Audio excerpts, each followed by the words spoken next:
make sure my headset's plugged in. This is Pushing Pixels. Pushing Pixels, pitching Pixels. Pitching Pixels. This is going to be a weekly kind of podcast format where Greg and I get on. I've got chat right here, so if anybody says anything funny or witty, I'll make sure and talk it in. But what we have is a weekly show where Greg and I, who are both very passionate about video games and very passionate about screenwriting and very passionate about quality entertainment, all of these things are big for us, are going to sit here and hash out how to adapt one piece of interactive entertainment into cinema. And undoubtedly, it's going to be a struggle to adapt it as cinema and not just make a movie. That's always going to be kind of the conversation that Greg and I wind up having. So we figured it was a good idea to start something like this. This is a concept that I've been bandying around with a couple of producers that I know. In general, there's a whole lot of video game content out there that hasn't been adapted or that people don't think can be adapted, and there's a lot of producers who are hungry for ways to make that happen. You know what? I'm gonna transition back out for one quick sec. We're just gonna leave it. We'll fix it for next time. Yeah, that's not that big of a deal. It's not that big of a deal, but it is annoying me. All right, we'll get it. So that's the concept. Is we're gonna be talking through how to adapt a given piece of interactive media. Yeah. My name is Tennyson E. Stead. I'm the creator of Jump Rangers. I'm a working script doctor in Hollywood. I have written well over 60 screenplays at this point. I can't quite talk about it yet because I haven't had that conversation with the producer, but I am currently working on a television show with a development team that is going around to streaming companies. It's a very exciting process, and I'll be happy to discuss it more as things develop. And Jump Rangers, which is the channel that all this is going out on with me. Jump Rangers is, have a great day, Lucinda. Jump Rangers is all about kid space commandos trying to carve out a place among the stars that are dominated for humanity that are dominated by like alien dinosaur empires and giant robot empires and all kinds of fun stuff. So it's kid space adventure. Everybody who's playing the game gets to play a kid. We have a tabletop role-playing game, which is highly functional right now. We have a bunch of streams on this channel, if you haven't seen, of actual play, including a Devs Play Jump Ranger stream called Metagame and The Rookies, which is a game that I'm running for a couple people who've never encountered the content before. It's been a blast. Please check it out. Greg, please let the world know what's happening in your life and where they can. Yeah, I'm in development right now on an indie film. I'm a writer, director, and producer, and trying to make the step into, I don't know, I'd call it double A ball, I guess. We're in development. We're going to be seeking funding in the coming months, so it's a project. But yeah, I love the process. I love the filmmaking process so much. So it's kind of a little bit like your side. I don't have too many details like I can publicly just disseminate into the internet at this moment, but more as it comes along, for sure. I'm a stunt performer also, so like I get to do the stunts when they come along. I'm really fortunate to be able to pursue this in my life, and not just the filmmaking, but obviously this podcast with you. It's a great pleasure, and it's kind of my entire life revolves around the industry, so I don't really have too much going on other than that. It's just we're in development, and someday we will be in pre, and someday we will be in production, and then someday we'll be in post. Hopefully all within like a 12 to 16 month span. So let me ask you this, Greg. Are you a gamer, or are you just here to tell the gaming industry how to do their business? I'm a former gamer, right? So it's come on. No, I am a gamer at heart. This is a man who talks to me about his chess elo every time. Yeah, no, I grew up on, my first video game ever was GoldenEye 64, right? It's like I woke up on my 9th birthday. Yeah, 9th sounds correct. And, my parents had, while I was asleep, snuck into my room and deposited a television at the foot of my bed and wired everything while I was asleep. And so I woke up to, the theme music of GoldenEye 64. Is if you're a 9-year-old kid, that's Apex living right there. Um, and then so many games. I was a gamer for so long, and I still play. When I can. Like I don't have the newer consoles because these days it's like I really, it's only like a game here or there that I really want to sink my teeth into. So I'm not going to go out and buy a PS5 just to play Final Fantasy VII Rebirth. But I'm like very much waiting for it on the PC kind of thing. Mm-hmm. And yeah, I was a huge Legend of Zelda. I loved the RPGs. I was very much an RPG guy.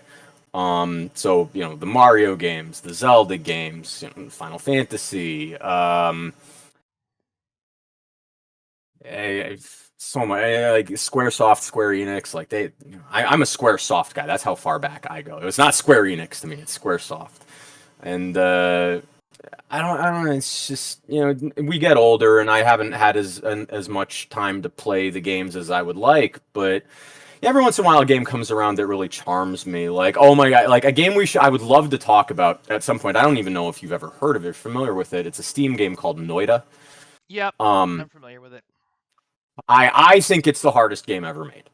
I mean, short of like the mods for like the Super Mario mods, where it's like you have to be frame exact with the motions that you're doing, otherwise you get killed by something. But like. Noida is one of those games that's just like I was playing it when it was in early release, much like you have done with Star Citizen and stuff like that. And I remember I've seen a lot of the iterations for it, and it's a game that kind of fits the whole audience, right? If you're just there for the playthroughs and you just want if you're just a game beater, that's totally great. But if you're a completionist, like again. I've actually don't recall if I've ever technically like beat the game just because I don't want the game to end kind of thing. It's a game you can play for almost ever kind of thing. It's not procedurally generated. It does have limits, but there's so much to find in it. There's so much is hidden. It's really beautiful. And every pixel of terrain in the game you can interact with. So it's something that's something I really love about it. And That's it's the just one thing I know about it. That's the one thing I know. yeah. I mean, it's a roguelite. It's open world roguelite. So for people who are like I don't know, maybe familiar with like Ori and the Blind Forest, it has a similar feel to that. That kind of roguelite. But it's I mean, I could talk about it forever. And then we're not here to talk about that today. We're here to talk about a classic. But yeah, I mean, I'm probably I would say more of a PC gamer than a console gamer. Yep. I was a console gamer. I was very big into Call of Duty, Modern Warfare. The first Modern Warfare, I think, Modern Warfare 2. I was ranked like top 1,000 in the world for a period of time. Actually, same with PUBG, PlayerUnknown's Battlegrounds, which I was actually, I think, top 1,000 NA right when the full game went live, once it came out of beta. And that lasted for like all of like, I don't know, a week. And then, the real players started, catching up and stuff like that. I tried to get into things like League of Legends. I was never any good at it. I don't have like good trigger reflex mechanics that you like. So it might be a good segue, right? Amusingly enough, I was never good. I was never really good at StarCraft. StarCraft is the game we're talking about today, but before we get into it, Yeah. I do want to date myself because you sat here and you just said GoldenEye was your first game.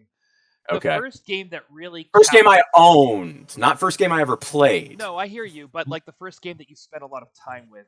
I would say the first game that captured my attention, that really captured my attention, was Space Quest. Wait. Is that's not the Sierra game, is it? Yep. And that is to be honest, this is like in line with like King's Quest. It was Space Quest. Yep.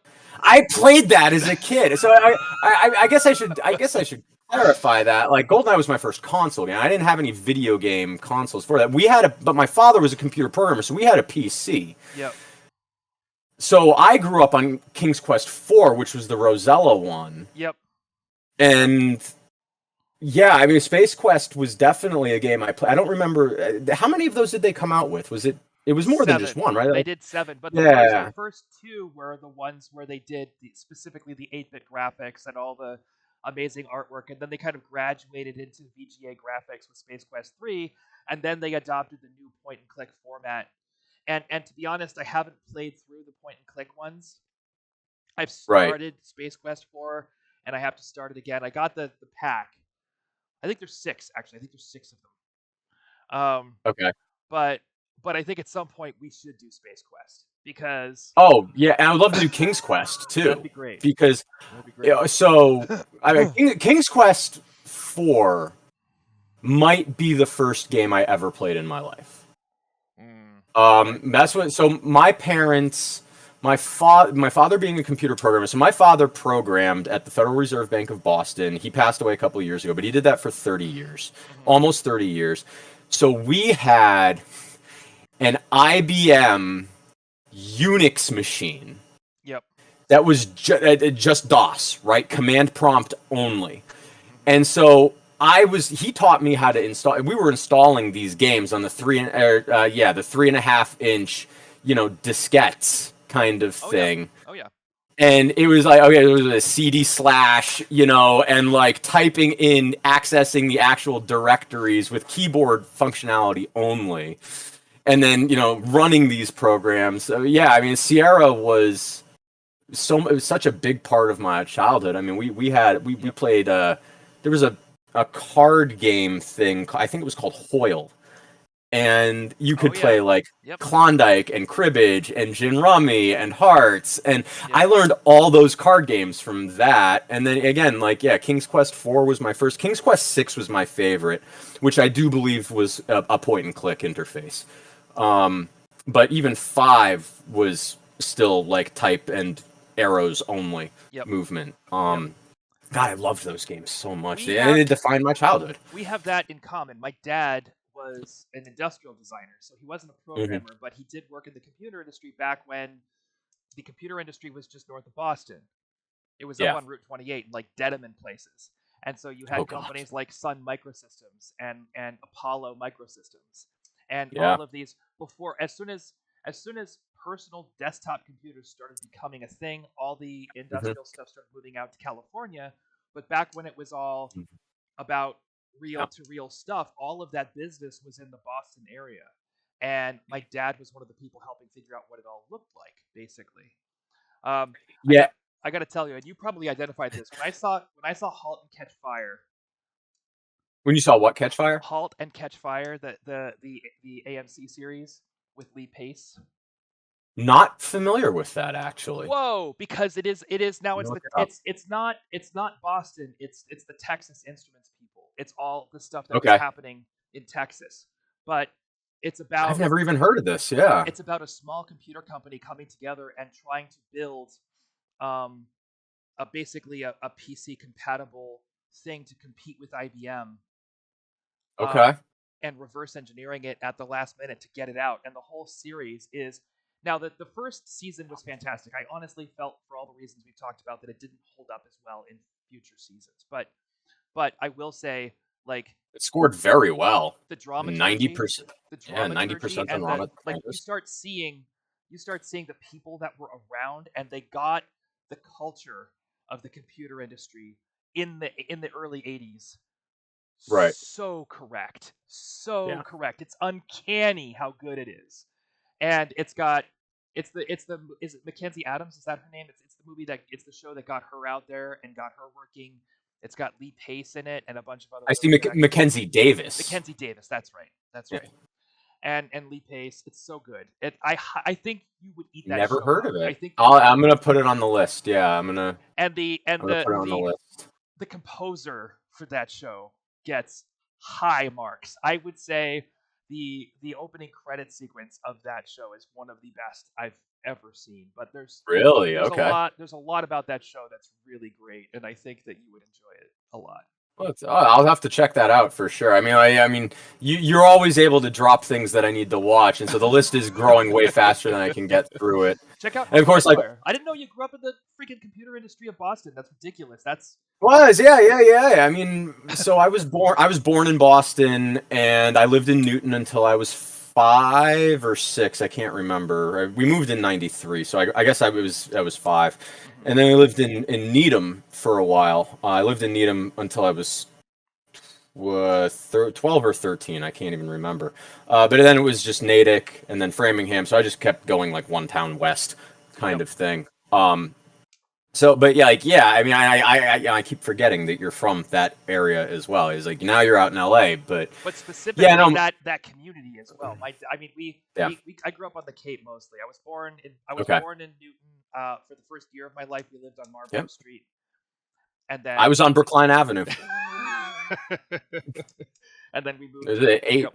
82 Brookline Avenue was the address I I want to say. I don't know the address I was at, but Yeah. I could find it. It's right near Newbury Comics. It's right on that A- strip of Marlborough. Apparently, we lived like a couple miles up the road from Larry Bird. Oh, According to my mother. So I mean, very cool. yeah, yeah. But no, it's wow. Yeah, that takes me back. Yeah, and Check out that show because oh, I will. it was so nostalgic for me. It was so deeply. It just like the you could smell the rug. Absolutely. You know, they did such a good job on the production design, on the costuming, on the mannerisms of the characters. Say. It's not flawless dramaturgy, but it is better dramaturgy than you're going to see on TV. I Pretty have to. I mean, I do have to confess. These days, like a lot of my watch time is being eaten up because we're looking for comps for of course, of what course. my movie could Yeah. just not just creative but also financial. Yep. Um, side note, uh, I watched some of Licorice Pizza the other day. Oh, I was hesitant to be honest. I haven't gotten into it yet. But you know what? Yeah, I couldn't quite finish it. That's fair. Look, I understand why it had so much acclaim. I understand. It's not really for me. But Yeah. like again, it's okay. I mean, it is technically one of the most proficient movies I have ever seen, for sure.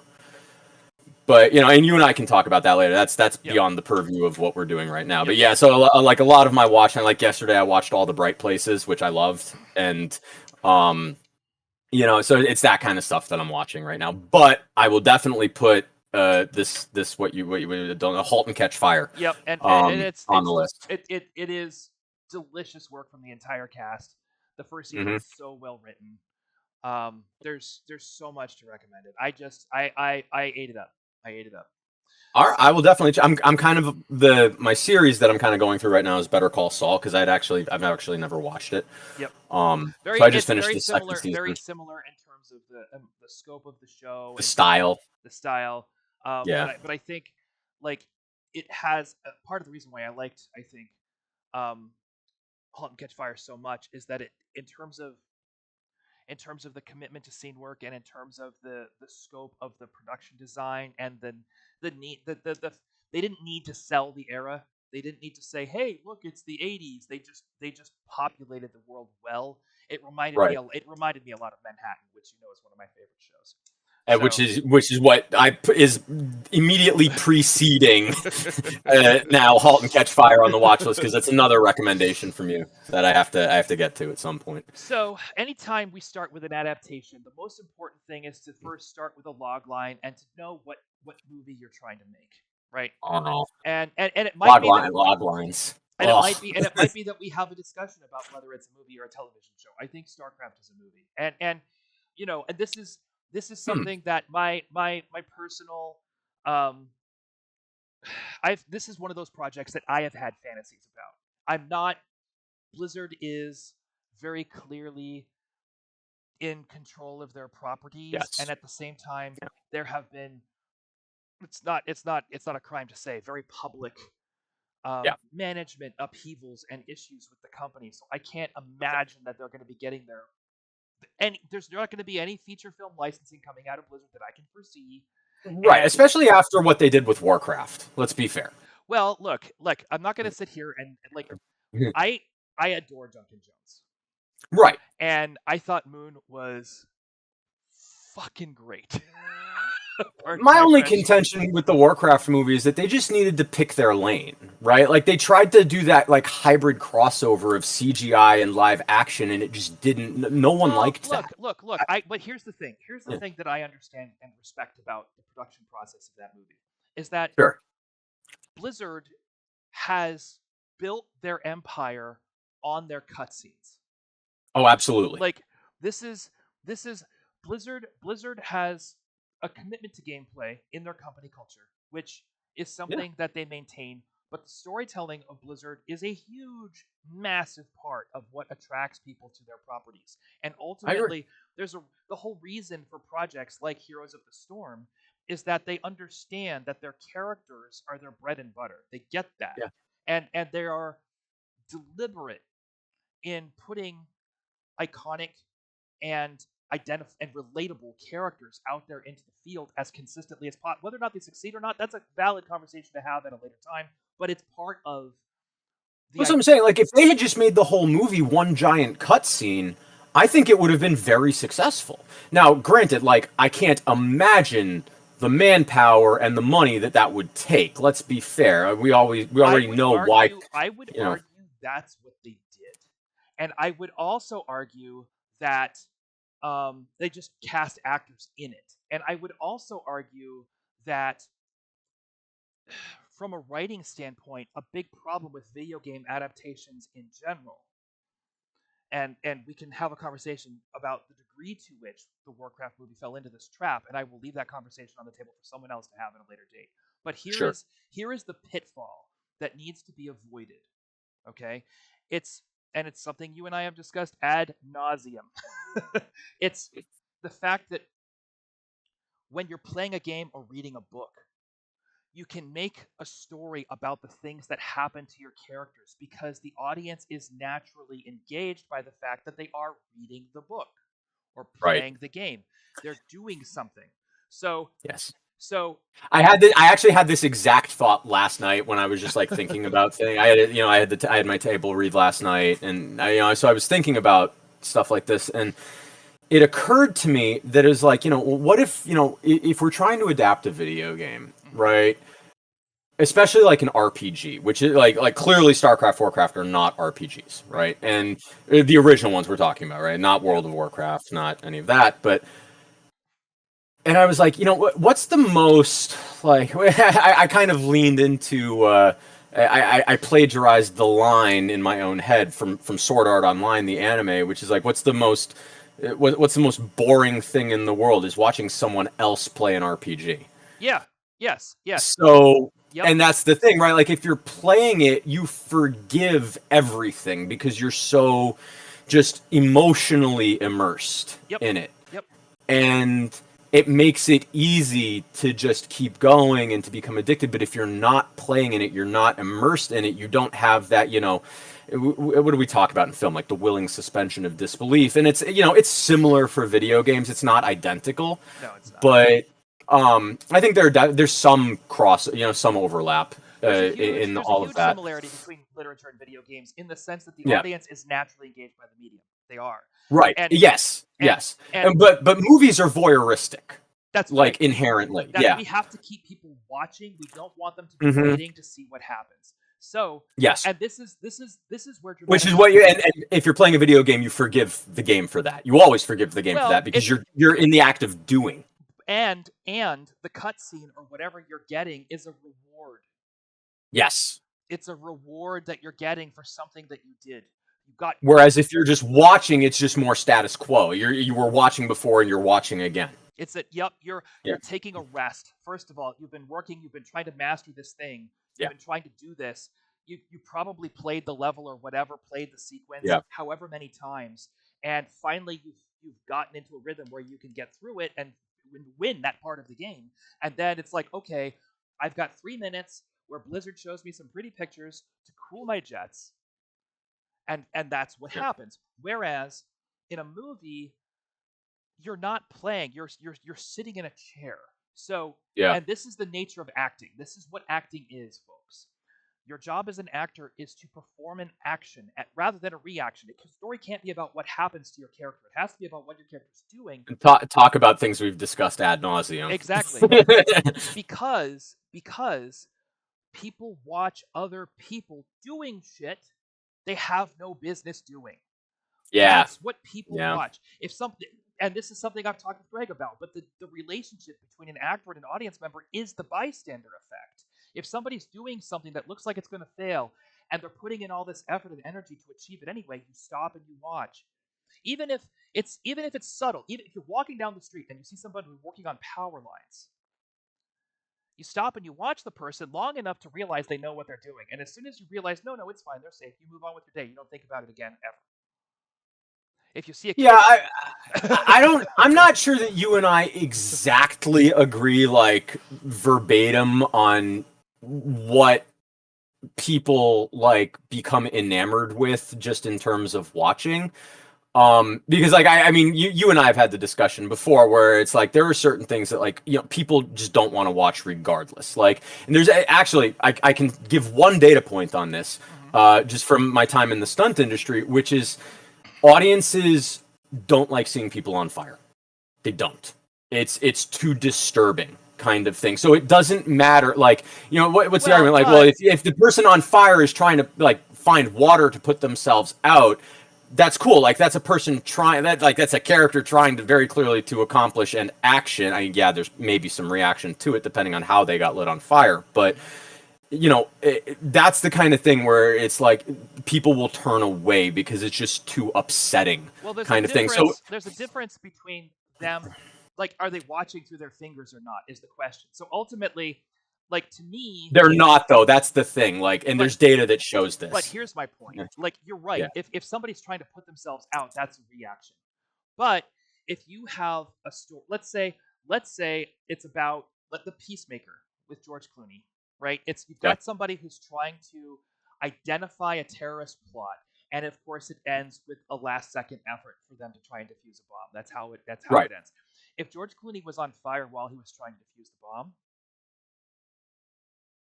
like, he's not. But but like, how on fire are we talking about? I mean, I'm talking about like if he's just full body. What I'm saying is, like, if the fire's growing and he's like, I do not have time to deal with this.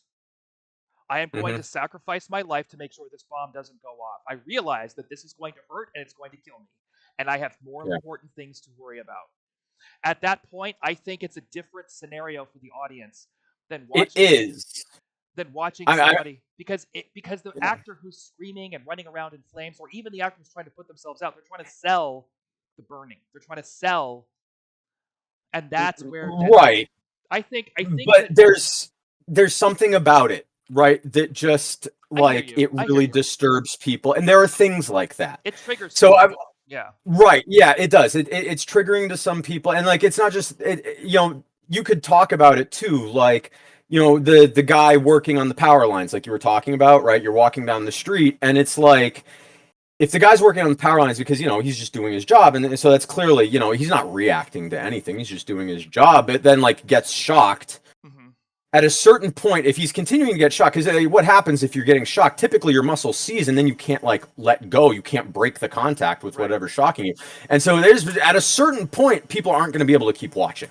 But at a certain point, it stops being about the effort. It stops being about the effort to finish the job, and it starts being about just watching somebody die. Right. Yeah. And that's, no, you're correct about that. And so that transition, I agree. If somebody stops trying to accomplish their goal, then we do lose that. And I think so it's an interesting. That's an interesting point. Yeah, because I think you're right that there is actually like a fairly, I'm not going to say that it's a hard boundary between the transition between bystander effect and just painful to watch, but I think maybe there is a correlation there as to like I don't want to say intent, but like the actual event that's transpiring, the root of the event that's transpiring when it changes and away from the action into something else. Maybe that's the moment when you lose the audience, kind of thing. And as an actor, you don't want that. You don't want, like, you want to be able to keep trying to accomplish your goal until the story ends. So the moment, like, My only argument is that it also applies on a psychological level. It's not just that physical kind of horrific kind of visual thing. Is that there is a boundary also for like the emotional and the mental and the psychological. But I it's agree. I agree. I agree. yeah, it's just I think it's a lot harder to define. It's a lot more nebulous, and it's just honestly, we could spend weeks talking about that exact topic. I'm sure, kind of thing, because it's such a deep topic, and it's also like a really relevant topic. I think for especially for someone like me as a filmmaker, where the art is super important, but also the business is super important, and we do have to like make sure that we're making art that is palatable and engaging for an audience, because at the end of the day, the audience is who's paying us, kind Yep. of thing.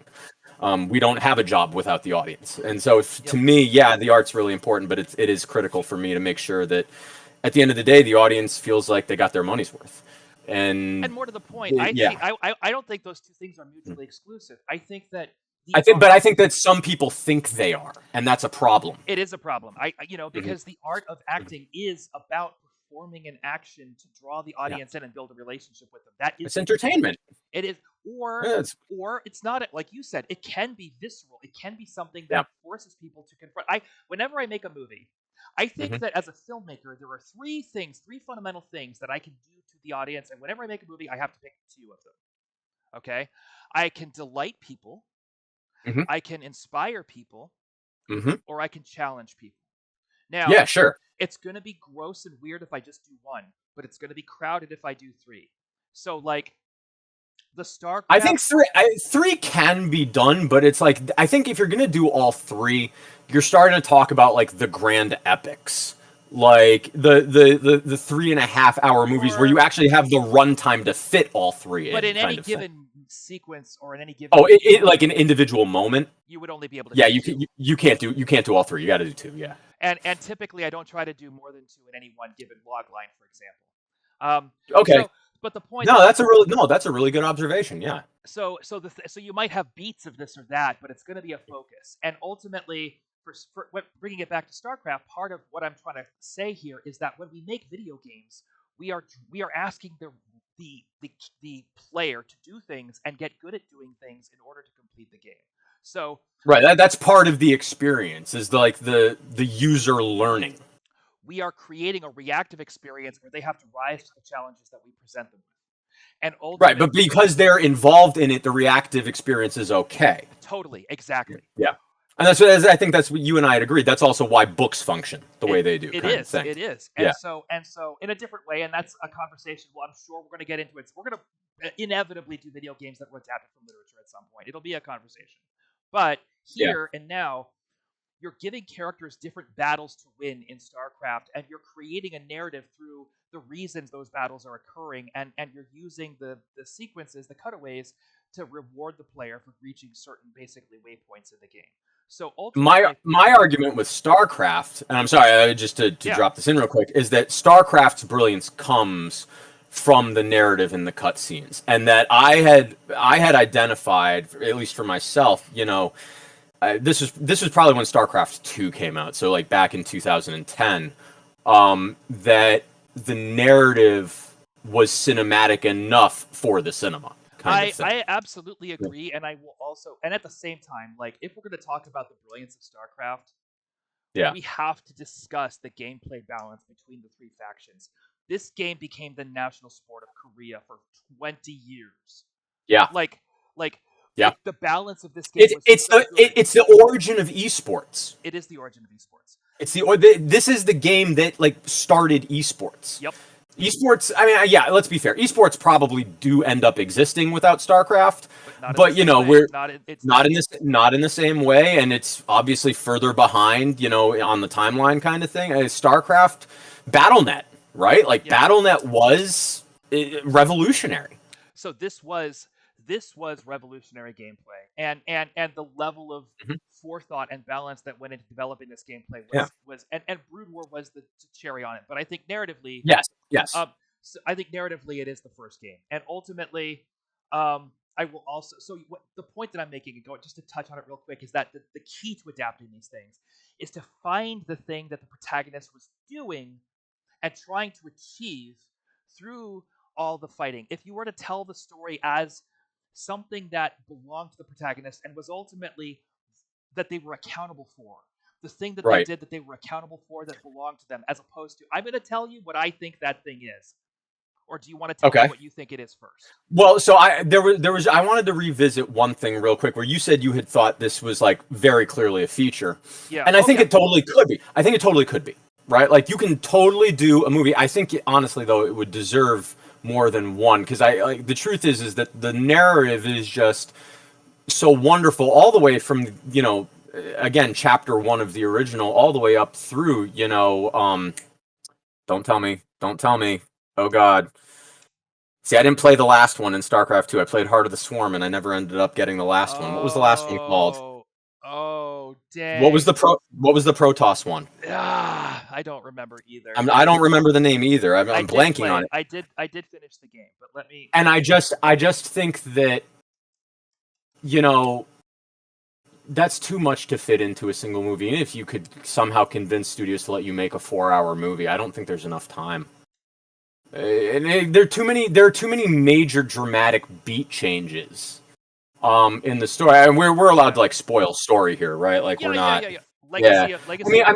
Legacy of the Void. Legacy of the Void. Yeah, I didn't play Legacy of the Void, but the whole thing about like Kerrigan's kind of return from the hive mind kind of thing. Like if you have that, she changes out and then she changes back in all in one movie. Like It's all very that's a well. lot.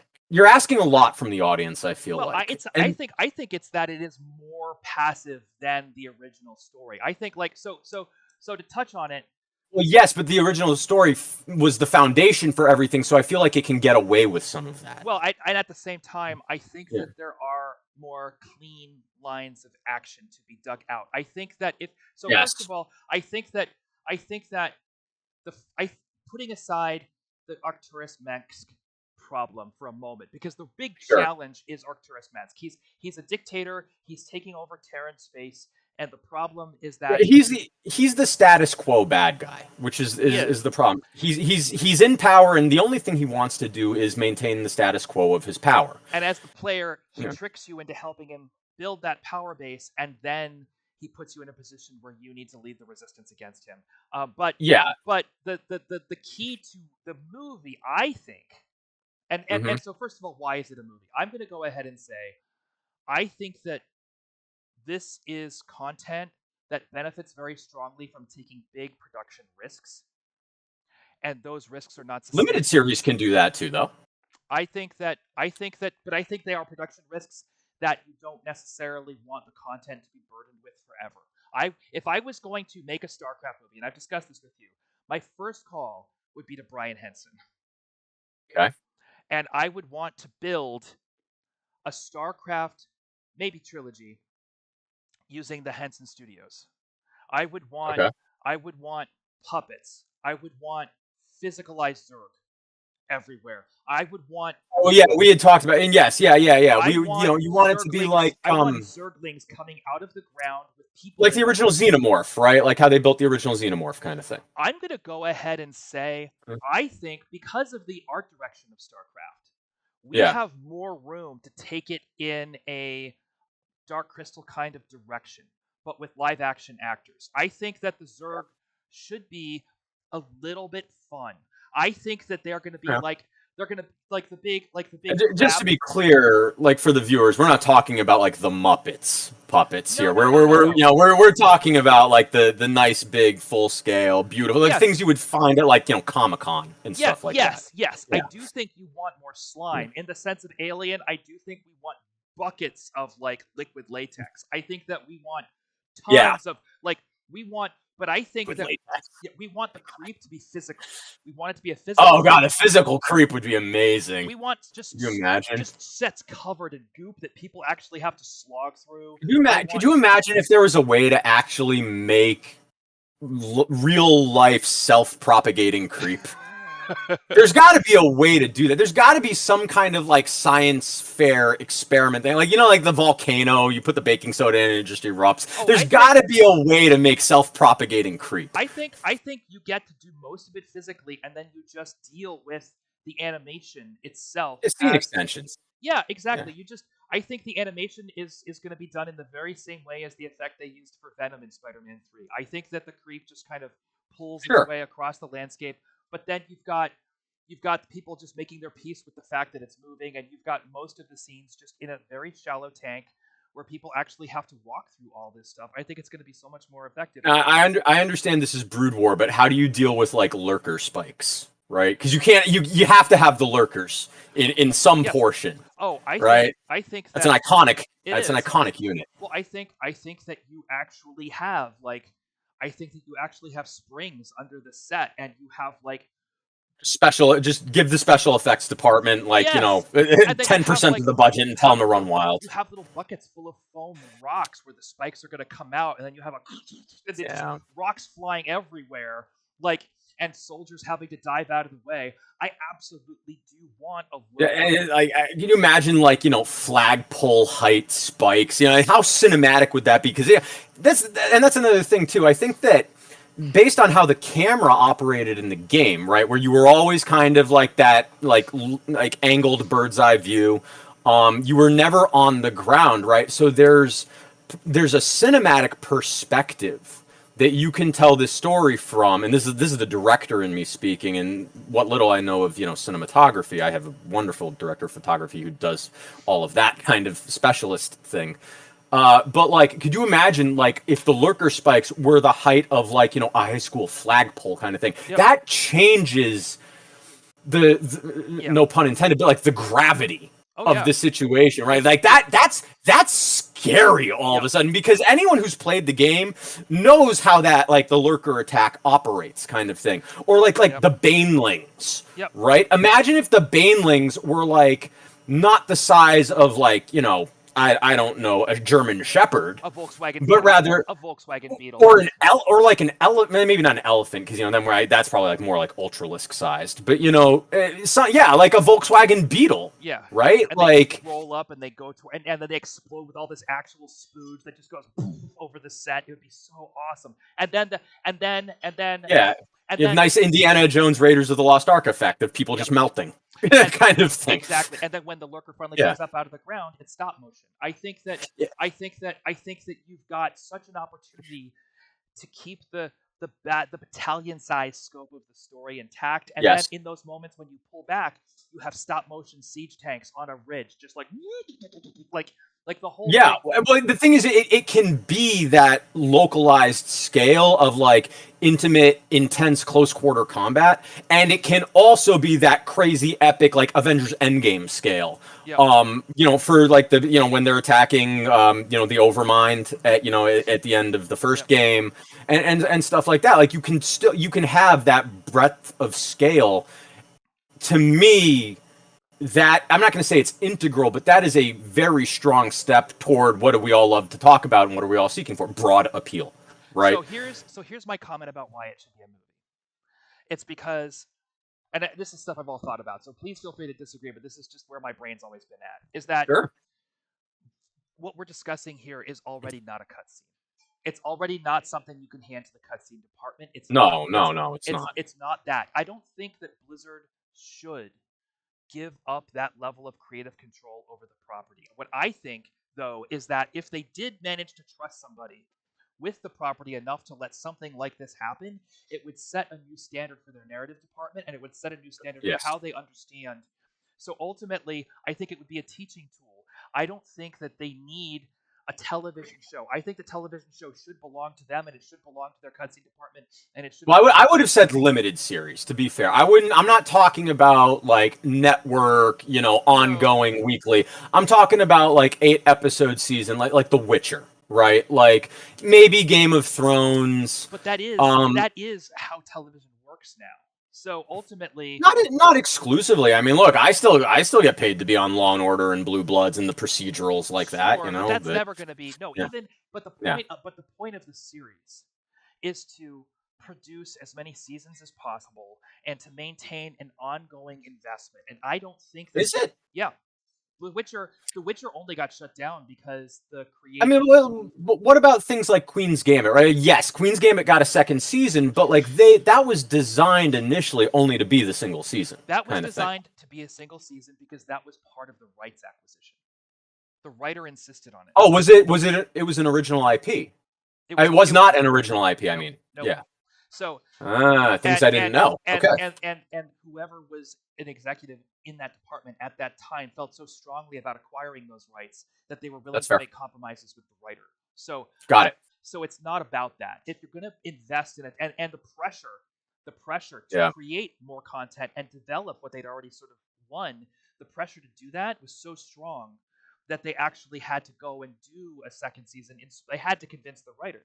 So let me just pitch you why I think I'm not saying that one is strictly better than the other. I would gravitate toward limited series, but I only have one really like strong thing to lean into on that account, and it's really just because I think there is a way. Let me preface this by saying that I think that when it comes to not just game adaptations, but also like book adaptations, something that happens a lot is that the fan base feels maybe even disenfranchised to a degree, or not cared about. There's a word here that I'm looking for and it's eluding me. But, for me, I would look at something like the Harry Potter movies, right? And especially the third one, where they didn't do a good job adapting the book, right? They just didn't do a good job adapting the book. It happens. I don't begrudge anyone it, but the fan base was furious. We have Steve Kane checking in. Let's just take a minute to say hi to Steve. Steve's somebody who's been following my work for a very long time. Steve, this is Greg. Greg, this is Steve. Nice to meet you. We are discussing the prospect of adapting StarCraft to the screen, Greg. Steve, this is going to be a weekly podcast where Greg and I come in and we pick a piece of video game content and we talk. Steve says hello. I don't know if you're following the stream on your computer, Greg, but you'll be able to see I am. Yeah. I'm one of the 3 viewers. So that's how this works. And so this is StarCraft Day, and next week it'll be something else. I we'll figured you'd probably show up. I think you're probably going to enjoy this. I think this is going to be a good stream for you. Oh, he's not perfect. All right, so yeah, please. Right, and the fan base was really angry, right? And this is the thing is like a lot of fan bases get really frustrated. What's the joke, right? Like that. If you want to, if you really like dislike someone in real life and you really want to wish them ill, what's like I hope that your favorite creative thing gets a terrible movie adaptation, right? Like that's how you wish them ill. That's the best way to do it. And that's the thing, right? So like I think that especially when we talk about video game adaptations, especially one with such a fervent fan base as the Blizzard fan base, we can't just lean into the best filmmaking practices. We obviously should lean into good filmmaking practices. We should never flout those. But I don't believe in fan service for fan service's sake in the context of like what I think we all talk about fan service to be. But I think that there's a way to honor the StarCraft game where and I'm not saying that you should exactly make it like every level, every mission is its own episode. No. I'm not saying that.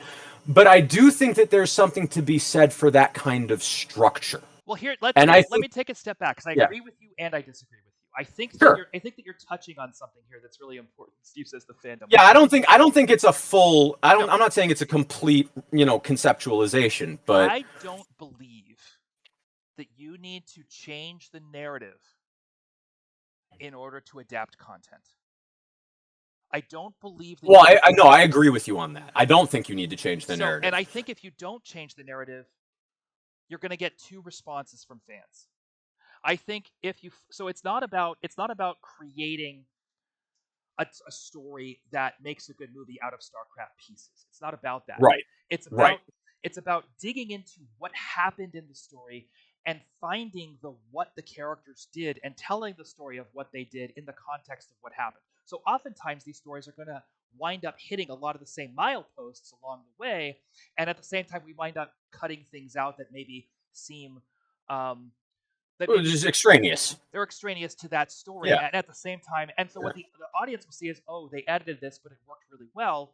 But you didn't go tell a different story. You wind up telling the same story, and it works well as a film, and they wind up feeling very satisfied and complete in that. The I think. the way I would probably initially approach it in my own mind That's right, Steve. was, Well, that's the conversation Steve is asking. So, are you yeah, talking about adapting the existing stories rather than adapting the world to a movie or TV show? And that's actually the it's the debate that existing stories, right? It's we're not taking the universe and creating our own. We're not creating fan fiction, right? Like that's right. not it. But I think there's what I really love about it is like and this is all a book thing also. I mean, I'm originally a novelist, so I have my roots in novels, but Yep. like the alternate retellings are very popular. People love, like Maleficent was huge kind of thing. And I'm not saying, okay, let's suddenly turn the Zerg into the good guys. That's not what I'm trying to imply here. But I think that, and I think this is also kind of the direction you were headed. Like if we're looking like who's really going to be the main protagonist, like who's the lens that we're trying to kind of guide the narrative through. I mean, I feel like it's got to be Jim Raynor, Yes, right? I Like agree. I feel like you and I would agree on that. I I feel. agree. Yep. But so like if we took the very first mission of the very first StarCraft, and we were like, this is going to be its own episode, for whatever reason, let's, just arguing the point. I think it's not just about, again, this is why I would maybe think about it in that limited series sense, because I think you can do the parallel narratives really efficiently. And yes, we have to fill in some narrative blanks on our own, but it's not like we're being ingenuine to the story, because if we get to see Mengsk in episode 1, if we get to see Kerrigan in episode 1, and some of the other characters, and I'm not saying we have to introduce everyone all at once, but like Zeratul eventually comes along, and I think you can make an argument at a certain point that he's a lead, right, of the narrative at a certain point. Yes.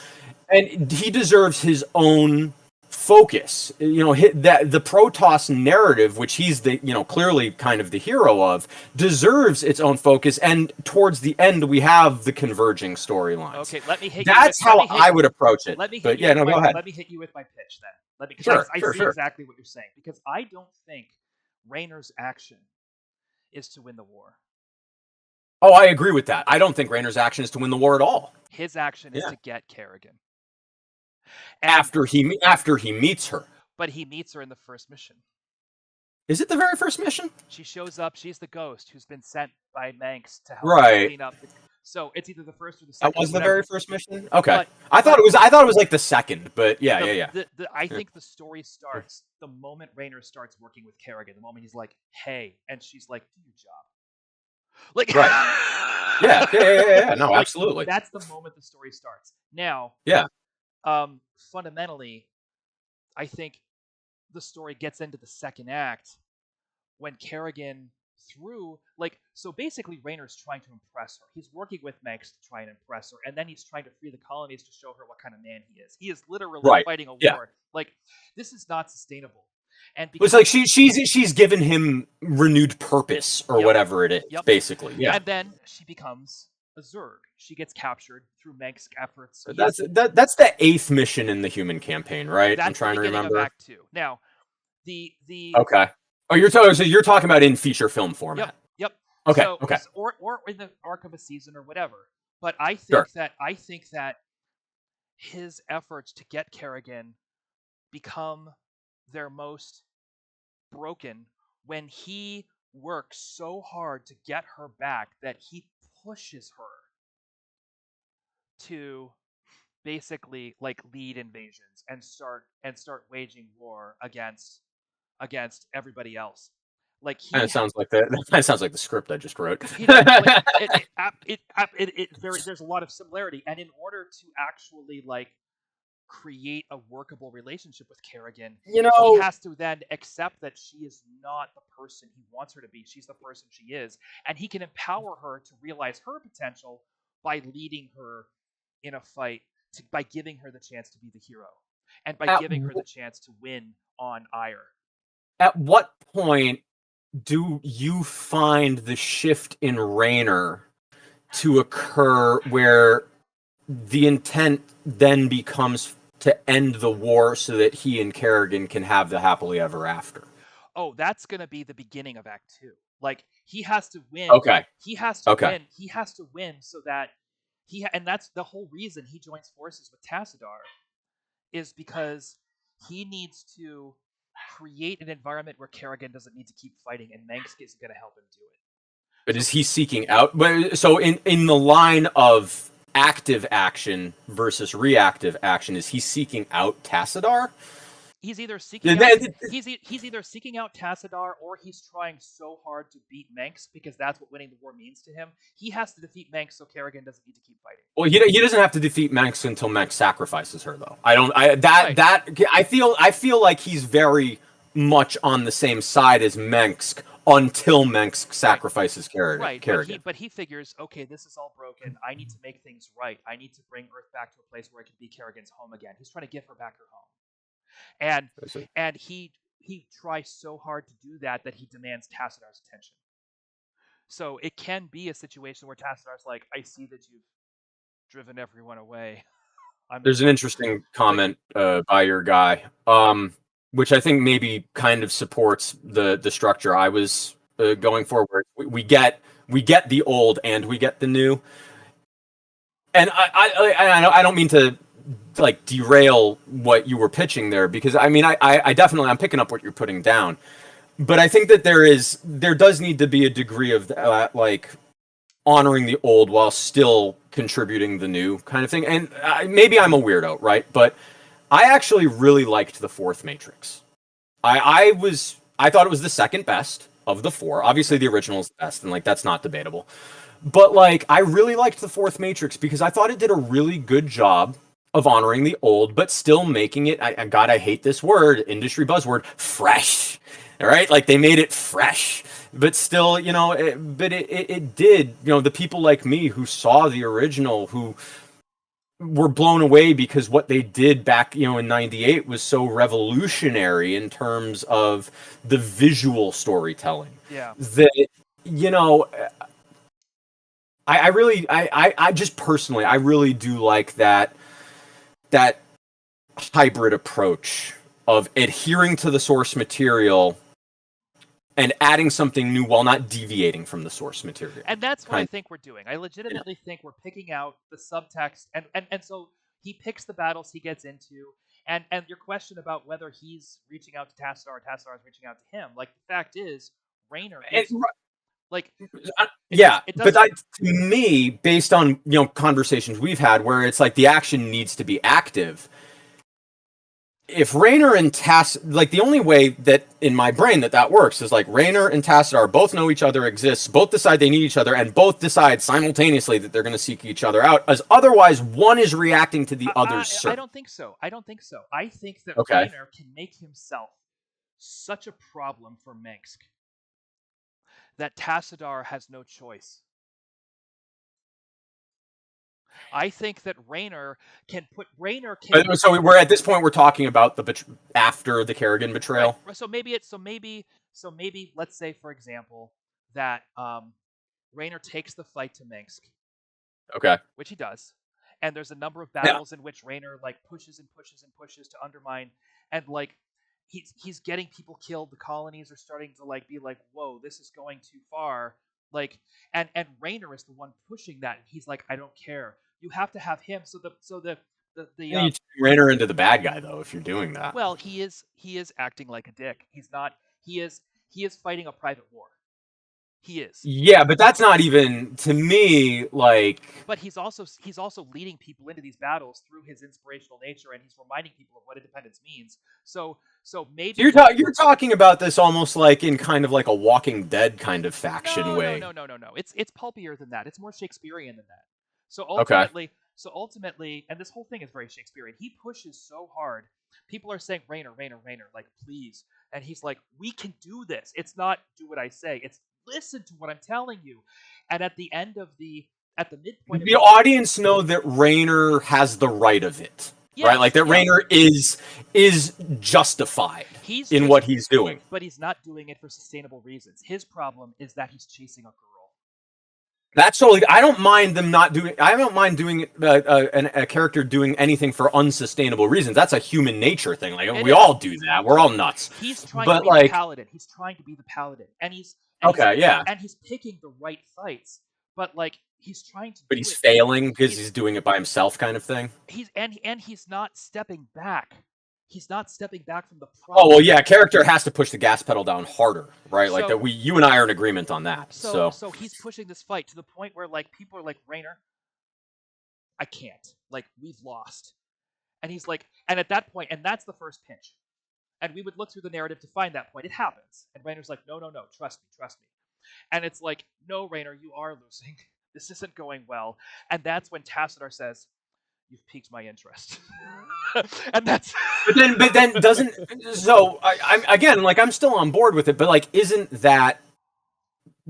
that cause Rayner to react to that? Doesn't that change? No, because Rayner knows he's going to pique someone's interest. He knows that so his intention is more along the lines of just to create such a fucking disturbance that someone takes attention.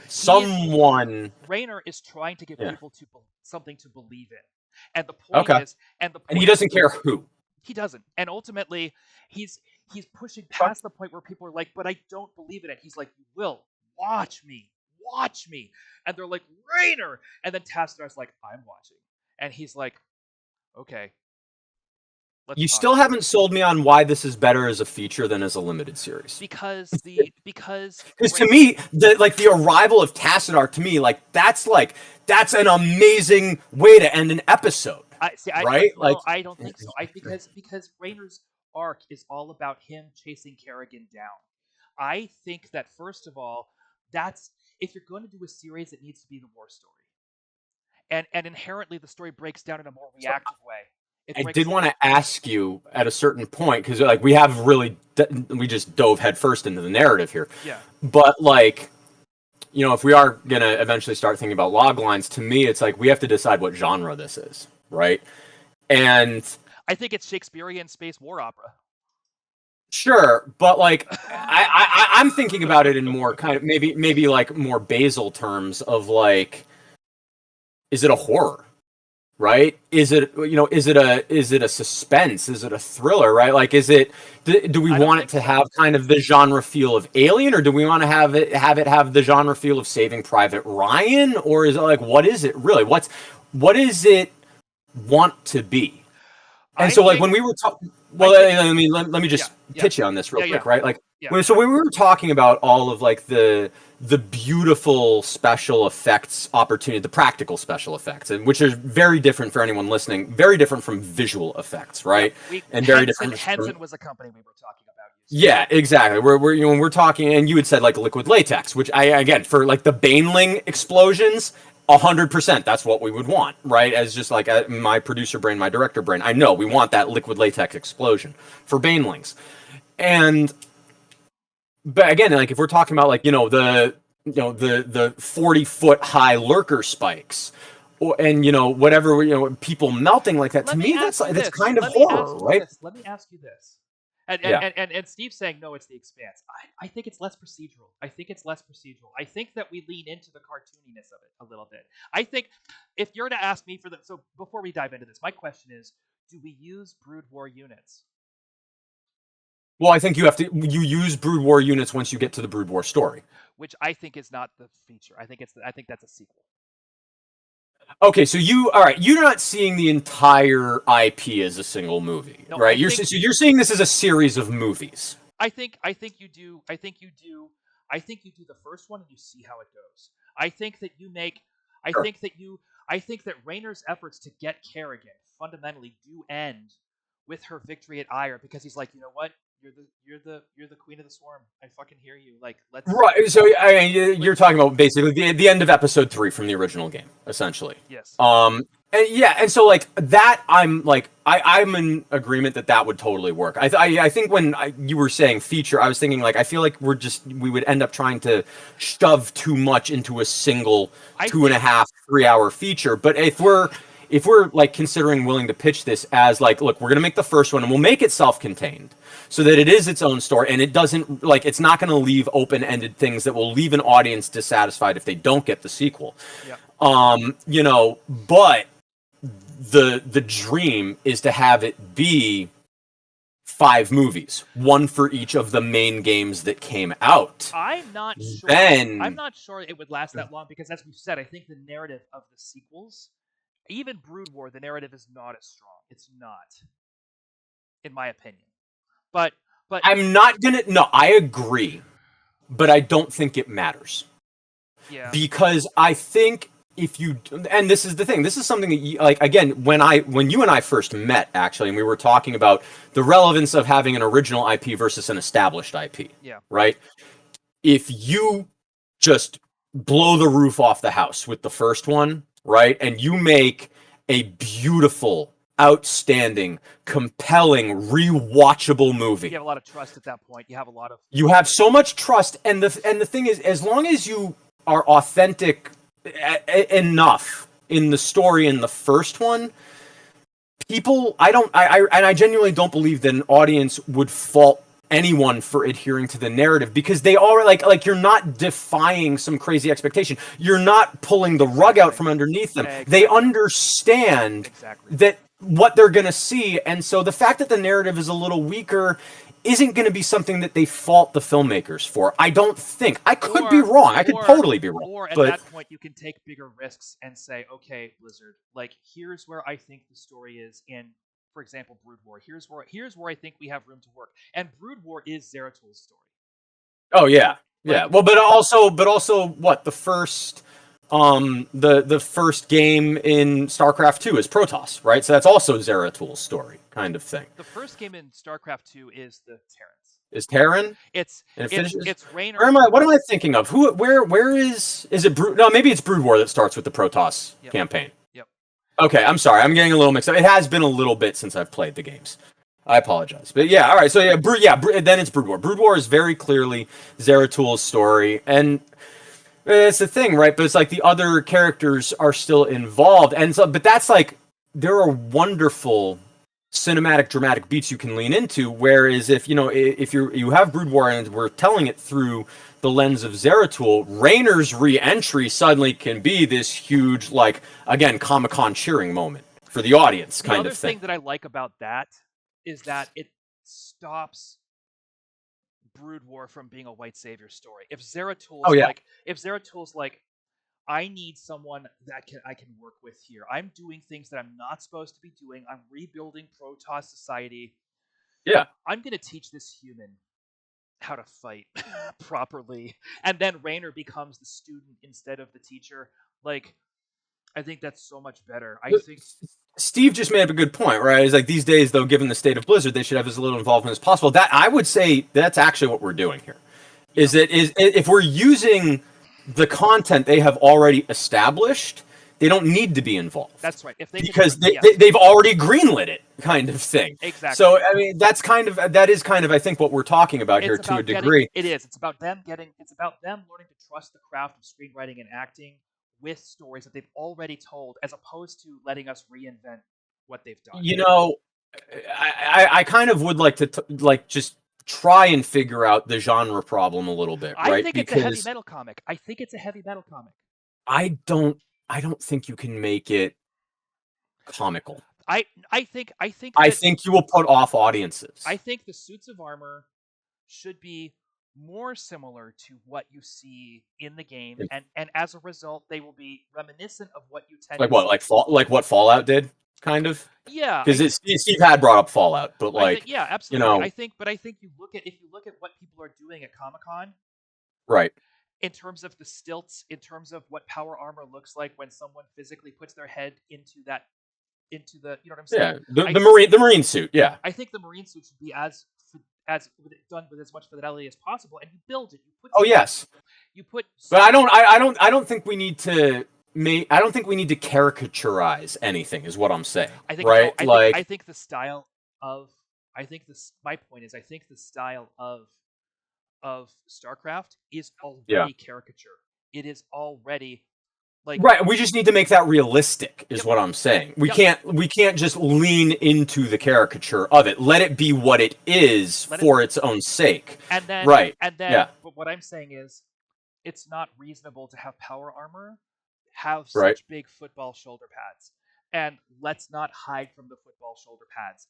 You're talking about like practicality of real life kind of thing. No, we can't dumb it down for real life practicality. We can't do that. Exactly. Cannot do that, because then you lose that's like what they did with Sonic, right? And like they came out with this character model of Sonic, and the internet was up in arms because they tried to make it realistic. No, it's ridiculous. No. It has to be authentic to the game. So I think Zerglings are scary in a sense, but they're scary in a movie monster goofy kind of way. Zerglings should be a little funny and a little crazy, like the spider bugs in The Mist. Like a Zergling. So what? Yeah, like you would want like a cutscene of like a Zergling.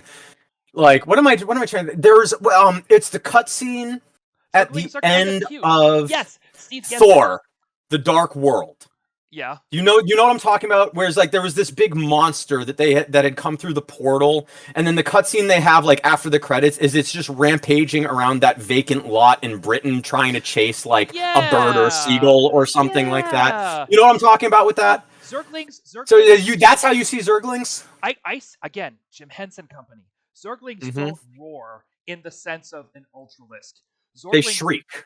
Oh, I think they go. I think there's a little bit of a cuteness to them. I think they go like. So they're like cats. They're like basically. They're like they are the what does Marvel call them? They're not cats. They are in fact scary, but like right, yeah. But like Chewie, only he's not Chewie in the movies. He's not Wookiees. No. The what do you call him, Fergus? Goose. Like Goose from Captain. Oh, the Flurbo. Yeah, whatever it is. Flurkin. Yeah. Okay. Now Zerglings are done with carapace, and they have like little buggy eyes, and they're like, "Whoa, don't go near that!" Like obviously. It's an interesting thing, right? And this is a little bit off topic, but like How to Train Your Dragon, right?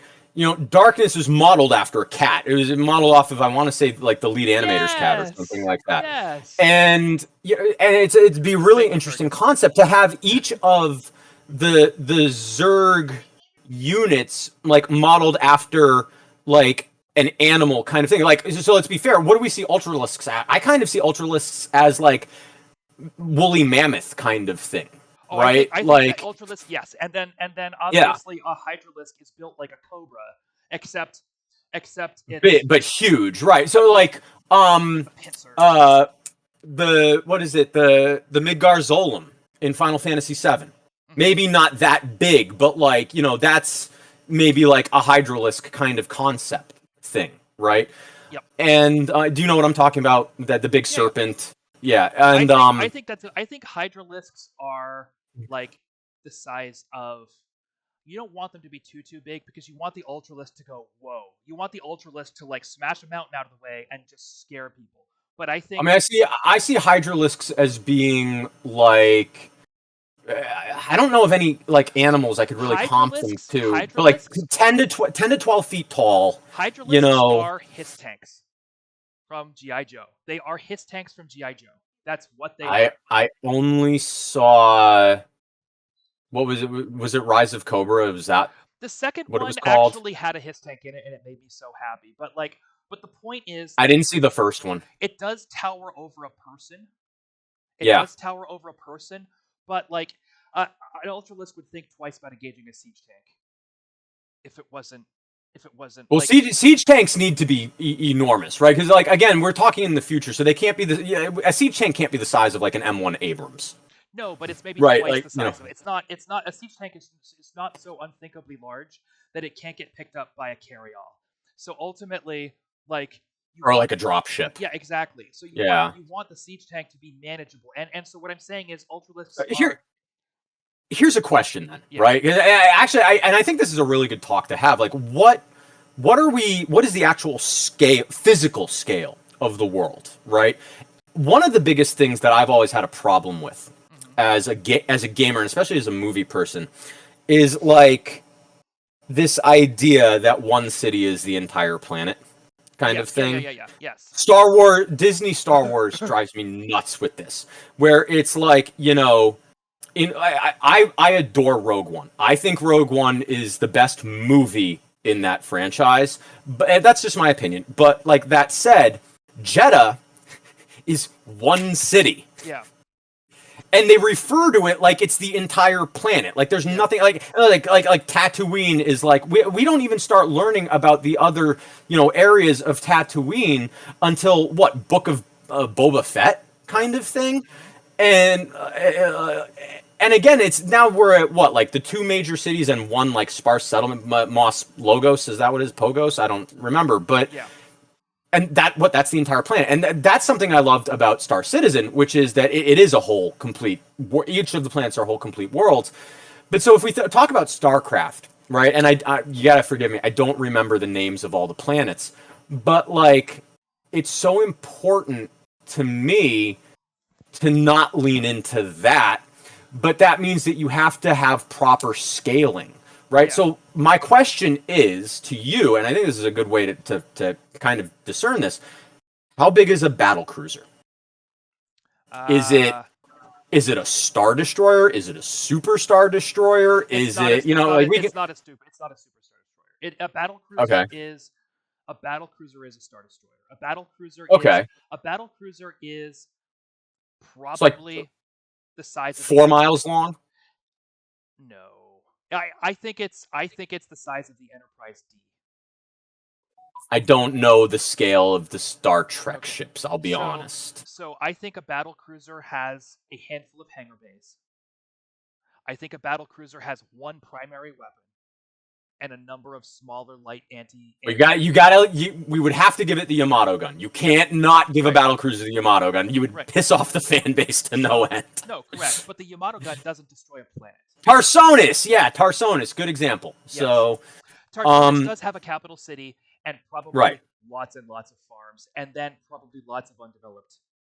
Yeah, and carriers are the biggest conventional ship. Yeah, the Protoss carriers for sure. So carriers, I imagine to be probably bigger than battle cruisers substantially, and I think that. But are they mini cities? Right, like that's the thing. Are they miniature cities? I think a Protoss carrier is definitely much bigger than any aircraft carrier that's ever been built on Earth.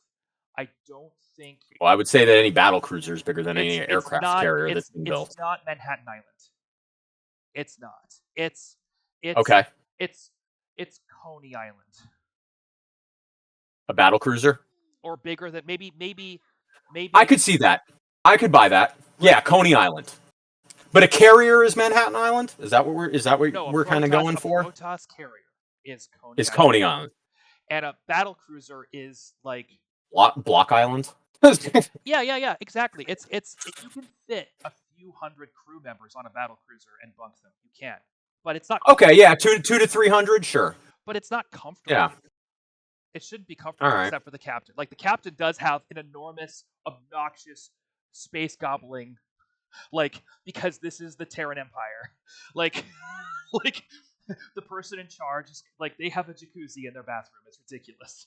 And then so to me, as a director and a producer, and again, that's comic booky. That's to me. That says. But that's fine. But like again, that's when we talk about comic-y, I guess I wasn't really like, we didn't have our terms fully defined here, because like I hear comic booky and I'm thinking like, what Invincible does, and I adore Invincible. Invincible is one of my favorite animated shows of all time. But that's why I was thinking what you mean.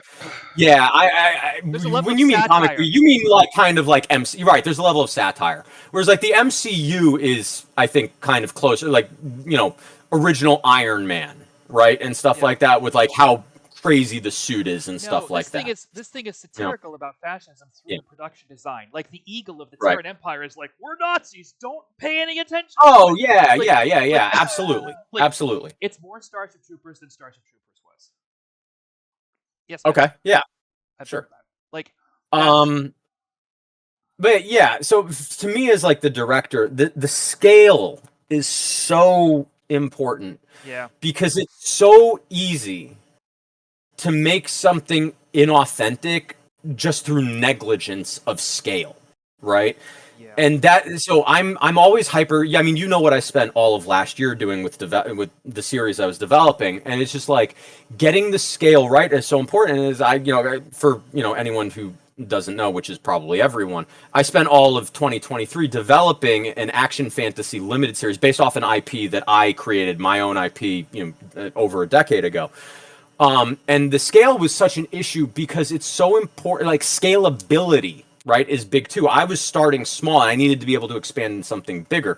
StarCraft doesn't necessarily have that same problem because it's already like maybe not full universe, but full galaxy scale kind of thing. At least until we get into kind of like, the hybrids in StarCraft 2 and stuff like that. Steve brings up a good point in chat. It's the Protoss mothership that's a city. Yeah. Agreed. And so like the thing about it is it's very important, I think, that the audience has a proper expectation of the scale. Yeah. And Star Wars has always failed at this, right? Star Wars deliberately has failed because they want things right. Yep.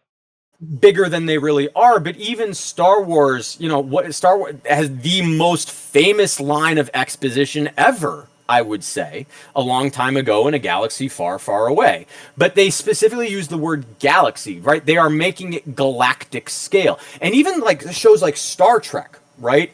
Which, like, it's so easy to forget. It's not universe scale. It's only galaxy scale. One of the things that you brought up Star Citizen, this is an interesting point that Star Citizen devs have consistently made, is that in so many of these projects, it's about the emotional scale in the moment when you compose shots. It's not about the logistics scale, which I agree in a war movie like StarCraft, Correct. like to pay attention to the logistics scale. But one of the cool things about Star Citizen is that for the first time in science fiction history, people have been forced to fit the inside on the inside. Right. Like it's never like right down to there's no Doctor Who like nope. Oh my God, TARDIS thing going on here. Because physically you have to be able to take these ships apart. When the gameplay and engineering is working, if you need to replace the engine, you have to go get the engine, get a new engine, take it out, put it in. If you are eventually in the gameplay of Star Citizen, if you know a ship very well, and you could MMO backpacks. That's most spaceships. Exactly, Steve. It's right, MMO backpacks, yes, exactly. If you know a Star Citizen ship well enough, theoretically when the game is launched properly, you can assemble one yourself or disable one, right? Because you know how it works and where the parts are. You can cut your way in and get the thing right. you want to get. And all this kind of goes back to what we were talking about, like the manipulation of scale, right? At what level, in terms of physics, can we manipulate? Is if you can manipulate at the atomic level, you have actually mastery over everything in the universe, kind of thing. So here's my point. This is a story about Jim Raynor. I think we're allowed to show, for example, a shot of a battle cruiser descending, like Jim Raynor standing in the foreground with a battle cruiser, just like one of those iconic StarCraft shots of like a battle cruiser passing by overhead, and you're like blotting out the sun, and you're like, oh my God, and that's absolutely fair. That's absolutely fair. What you're not, and how close that battle cruiser is to the ground. Here's why, and this is why I think the scaling is important specifically for StarCraft, though, right? Is because it's a movie, or I shouldn't say it's a movie, but the narrative is so firmly anchored in the idea of conquering. Yeah. Right? I agree. And it's about conquest. Like, not entirely about conquest, but a lot of it is about conquest, whether it's Jim Raynor's romantic conquest or Menk's, actual spatial geographic conquest kind of thing. Yeah. So the scale is important because it's very easy to blow it out of proportion to one direction or the other. Where if Mensk is like, again, and this is perhaps one of the biggest flaws with like Harry Potter, Voldemort is trying to conquer Hogwarts. This like that the scale, there's a mismatch in scale there because it's a school. Why aren't you just conquering all these countries that can't defend themselves? Kind of thing. There's a lack of intelligence that's mismatched with the character, and so this is why I'm kind of harping on scale a little bit, because Mensk's attempts at conquest have to be proportional to the narrative, his own intelligence, and where we can, like, geographically and physically, where we can go in the story. Yeah. Because if he's trying to conquer the entire universe, that's a very different story from if he's just trying to conquer a system or a galaxy. Right, and we do. He's trying to get Earth. He's trying to get Earth. Right, I mean, this is my point. Like, the scale has to match the intent. Whatever that is, it all has to be synergistic. So we can't just make these arbitrary things, which is why, like, I really did think that, like, things with, you know, there's nothing wrong with having 25, 30 foot tall lurker spikes, because if you think about it on a planetary level, if you think about it from, like, the camera angles that we played the game at, that could totally fit the narrative. But if you only have them 5 feet, if you only have them human height, you're missing out on impact. And if you have them 100 feet tall, you're getting the scale wrong. And it's important to understand as well, like, the gameplay. Lurkers can destroy structures. Lurkers can destroy like bases. Yes. And so the spikes need to be big enough and able to do that. Real buildings, not like these fantastic imagined buildings that we've just created to fit the narrative, like retrograde motion. And then you adapt the shot composition to accommodate the scale. So, for example, like this shot where Manx makes himself known, where he actually shows up and bails Raynor out, like, of one of these fights, and earns Raynor's trust. And so he's in a Goliath. Is that what he's in a Goliath when he does that? Go ahead and say that it's the Hyperion. I think that's a battle cruiser. That's a battle cruiser moment. But I think doesn't Manx show up in a Goliath at some point? But he does show up. I think. Do I have that wrong? First, I think his entry is big. I think he has a very big. Wait, in the Hyperion, okay. Yeah. So, and even if it's not, we find a moment. That is an area where I think for the shot we cheat. But at the end of the day, like, it's a dusty planet. It's disgusting. There's dust in the air, and then you've got spotlights, and the fact that there are spotlights tells you how close the Hyperion is, because you're looking through. Yeah, it's like, very cinematic. Like, and then you look up and you're like, oh my god, there's a wall of metal. Like. I just had this brilliant idea. I just got to share you real quick. Just like one little like cotton candy idea, right? The way that you honor the game, one of the ways you can honor the game is and I'm not going to pick a specific moment right now, because I feel like you could do this in a lot of different spots. But, like, imagine that, you know, we want that POV shot of Mensk on the bridge of the Hyperion looking down onto the battle.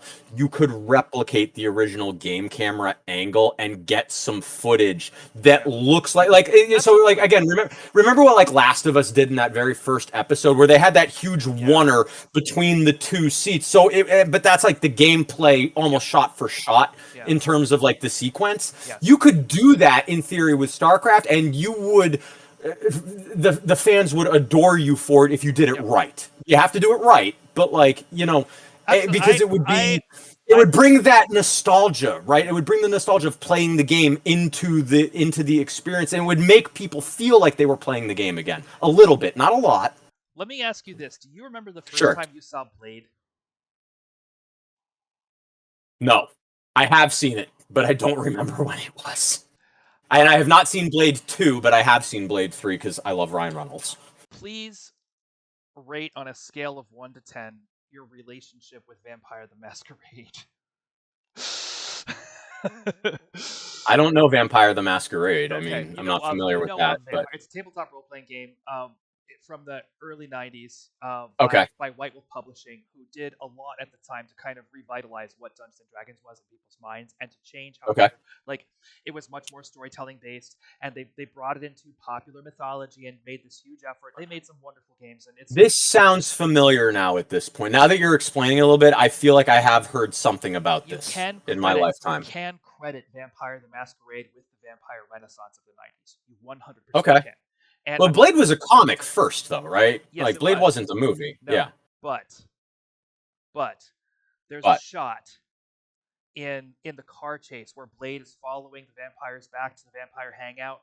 Like, he's got his leads and he's chasing down the blood ring and he's doing his business, and there's like through the city using those fast takes that they had, and there's a freeze frame, not a freeze frame, but the camera stops for a moment on a vampire under a streetlight, just like biting down on someone's neck, and it is exactly ripped from an illustration. It is exactly ripped from an illustration. But like, I don't think that's bad though, right? Because like, you get the rights to the IP. I mean, you should do that because it's how you honor the work. But what I'm saying is, like, how did Stephen Norrington know that was his audience for Blade? How did he know that? How did he know Vampire? I saw that and I was like, what? And it was unmistakable.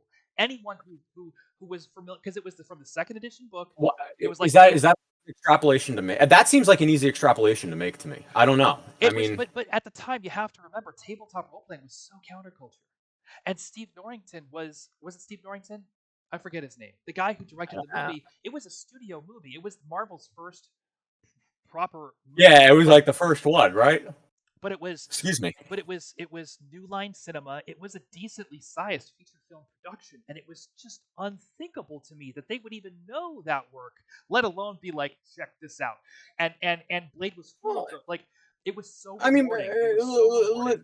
I'm sure you know the Jon Favreau origin story, where it's like, yeah, his first movie was Swingers, but like, you know, he was an actor in Chicago and he grew up playing Dungeons and Dragons. That's where he got all his inspiration from. He's a D&D nerd. Yeah. And, you know, like... It was gobstopping. And so I'm agreeing with you. Like, absolutely. Yeah. Like, using camera composition as a way of like, is a very effective way. It's also a way to connect with an audience at a level where they don't have to figure anything out. It's familiar to them. And so their subconscious doesn't have to do the work. They can devote every amount of their attention and their energy into the experience, and that's what you want as a filmmaker. That's the pinnacle of it, where it's like they're not doing a single thing that could potentially lift them out of the experience. I would even go even subconsciously. I would even go so far as to say that from a development standpoint, once you've got your script, the proper way to go about this would be to take the storyboards from Blizzard and go ahead and find the shot compositions that work and that add up and make sense for your story. Put those in first, and then sit down with your director of photography and say, okay, this is our starting off point. I want you to take a look at what this says to you, and look at the movie we're making, and let's build from here. Let's make this visual vocabulary, and let's make these stylistic choices a consistent through line. So, and this is very interesting. Actually, there's one specific cutscene I would like to talk about here, because we're talking about this specific thing. Yeah. That it takes place in the original StarCraft, but we don't get the cutscene for it until StarCraft 2, which is the Kerrigan betrayal, right? We only get the audio of it in the first one, and we don't see it. Yes. Until we get that, and to be fair, I'm glad they waited for that cutscene, because obviously the graphics technology was just so much better that we got a way more artistic and cinematic version than we would have had in the original StarCraft. Yes. But I remember seeing that and thinking like that the way they did it totally works. There's nothing wrong with it. It's functional and it gets the point across, but that it could have been so much better. There was so much about that exact cutscene where they did this thing cinematically that I feel is such a cop-out, which is the pull-away reveal on the crushing, onslaught that's the surrounding onslaught that's coming. and that's just so overused. It is. Like that shot has been used since like the 70s, I want to say. Putting aside the active versus passive screenwriting conversation which we've had. Right, yeah. What I want to say is I think that shot was appropriate because Was what? Appropriate and well used. Appropriate. Because I'm not saying it's not appropriate, right? It works. Hear me out. Yeah. Having played StarCraft the original relatively recently, right. The mission where you lose Kerrigan is the mission where you can't destroy all the Zerg bases. And it's the mission where like you bulwark yourself and you build walls against those Zerg bases, and then they overwhelm. Right, it's a survival mission. Right, it's a survival mission. You're waiting for. You have a mission objective. You have to go blow up some transmitters or something, and then isn't there a survival counter in the second half of it? Maybe. Aren't you waiting for Tassadar to show up and because like Menks bails, but like Tassadar shows up and saves Raynor, right? And so you have to hold out long enough for Tassadar to show up, or am I confusing that with a different mission? I think it's a different mission. This is something. Okay, maybe I could just be wrong. And maybe it's a timer until you have to destroy this or that, but it turns out the whole thing is a bait and switch, and they just overwhelm your defenses. So the final moments of that mission are your totally futile efforts to stave off the attack. So you do have that sense of Zerg just washing over your base, and you're like, but I did the thing. Like I wouldn't show it. Yeah, sorry, finish. I don't want to interrupt you. Please, go ahead. Finish. To me, it was the only way to remind the player, not necessarily of what happened in the story, but of what they dealt with. I would show it through Raynor's POV. If it was up to me, I would start on Kerrigan, right? I would have her. I would probably start it the same way that they did it in StarCraft 2, where she's, gunning down the Zerg one at a time, kind of thing, and runs out of ammo. And then after she runs out of ammo, it's like there's that quiet, right? Like the eye of the storm kind of, quiet for a moment where she's looking around, and there's like it's not entirely sure if it's over or if there's more. But then I would cut to Raynor as like maybe he's, because like again there's no way he wouldn't do everything he could to get to her. No, but he physically wasn't there. He was at the mission objective. He left the base. In fact, this is why scaling is important. Yep. Right? Yep. Because he's in the mission. Right? It's not like it's a Kerrigan only mission. He's in the mission. Yes. So that means that he is in close enough proximity. If you think about this like in Star Citizen kind of scale, right? To steal when you go up, when you go up, you see a lot. Like suddenly big distances become small, kind of thing. Yeah. And given that it's sci-fi, and given that it's not a stretch to imagine that Raynor would be able to witness this. I think you're right. Kind of thing. Yeah. And it's such a powerful moment for his character arc. Yeah. Why just miss it? And there's not, and again, that's not something that like what's the word, betrays the original narrative, right? At all. And like, so what do we get in the cutscene in StarCraft 2? We get to see Menks kind of watching it, but not close. He's watching it on a macro level, not with the microscope.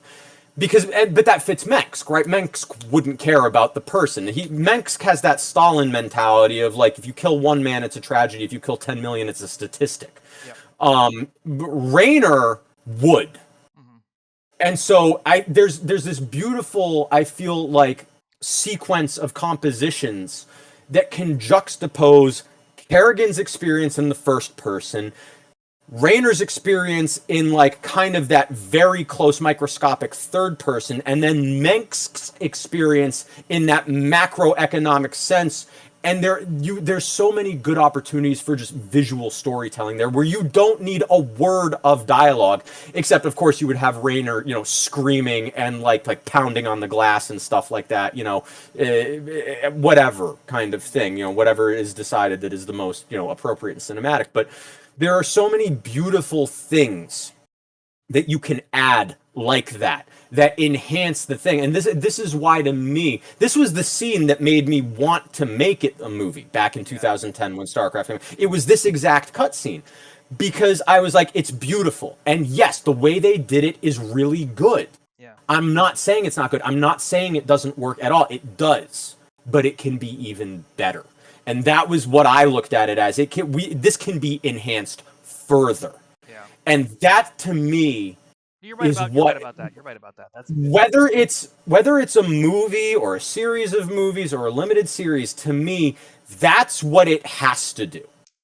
It has to take the original thing and elevate it further. Otherwise, there's no point in adapting. That's absolutely true. And the structural conversations we're having are about starting that process with the cast. Yes. And you're absolutely, if his mission is to get Kerrigan, he has to try and get her no matter what's happening. Like if she's getting overwhelmed with Zerg, he's in a ship. Yeah. And like I really, and I'm gonna briefly bring it up here, because I'm pretty sure that it's Tassadar that comes and saves him. Because Menx doesn't save him. But the beautiful thing is, what happened in that ship is something you can address too. Like if it's Protoss, whether it's Protoss or it's Menx, I can see Raynor putting a gun to someone's head and being like, "Get in there right now!" Like, and they're like, "The Great War. Do what you're gonna do, but I do not take your orders. Like I am answerable to someone else." Whether it's the original story is Mensk is just Confederacy there at that point, right? Yep. The Zerg was called Xenomorphs by the Terrans. That's really funny. I didn't know that. That's the homage that they're paying. Yeah. Is Zelnaga, Protoss, Confederacy, a nearby colony of Marsara. Battle. Is it Antigua Prime? Is that where it is that this happens? Kerrigan's son Korhal decided to unleash the Zerg on the Confederate blockade and the rebels escaped. That's what it is. They were using the psi emitters. Yes. That's what this was. So the sons of... it's the sons of Korhal. Right, so Marsara was lost to the Zerg and then the Protoss cleansing. I'm thinking of something where you had to finish the mission before the Protoss arrived to cleanse it. Maybe it wasn't a holdout mission. Maybe it was you had to finish the mission before the timer ran out. Yep. Maybe that's what, because the Protoss were coming to cleanse the world. Yep. Rebels moved on to Antigua Prime, where they hoped to ferment open rebellion against the Confederacy, gain support. Sarah Kerrigan, a telepath and former covert agent, became friends with Raynor. Mensk forcefully persuaded Duke to join his side. The colony was liberated. Before the arrival of the Confederate counterattack, Sons of Korhal used psi emitters to unleash the Zerg on the Confederate blockade, and the rebels escaped. And the Protoss followed on the heels of the Zerg and cleansed Antigua Prime as well. So it was Antigua Prime that we're talking about here. And let me just scroll down to the bottom here because that has its own subpage. The fall of Antigua Prime. Stupid ad just changed my scroll here. Okay. During an attack, Delta Sons of Korhal. In light of the laws. Okay, during an attack by Delta Squadron on the Sons of Korhal, the rebels constructed a psi emitter from the technology stolen from the Jacobs installation. The device could attract Zerg from a considerable distance. Kerrigan was ordered to take it into the Confederate base using her ghost capabilities. Menacing their current position, Kerrigan successfully carried out her mission despite interference from the Zerg. Masses of Zerg traveled to Antigua Prime from light years away, falling on the Confederate positions, destroying the blockade. The Confederates stood their ground rather than retreating, enabling the Sons of Korhal to escape. Protoss arrived, briefly engaging the Zerg on the ground alongside Jim Raynor in a mission to rescue some colonists before surrounding them, and they eventually purified the planet, sterilizing all life on the surface. So it doesn't exactly say what the specific mission mechanics are in that one moment, but like that's not it's not where you lose Kerrigan. I think that's not it. I think it's that's the moment, because what happens is that Raynor has to leave, and when the Protoss show up to purify the planet, Raynor operates under the assumption that either the Zerg killed her or the Protoss did. Not realizing that the Zerg, infested her and removed her from the planet before the cleansing, kind of thing. Yep. No, that's definitely when that happens. That's when the Kerrigan betrayal happens. And, Mensk sipping his, his tea in that cutscene on, I think it's the Hyperion. And watching this happen on the macro level is as the Sons of Korhal are escaping from, that whole situation, kind of thing.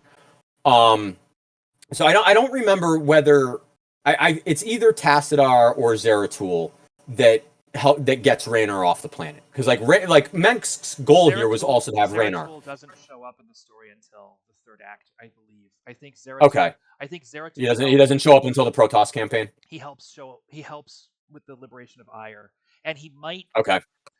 I don't think. Yeah, you know, you're right, because there's the interactions between him and Phoenix early in that campaign. Yep. So yeah, no, it was clearly Tassadar. Yep. That shows, because again, Menk's design, if I remember correctly, was to have Raynar die there also. Yes. Yes.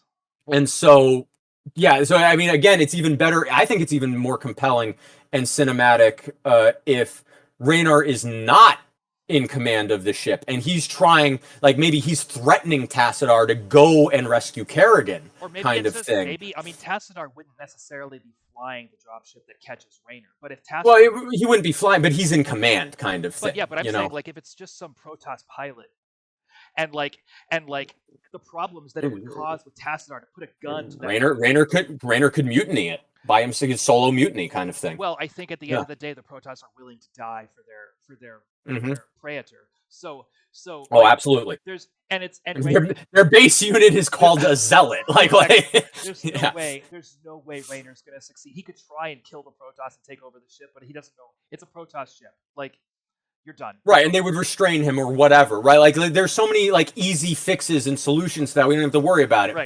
But that's my point. Like, and having that conversation of like being like, and him just being like, and Tassadar being like, listen, like, and yeah, exactly, right? And that's exactly what my point is, and this is kind of goes back to why I was maybe leaning toward limited series a little bit, because you get to fill in the blanks of these parallel storylines. Oh, see, I think that these parallel storylines are the movie. Yeah.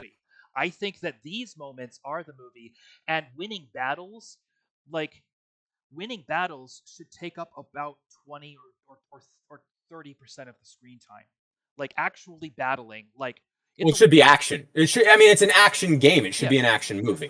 But still, like, we don't want to cover every military campaign. We want to deal with the characters negotiating with each other and trying to seize control of the war effort, because that's really what's going on here. Right, like we're not probably going to put the tutorial mission in there, right? Like where you're just picking off one unit at a time, so you're learning the controls, kind of thing. So in the adaptive process, let's say we're just talking about Act 1, and we're talking about how Raynar gets from the point where he starts working with this ghost and starts trying to impress this ghost that he thinks is super hot and cool, like, to the point.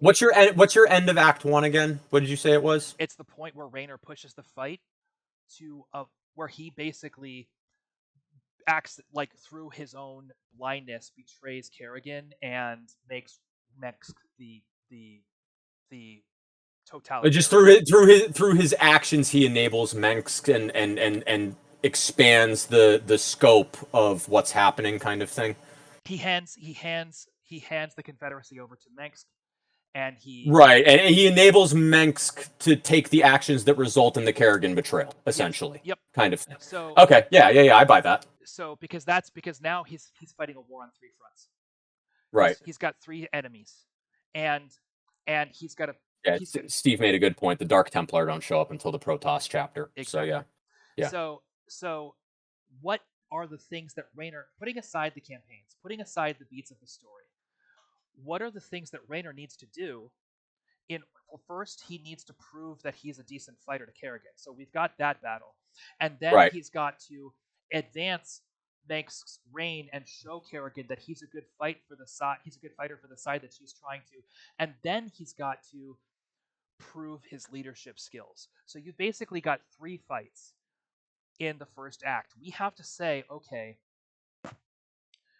where are the battles where he does these things? Are 2 of them the same battle? Where are the beats in the story where this happens? And those become the campaigns that are important. I'm trying to pull up like the list of original StarCraft missions, so we can actually see like what the storyline is attached to.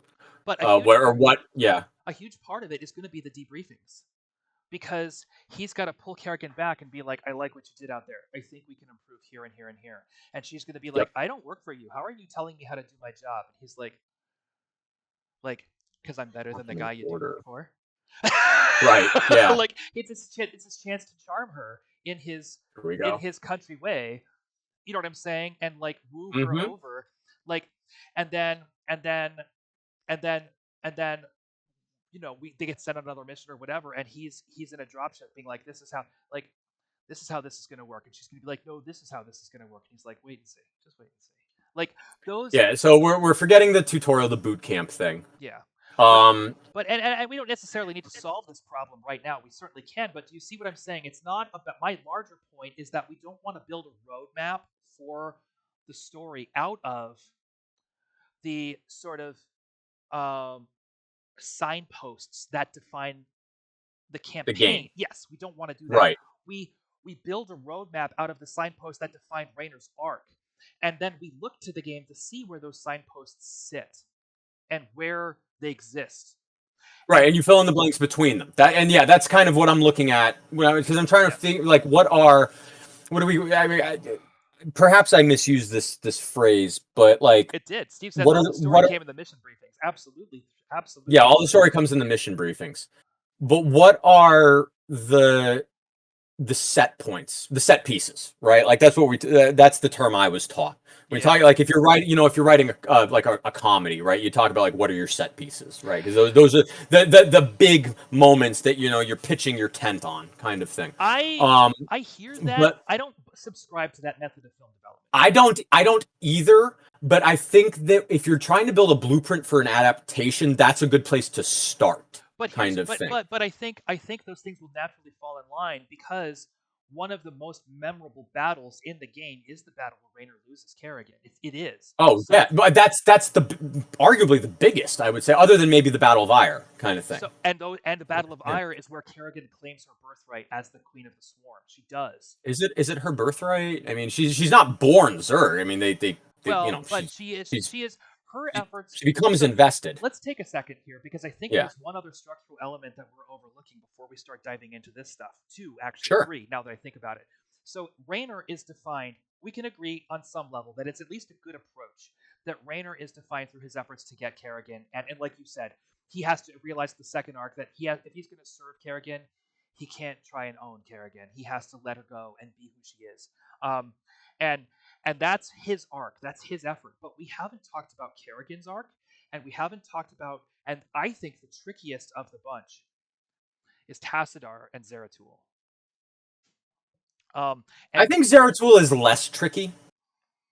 Tassadar is tricky for sure because you can't have the military commander who's just following orders for the sake of order. he has a Like sense of you glory. can't He do has a that. personal sense of glory that he's trying to achieve. Right.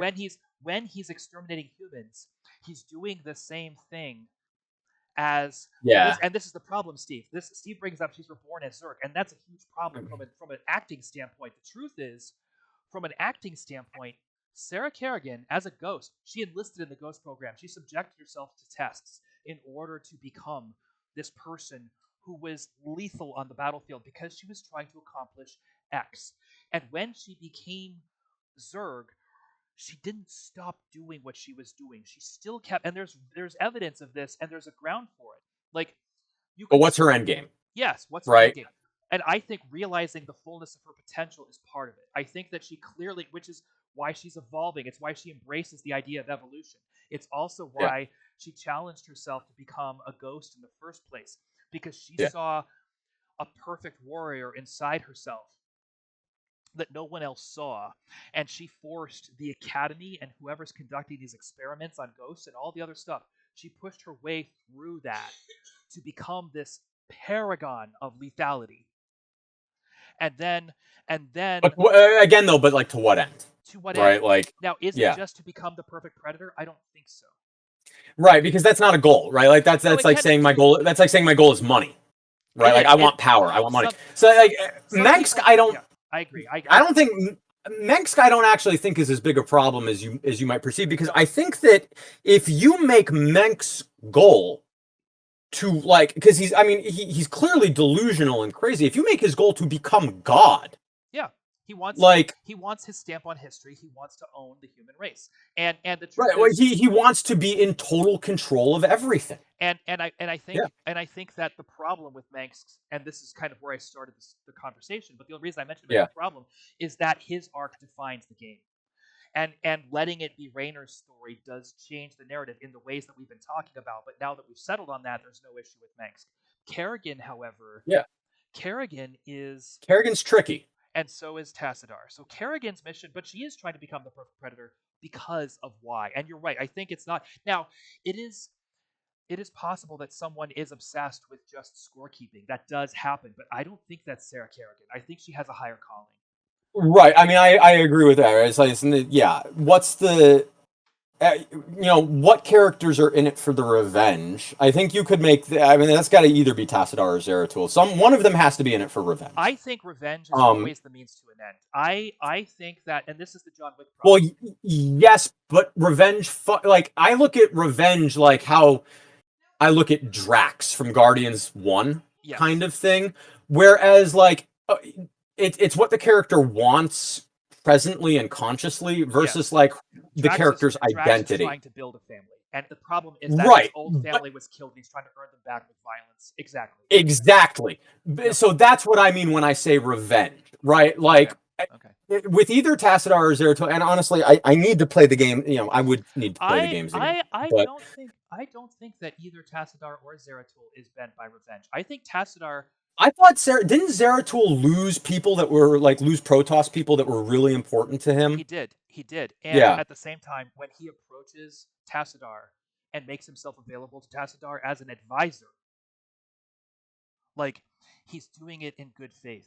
Like, Tassadar knows that he's going to be prejudiced against. He knows that there's no way the Protoss are going to accept him, and he's making this trip. Zeratul is making this trip. Zeratul, yeah, not Tassadar. And yeah. he's making this trip because he knows full well that the process that Ire can't be free without his help.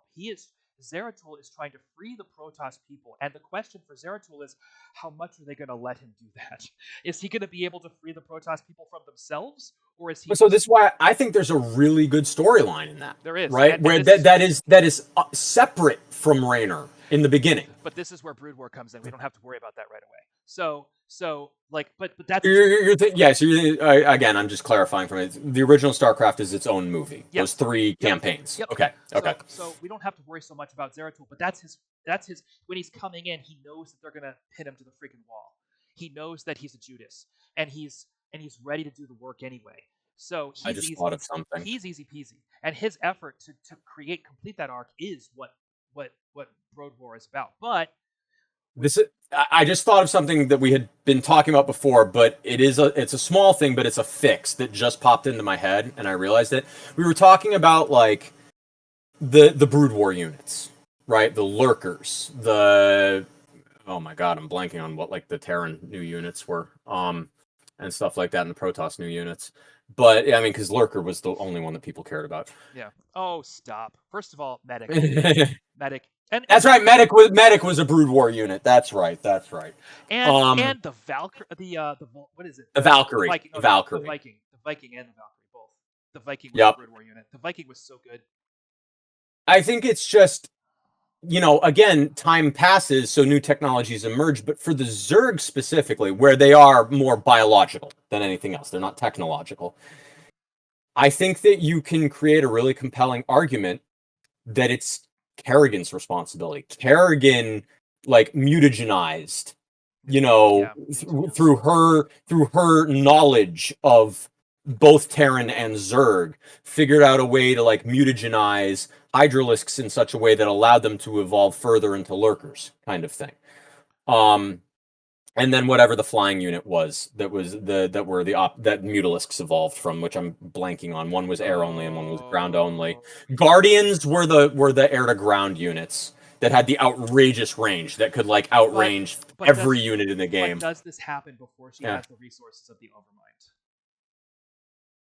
Well, I think it's Brood War, right? So it's like that's the transition into Brood War, right? So, like, because we don't ever see infested Kerrigan again in the original StarCraft, right? She doesn't come back in until Brood War, right? Or does she appear in the Zerg campaign? I can't remember anymore. No, she leads the fight on. She leads the fight against the Overmind on Ire. She's part of that fight. At the end of at the Protoss campaign Yes. in the original StarCraft. Yep. Okay. Well, then it could just be like what she's been up to since Ire, kind of thing. I think that's great, and I think it would be a great reveal to have her be like, like, and then just have these like banelings come out of the ground, like having right the unburrowing reveal, right? Yep. And then it's like the thing is like the banelings are defeated, right? And they're still on the creep. Yeah. Like the Terrans or whatever, right? They're or the Protoss. They're still on the creep, and it's like it's one of the. I would never use the line, but it is one of those like it's too quiet moments, right? There's so many of those. And then you hear you hear the spikes before you see them, kind of thing. Whatever before you see them, and you can make it so. There's so many beautiful things you can do with that cinematically. It's such a great auditory and visual storytelling. Yep. And I was like run, and then they're running, and you have the chase cam, and the spikes are blowing up behind the running, and so then someone gets impaled on one and is screaming up into the air. Oh my God, so many great things. If we're willing to go rated R with this, and I certainly think we should. You have to. You have to. That also opens up so many Protoss dismembering things. You will lose the audience if this is not rated R. Like you've just got to cut people in half with plasma weapons. And I lean into that forever. You cannot make a masterpiece with some very notable exceptions, but you cannot make a masterpiece that is not rated R. I feel very strongly about that. I totally disagree, but I do think that again, heavy metal is what this is. I think it's visual satire, and I think that the game is inherently bloody. I do think that I don't mean rated R just for violence. I do want to clarify that, right? Because if you say fuck more than twice in a movie, and even it's really more than once, but you can sometimes get the exception for 2, you're rated R, right? Like The Martian had to apply for an exemption from the MPAA because they say fuck twice, except that both times it's used as an expletive rather than a pejorative or a verb or anything like that. So the MPAA granted them that waiver and gave the movie a PG-13 rating instead of an R rating. But this is what I'm talking. There's too much. You lose the realism. I don't think StarCraft has cussing. I think that it's too Western, and I think that here's one of the other things that I agree with the R, but. It's R for violence, clearly. But I think that this is going back to the sort of tone and the candor of the movie. Part of why I think this is such a Shakespearean story is because the language that the characters use is so archetypal and so curated. It's very Sarah Kerrigan is measured. She doesn't need to swear. Jim Raynor is a Lone Star gunner, and he's. Can I try to blow your mind real quick? Yeah. I agree. I don't think I would have any of the repeating primary hero characters swearing unless I had a really good reason to give them a one-off somewhere kind of thing. But I would say you want to have, forgive the term, but the red shirts, right? But the red shirts let me tell you why. Let me tell you why, though. Yeah. There's a good reason for this. I can make a compelling argument for this. The reason for this is because if you can draw that contrast, that dichotomy of I don't want to say bougie versus proletariat, right? It's not a class thing. Right, but it's a military. It's also a military thing, right? I don't know how many friends you have in the military branches and stuff like that. The officers aren't as foul mouthed as the enlisted, right? No, that's true. That's true. I agree with you there. I agree with you there. But here's where I would want to have the generic Marines swearing like sailors. But I disagree, and I will say it's because Blizzard has already written so many cutscenes with generic Marines in them, particularly in Brood War and in the first StarCraft. Guys in Absolutely. Oh yeah, there's tons of somebody help me, we're taking fire. Steve makes the point. Tychus swears. You cannot tell me for a second that Tychus does not swear, kind of thing. Okay, well then we give it to one character. Give it to the Tychus Finley, but that's the thing. It's character defined. But here's right. It's not when it comes swearing for the sake of it. When it comes to the red shirts, though, I am disagreeing with you because I think that what they went for in the initial StarCraft was a very um, it was caricature of class issues, which I don't think they were. It was all the redneck yokel stuff, and I think we don't necessarily need to lean too hard into that. But the sort of bigger picture of that is that they were going for like a Dirty Dozen World War II Yes, sensibility, and yes to that, and so we need to, but and so we lead, and I think we lean into the Dirty Dozen World War II um, language, and we build on that. here's here's the thing about that. And look, what you said is correct, but I don't actually think that that's why Blizzard omitted profanity. I think they did it because they wanted to make sure that they could seize the younger demographic in sales. I'm sure that's the case, and They didn't want. I mean, sure you remember the labeling back from the '90s, right? That if there was swearing, it was always parental advisory. That black and white box, right? They for sure would have wanted to avoid that because again, back in the '90s, right? This was kid grade stuff. Like I was playing. I started playing the original StarCraft when I was 10, 11, something like that. Right? And like my parents were fairly open-minded anyway. They wouldn't have I mean, I got the one of the Smash Mouth cassettes for a birthday present when I was like in 4th grade or something like that, you know. Yeah. But my parents were not the typical parents in any of that sense. And if all of a sudden you have profanity, I mean, what South Park made a movie about this exact topic. Horrific, deplorable violence is okay as long as people don't say any naughty words. And at the same time, and I agree with you. That's part of the reasoning behind it. And at the same time, it did create a tone that's what they did. And I think that, and I think that and I think that it's a charming tone. I think that even with it brings a sense of charm to the splatter gore. You mean it's got that kind of like a kind of enchantment to it almost? Yep, exactly. And that's watch the Dirty Dozen again. Watch The Great Escape.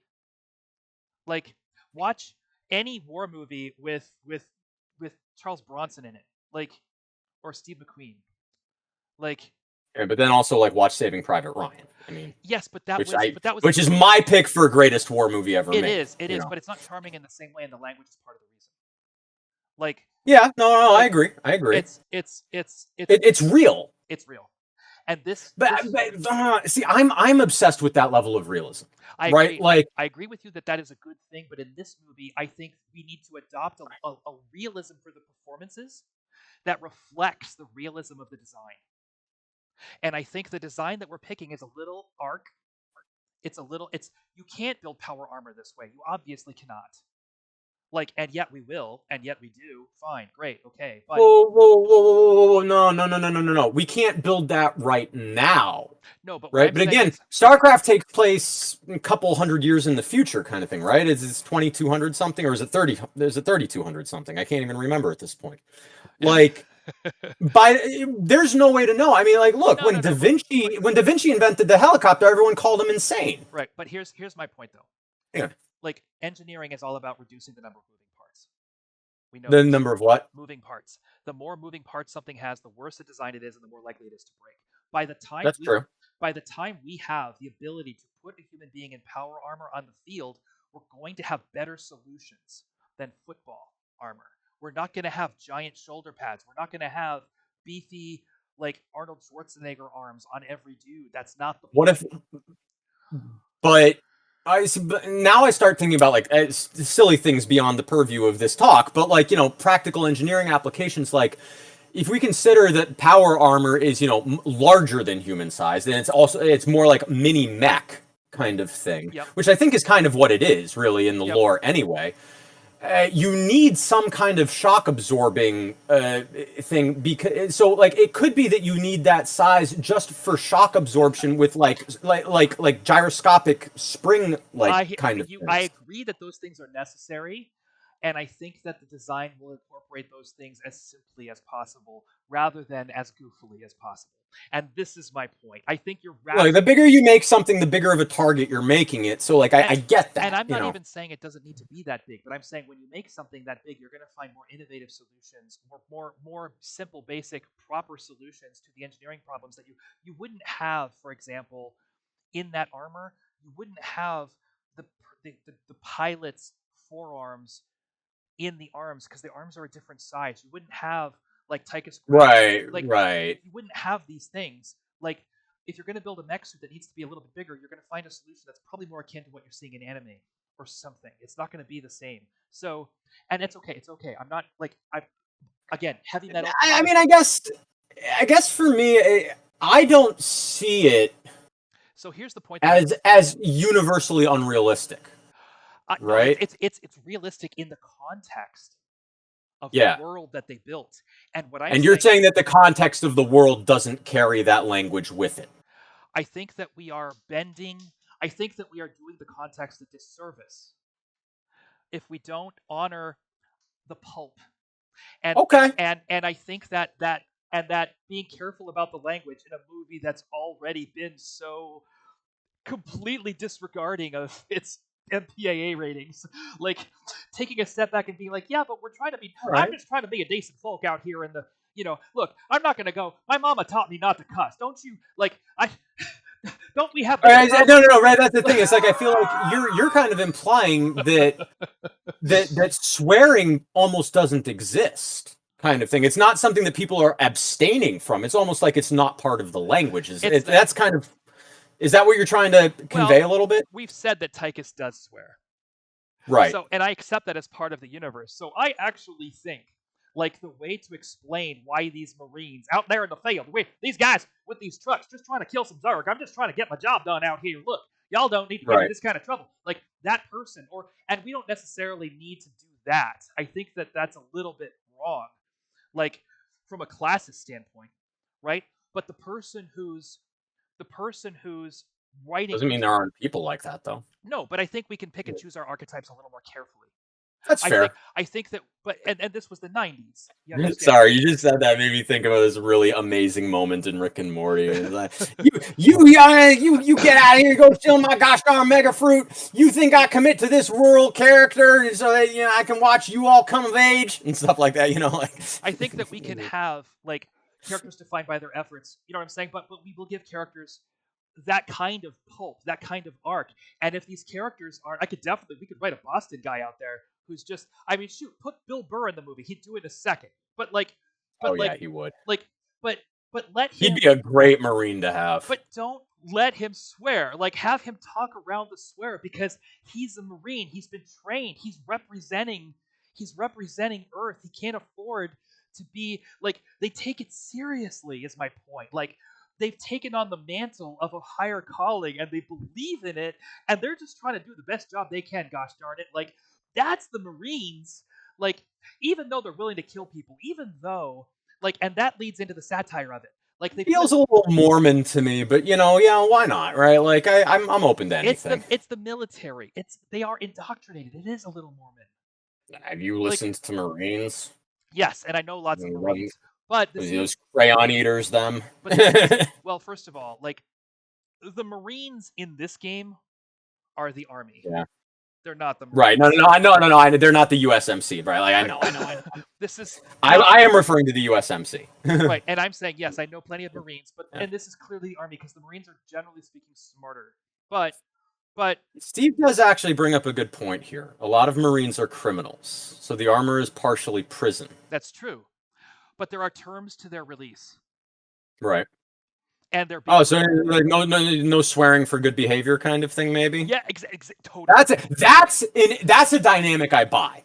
That is a dynamic I absolutely buy. And Tychus doesn't give a shit, so Tychus will say whatever he wants. But there's somebody just listening, and this is very StarCraft too. Somebody's listening to the tapes of these recordings. Somebody's gonna be like, you could die on the field, and like your family could be punished because you didn't die in the way they wanted you to. Like, well. I think that's a little bit of a that's a little authoritarian for me. That's StarCraft. StarCraft is like no holds barred. Well, I think there might be some liberties being taken, but I think something that I just sticking with the meat of what Blizzard gave us kind of thing. I do really like it.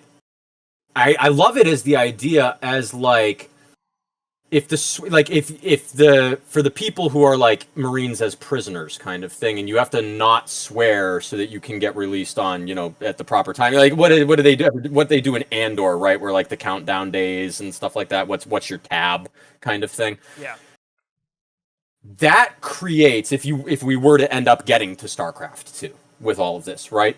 That gives the Tychus character a really good level of dimensionality, because then he starts swearing, and then the other characters are like, why are you swearing? Because he has the deal with Mengsk. Yep. Right? Yep. And so it adds this degree of suspense and confusion and mystery to it. And yeah, if you've played the game, you know what's happening, right? But like also and this is a thing that I think you have to be anyone has to be so careful of when adapting. You can't tailor the project. I feel strongly about this, but you know more about the business than I do, so I could be wrong. I feel like you can't tailor the project to only appease the fan base. You have to try to get broader appeal than just the fan base. And so by getting that little dynamic with Tychus, all of a sudden people who aren't in the fan base, you are drawing them in a much more profound and strong way with that. And I really like that. Well, I think part of the key, and this is one of the things that you don't necessarily have to worry about as much in literature, and you don't have to worry about as much in video game design, but it does come down to good world building. When you introduce a tool, whether that tool is a system, whether that tool is a machine, when you introduce social construct, anything, when you introduce context to a world, when you introduce world building, one of the things that you have to consider is, and probably the most important thing is, not why is this there, but why was it built? Right. Not why is it was there because it was built. Why did people create this thing? And so if the armor is a prison, which we established in StarCraft 2 that it is, then how is it a system of control? What are the tools in there that they have to control their prisoners? Like, are they doping the prisoners up willfully, or do they know they're getting dosed? You see what stim packs. Yeah, but are the stim packs? Right. Are the stim packs something they tell you beforehand? Well, it could very well be something like the Matrix, right, where you don't get a choice. It's like involuntary survival kind of thing. So ultimately, all of these things, like how did they build these suits, and who's monitoring these suits? Do they go over? Do they record? They would, if you have all this tech in there, there's going to be a black box of some kind. Like, remind me, was Raynor always an officer kind of thing, or did he start out lower in the ranks? I don't remember this, because the thought I had that would be very interesting was, imagine if like what all of the rank and file are prisoners, right? But the officers are there of their own volition. Steve brings up an excellent point, which is that taken in the context that we're talking about all of this stuff, the fire bat suits are wild. Like, I was also thinking about the vultures, to be honest. The vulture unit concept is very interesting to me if we're turning this into a movie, because like oh my god, it can't be like a Star Wars speeder bike, and it can't be like the Tron bikes, right? It has wheels, because you hear them. You hear the wheels in the game. Right, but I do think that like there's a lot. To me, like vultures have to be a fully encased unit. You can't have the driver exposed to the air, just because like then it's not an efficient military unit kind of thing. And they are. You see, there's a cone shape of some kind. Right, but so like, are those prisoner units too? Are Goliath's prisoner units? Goliath is like one of my favorite units in StarCraft. I don't think they're gonna put a prisoner. I think if you in a mech. No. There's no way. Right. They're not going to put a prisoner in anything that they can't control with the machines they have in the field. You have to assume that the computer chips could offer remote control over anything in theory. That's another interesting idea too. What if you had humans in mech? And again, this is maybe I'm taking too many creative liberties here, but like, what if it was the pilots can only control rate of fire? They can't control like motion. No, you kind of thing. I don't understand why. You want the actor in control of the battle. But what I will say is, that's true. You're right. I think that what I will say is that the command and control system reserves the right to shut your suit down at any time for no reason or any reason. Yeah. Like, they can just Yeah. turn you off. They can just turn you off, and then you're standing there like a jackass in the middle of a Zerg onslaught. Like, You're standing there like Kerrigan. yep. Kind of. So I think, but it's clear that they also have volunteer Kerrigan, like the Ghost service was all volunteers that or maybe not volunteers, but they were. Yo, what if? I want to make sure I pitch this right. Mhm. And I understand that this isn't exactly in line with the original narrative.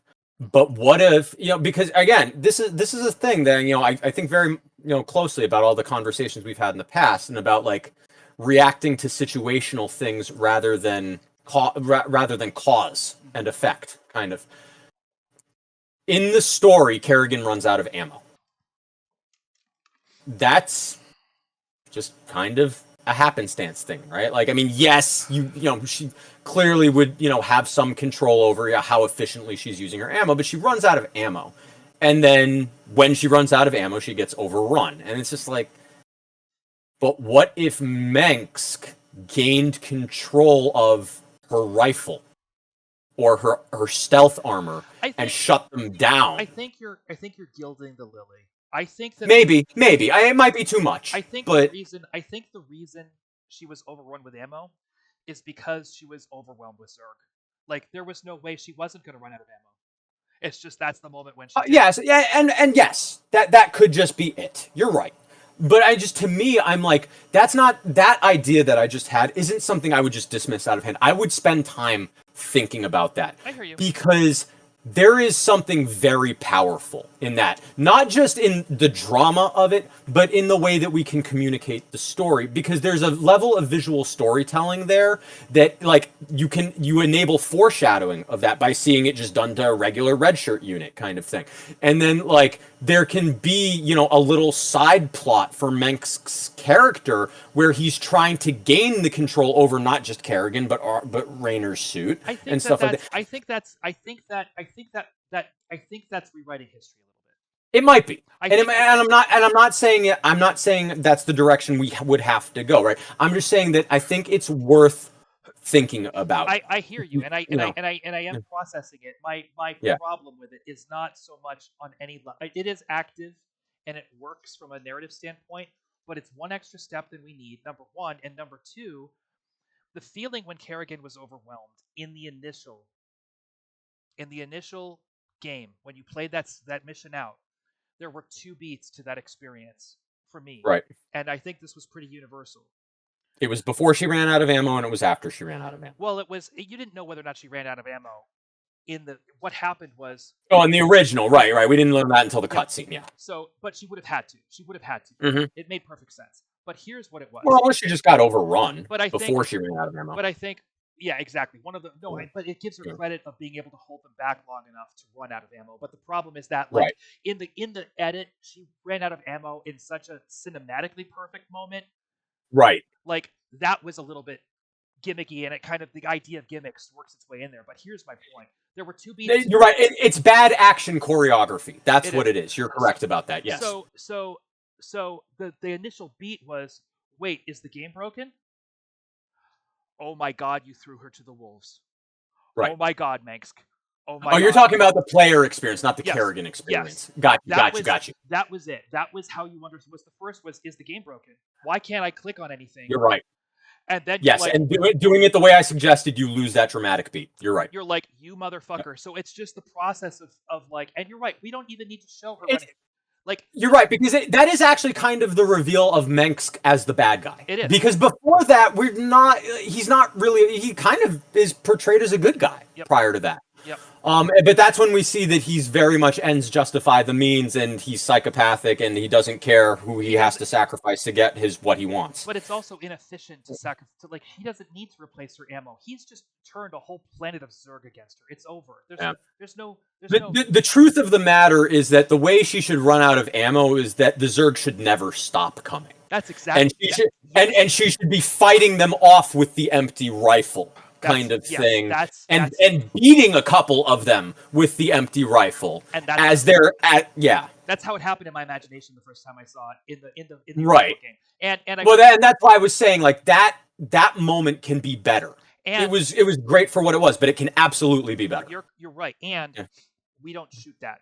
You're right in that we shoot it from Raynor's perspective because Raynor's the protagonist of the story. So it's Raynor boarding the ship and then taking flight and being like, "We gotta go get." What the like? And then just being like, "Get over there."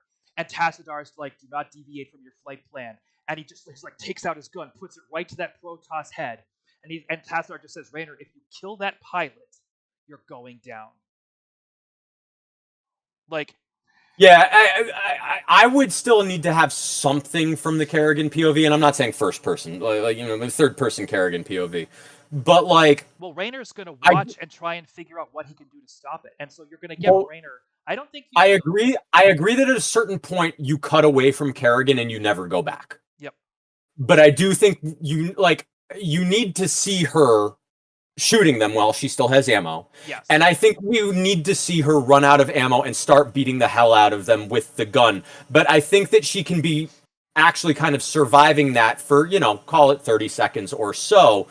And, so we see her like we see that when she runs out of ammo, she's not just auto dead. Yeah. Right? Yes. Once the audience sees that, we can cut away and never go back. I agree. I kind of think. I agree because that's where her action ends. Until she comes out of the chrysalis, she's not a character. Correct. Right. But what I would love to see is like almost Raynor from that helicopter perspective, like close enough so that we can maybe get like that nice Dutch angle of like the the flyby, which dropship or whatever the ship is there, whatever. What were the Protoss dropship units? It was Help. No, they teleport in. They don't have dropships. No. They didn't have transport. Air Force? I thought for sure Protoss had transport Air Force. No, I know. Oh, you know what it was? I'm thinking of the unit icons in the Terran dropship because I'm like a Dragoon takes up half of the space, but it's the Terran dropship is what it is because they ally, so you can pick up Protoss units and stuff like that. Okay, so no, that's what I was thinking of with that. All right, yeah, I guess you're right. Yeah, they teleport. I said that weird. So then there's this, so it's not a dropship, and it would be, and maybe it is on the bridge. Maybe it is on the bridge of the whatever the battleship that Tassadar is flying that he used. Would you have Kerrigan see the ship? It doesn't matter. It doesn't matter. She's not going to take a moment to like be like, "Oh, I could be saved." You don't need that. Like, she's fighting Zerg. Yeah, you're right. That's too cinematic for the sake of cinematic. that's the vat of acid problem. But no, you don't need that. Yeah. Well, I don't mean like with that melodrama, but like kind of like she's beating them down and then sees it briefly, and it flies away, and then she goes back. Yeah, no, you're right though. It's taking away from the despair of Raynor. It takes away from that. She's just, and plus it also, like, I don't think that she would give the Zerg that opportunity to kill her. Yeah, you're right. And you're right. Yeah, she wouldn't. She's a warrior, so she wouldn't. It would be a non-factor to her. Yep. Unless it was coming down to pick her up. It's not worth her attention. So no, you're right. You're right about that. You're absolutely correct about that. But yeah, again, like that scene is so pivotal, and I think there's so many things to do. And I think the truth of the matter is, and the reason why I really, I would love someday in my life to have the opportunity, right, to make this, to make these movies, is like, I think that all of the cutscenes, all of the story moments can be enhanced in similar fashion. Or I think there's a lot of them that just don't. They're not. Well, and they're not needed, right? Like you don't need all of it. Yeah. And again, I do think that it is getting a little bit of that parallel storyline action, which is so beautiful, which is what really makes it all come together for a cinematic narrative rather than a game narrative. Yeah. Because that's, the game narrative is single perspective. Steve says Raynor would jump from any helicopter type craft, and that's yeah, I'm talking about from like, a mile up kind of thing, not survivable jumps. I mean, I don't know what can Marines survive jumping. But I think you're right. I think that like it if Raynor's going to try and hijack or commit a mutiny, it's harder on the bridge of a Protoss warship than it is on, like, I think the idea that Raynor's going to force Tassadar to do something Tassadar's not going to do, like, and if he tries, I feel like Tassadar showed up in his carrier. Yep, in that mission, and I think that Raynor would have to be like, it's going to force Raynor to be more resourceful than just putting a gun to someone's head, because he knows the Protoss won't even blink. Like, oh, they'll kill him. They'll kill him without yeah. Like, and that's not going to save Kerrigan. So right. I think that he's going to have to like find a way, or just sit there in his own private hell trying to find a way to turn Tassadar around, and you have this just defeated man like crumbling. I mean, I think, honestly, I don't think you can turn it into this whole kind of like mini quest for him, because honestly, the time, the real life time that it takes, it's minutes. And it's not hours. And the beautiful thing is, Tassadar just pulls him off the battlefield. He's like, you there. Well, that's the thing. I'm pretty sure it's Tassadar's carrier, so I think that Tassadar is there, and I think you can have a big confrontation between Raynor and Tassadar, kind of thing, and the moment can be when Tassadar like is just like, it becomes clear that Raynor is not going to get what he wants from Tassadar, and all he can do is watch from the window. Well, I think by the time I think Raynor spends those final moments of Kerrigan's life arguing, and I think that like he's not going to stop trying to save her, and then it's Tassadar who just says, "It's done, it's done. Look at the screen, like it's over." And then Raynor. No, I don't buy that one.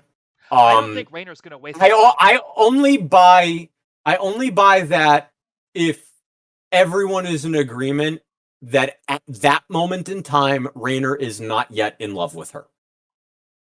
Because if he's in love with her, he will not take his eyes off her. I think he has to. I think he can't afford to waste a second of her life not trying to force the issue. I think as long as she's alive, he has to keep fighting. But he would have to be the one to calculate the rescue plan, because the Protoss won't be like, okay, we would have to do this, this, and this. You know, the costs don't outweigh, the benefits don't outweigh the costs. They're not gonna do that kind of analysis. Raynor knows that. So Raynor would have to be the person to figure out the logistics of a rescue mission, and he can't do that without looking. And the moment he sees the situation that she's in, it is gonna be that bystander effect. He will experience the bystander effect to a degree. But I think he needs to keep fighting and growling. He could be crying. Oh yes. He could be crying while he does it, but he can't just stand there and take it in. He has to be like, you can put this down there, you can put that down there, and Tassadar. Right, I would say the argument should happen in front of the windows of the bridge where he can see her, kind of thing. So he can be going back and forth, kind of thing. But I wouldn't keep them. I wouldn't divorce them from each other. No, I wouldn't either. I think even to the point where Tassadar, like, who's very matter of fact about all of this, can even be like, look, we have a hologram of the battlefield. Look, there she is. She's surrounded. It's and Raynor's just like, he's just putting it right in front of him. Raynor could even do the stupid thing when they're like, we're not going to go down there. Raynor could be like, teleport me down there. Yep. Like, Raynor's ready to die down there with her. Yep. And but it's just, the whole thing is like, and Tassadar's like, I'm not going to do that. You're too useful to me. Right, and the whole point is that I think Raynor should see the Zerg overwhelm Kerrigan while he's arguing with Tassadar, but he should see it. It shouldn't be Tassadar who calls his attention to it. That's fair. That makes sense. You know, because I think that diminishes Raynor's relevance in the whole thing. I get it, but my point is just like, we don't want the moment of him just being like losing his breath and being like, no, he has to fight until there's nothing left to fight for. And then after she dies, I think you can have a moment where Raynor maybe tries to like sucker punch Tassadar or something like that, and we get to see some Protoss superiority in that moment, kind of thing. I don't think we need Raynor to react. I think maybe we don't. I think that like, it's part of his archetype that would happen, but he's such a strong battlefield commander that I think he would just die inside. Well, I mean, that's what we see at the beginning of StarCraft 2, right? Like, he's dead inside at the beginning of StarCraft 2. So, and I think that would happen here too. I think he would, and he's like, and it's Tassadar who's like, but And then given the fact that there's still more story, right? And there's the Battle of Ire and there's Brood War and all of that. I mean, it feels to me that or this is when we have Raynor say, "Where's the body? Show me the body." You got all these scanners. at some point, yes, I think that I don't think that comes up immediately, right? Like I think that has to come up a little bit later. Oh, I think that's fine. I think the reason, and this is maybe a little bit of a departure, but I think maybe the reason Raynor starts, now we're going into Act 2, maybe the reason he starts dealing with the Zerg at all is he's like, I don't have any reason to believe that she's dead. And then when he finally... I actually would like it better if he refuses to believe that she's dead. Great. So that's the thing. He's still chasing her, right? He has not accepted. Yeah, he has not accepted that she's gone. And so then maybe okay, you know what? So what I would really like to see then is after the swarm, Tacitor is being like, there's no point, she's dead, and we're about to, that Protoss is coming to cleanse the planet. And then we see Raynor try to get physical with Tassadar. Right, because Tassadar is now at the point like we're leaving, and Raynor's like, no, because honestly, I don't see Raynor as being the defeated dead inside person until StarCraft 2. And I see him filled with righteous rage. And Tassadar burns the planet before he goes. It's not Tassadar that burns the planet, is it? It's the other Protoss, right? It's overwhelmed with Zerg. It's done. It's a done planet. It's a Zerg world. He burns. No, I know that, but it's not Tassadar who carries out the cleansing. Tassadar rescues Raynor. It's the rest of the Protoss fleet that cleanses the Zerg, right? He does it. It's Tassadar? Yep. I want to check. I that one I felt pretty confident in, but let me Tassadar's take not a wrong. look here. He's not wrong. He's right.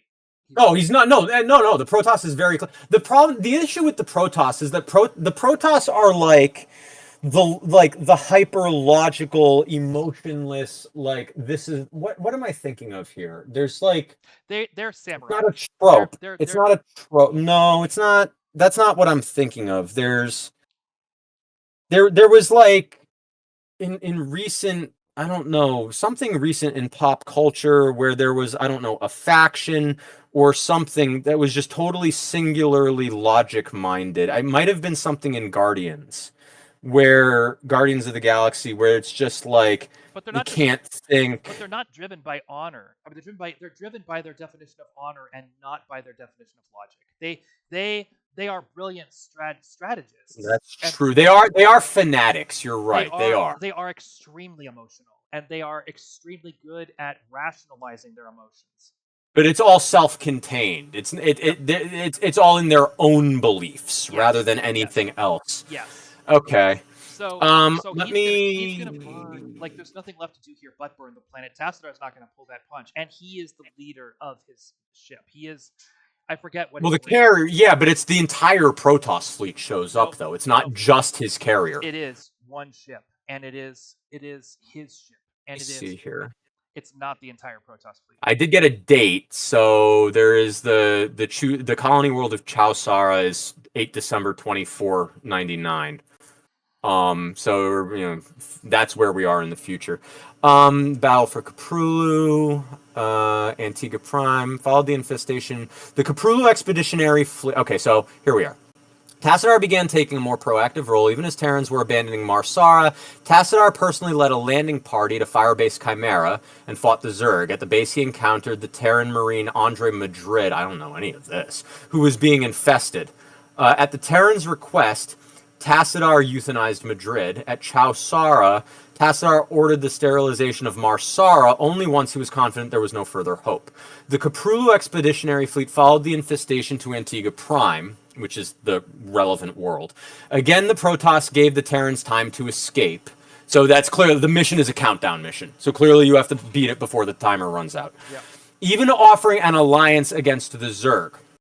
Once the Delta Squadron detachment sent to evacuate the planet was defeated, Antigua Prime befell the same fate as Chowsara and Marsara. In the meantime, Tassadar's rear guard overrun and wiped out. Again, I'm not getting the lore on the actual Antigua Prime event. Why is the StarCraft wiki just not talking about this, talking about the timeline. Maybe it's just because it's in the gameplay rather than It is. rather than in As I between the recall, it was missions. Tassadar who greenlit it, and I think that's great. I think there's no Feral Zerg. Nova and Stone attempted to read. All right, so hang on. Antigua Prime, sometime after its purification, was repopulated and became a planet in the Terran Dominion.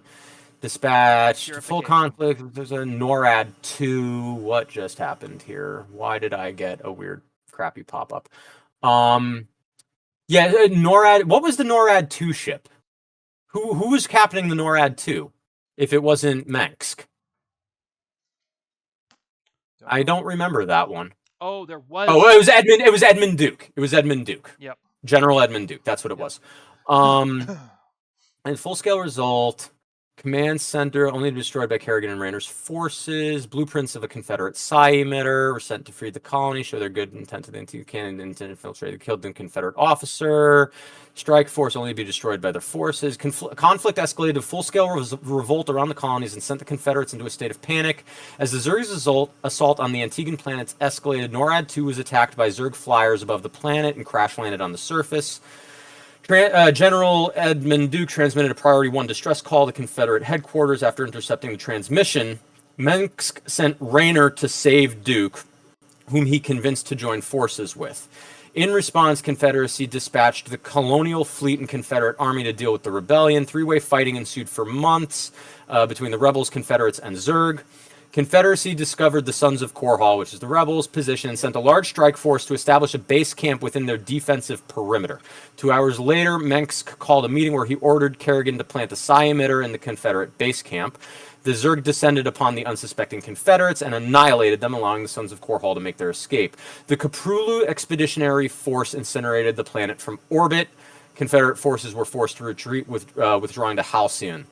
So it was the Kaprulu Expeditionary Force, which I guess is led by Tassadar, commanded by Executor Tassadar. Okay, so yeah, I mean, commanded. So maybe Tassadar didn't rescue Raynor. I think it's okay for the movie if he does. I think it's okay for the movie if he's the one who pulls Raynor out.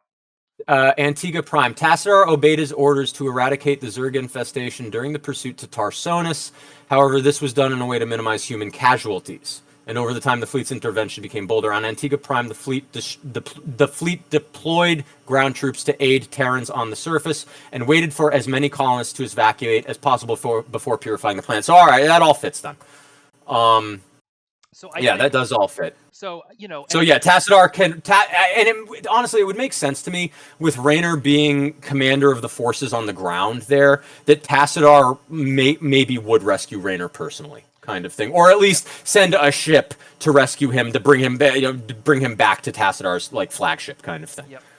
Yep. And then witness the Kerrigan, whatever. And then Tassadar would purify the world right there in front of Raynor. Absolutely. Absolutely. And I think that's a great beginning to Act 2. That's fantastic. And so Raynor has to go find Kerrigan. And we can deal with how much movie has happened in Act 1?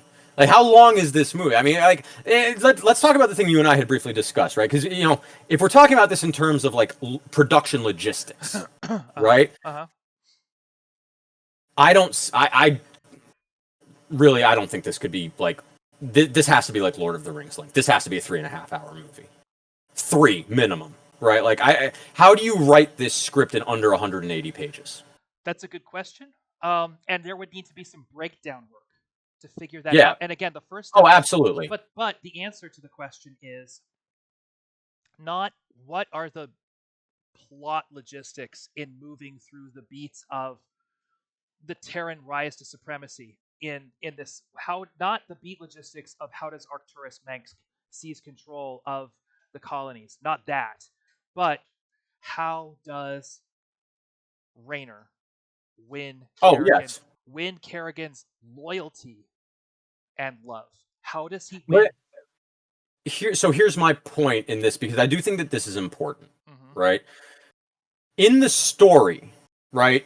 they don't know each other prior to meeting in that first or second mission, right? Like that's the first time they meet, right? And that's the beginning of the movie. That the mission where Raynor's like, Sure. like you can just have him walking. Yeah, we do the whole in medias res thing. Like I'm totally cool with that. We start mid mission. That's I'm yeah, absolutely. But this is my point. If the audience is going to believe that Raynor is really in love with her, right? When she, apparently dies, kind of thing. Yes. You have to give enough time to that arc Oh, that in works. order. That works. Okay. And here's So this is my point, though. Like Kerrigan, the Kerrigan betrayal can't happen 30 minutes in, right? That's not enough time. Oh, I think it can. Thing, as I see it. I think it can, and it has to. And here's my case for that. Okay. And this is something we've talked about, and it's something we to really put our finger on this. We absolutely have to figure Kerrigan out as well. But and we've talked about this before, but it's something that's new to the right. So great relationships on the screen are not about selling the romance over a predetermined amount of time. Great relationships on the screen are about characters building relationships in order to accomplish their goals. I see what you're saying. There are things. Yes. Raynor is a freedom fighter at his core. He wants people to live a good life, and he wants to be responsible for giving that life to them. Now, this is the story. But he also doesn't want to have to do it alone for his entire life. No. Right? I mean, I think that's something that's human nature, right? Raynor, it's like Raynor is a family builder. Right. Yes, yeah. He's like Drax in that sense, almost kind of thing. He is always building teams. He's always building teams. And Kerrigan is the person he wants on his team more than anyone else in the galaxy. It's a non-violent team, though, right? Like, I mean, there's got to be a part of Raynor that is thirsting for the end of the war, the end of the fighting. There's got to be. In the beginning, right? In the beginning of Brood War, I'm not saying it has to be a conscious and present want, but it's got to be there under the surface. He wants brothers in arms. He wants because when he does have the chance at the beginning of Brood War, he could be retired. He could say, I fought my war. Like, okay, the Terrans are in deep shit. I can't really go home. I'm an outlaw. How old is Jim Raynor to you? I don't know if it's ever stated in the lore. How old is Raynor? How old is Kerrigan? I think that these characters are making young people mistakes. I would say, so that's my thought, right? Like, if we go with your building of Raynor right there, I feel he has to be 20s. Maybe late 20s. I think right? I think he could, like, there's a lot of emotionally unintelligent guys in their 30s, but I don't think he's in his 40s. I think that we've got a 35-year-old guy who believes that he is the hero of the story and wants to be the hero of the story, and he's finally found someone worth proving it to. We do have some data from the actual lore here. Okay. I pulled up Kerrigan just because she was the easiest one. She was born 2473. And it seems that the betrayal was February 18th, 2500, which would make her 27. Okay. Because Kerrigan's swarm, or Zerg swarm, not Kerrigan swarm, because Kerrigan swarm, I guess, is Brood War. Yeah. But Zerg swarm says April 2500 is like the start date for it, and so February 18th must have been the Antigua Prime betrayal. And then we don't see her for like 2 months, and then she reappears. So that seems fairly practical. So that would make Kerrigan 27. Here's a Jim Raynor link. Let me click on Jim Raynor. If they decide that he's significantly older, I'm probably good. 2470. So that would make him 3 years older than Kerrigan. Makes him 30 at the betrayal. I would buy that. I thought he was a little older, just like the graphics that they used. He's like, again, if we pull up the original StarCraft graphic, he to me looks like he's late 30s, early 40s kind of thing. Yep. But no, they say in the lore he's 30. So no, this is just, I think that works well, actually. That's just the character design. That's just the character design because everything's so, like I said, heavy metal, like caricature-y and cartoony. They put a big hairy mustache on him. But actually, if I was to cast Jim Raynor right now, you're gonna hate this. Let's do this. No, let's do this. I love doing my ideal casting comps. I love it. I love it so much. Let's do it. You're not gonna like it, but sit with it for a second. Ready? All right. Tom Holland. Yep. I mean, he'd have to put on some muscle. He'd have to get in the gym. He would, and he'd have to grow some facial hair. But I think I buy it. He's got the eyes. He's so sincere. Well, this is like, you know, this is what I said. He can do accent work very handily. I don't hate that at all, right? Like, I've had some really crazy picks too. Like, people were talking about, like, if you make a real life Rick and Morty, who plays Rick? You know, and everyone's saying, like, oh, you know, you get Christopher Lloyd because it's modeled after Back to the Future and stuff. And no, I'm like, Mark Ruffalo would kill that. Mark Ruffalo would be amazing as Rick. And it's like, it's a really weird kind of like extrapolation. But, you know, you haven't. He'd swing for the fences with it. He'd go all the way with it. Right, and you haven't read the feature that I just finished just yet, but the actor that we're targeting for like one of the smaller roles kind of thing. When I tell that to you, again, if it's RDJ is who we really want, but not Iron Man RDJ. Right, not with the slicked hair and the, you know, the billionaire facial hair. No, right, like, you know, with the crew cut, and let the salt and pepper come through in his beard and give him 5 o'clock shadow and a white tank top, and yet then all of a sudden he looks like the character. And that's the whole thing. As long as Tom Holland can kind of look like Jim Raynor, he would kill it. And I'm looking at Tom Holland. Yeah, Tom Holland could do that. I just figured it out. Yep. Kerrigan's mission is to end the war. She wants to be the last soldier. So she's a romantic. Oh yeah. At heart, she wants to end the war. She is the one. She wants to. It's not for her. She's the one that shows Raynor that there can be a life after war, kind of thing. I don't think she wants a life after war.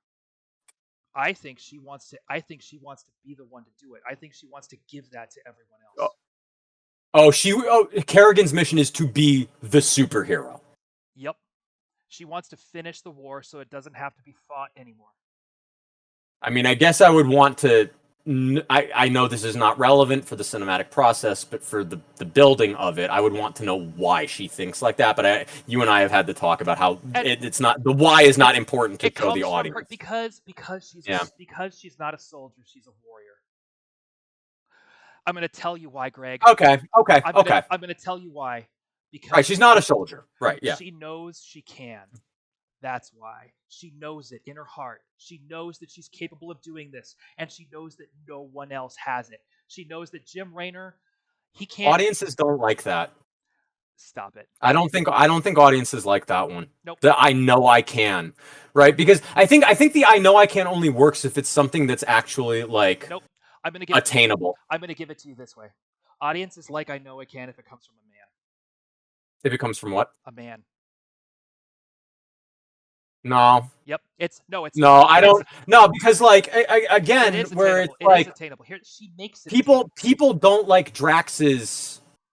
You know, the thing is, like, it's still compelling, but it doesn't win any sympathy with the audience. Drax trying to get revenge for Ronan killing his family, kind of thing. It's because it's not attainable, and everyone knows it's not attainable, right? Drax can't kill Ronan. We all know that from the beginning, just based off of Drax's character. So, like, no one is sympathetic with Drax trying to kill Ronan. They are sympathetic with his grief, but not with his anger. You don't have to earn the sympathy through the emotions of the characters. You earn the sympathy through the efforts of the characters to accomplish the goal. And if you look at Kerrigan's actions, they add up. She is manipulative. She's calculating. She doesn't like Mensk.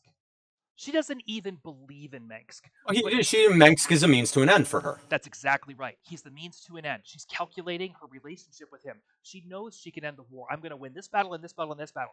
If it comes to the point where to win this war, I need to fight against Mensk, that's what I'm going to do. But right now, maybe... Is there ever a moment where Mensk thinks that Kerrigan might be a threat to him? No, because he's stupid.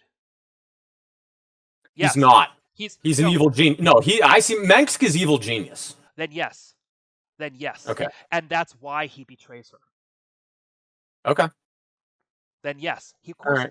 And maybe you can foreshadow that a little bit without letting the cat out of the bag. All you have to do is have her push him on a choice and have him push her back. If he's doing something where she's like, that's not the smart play here.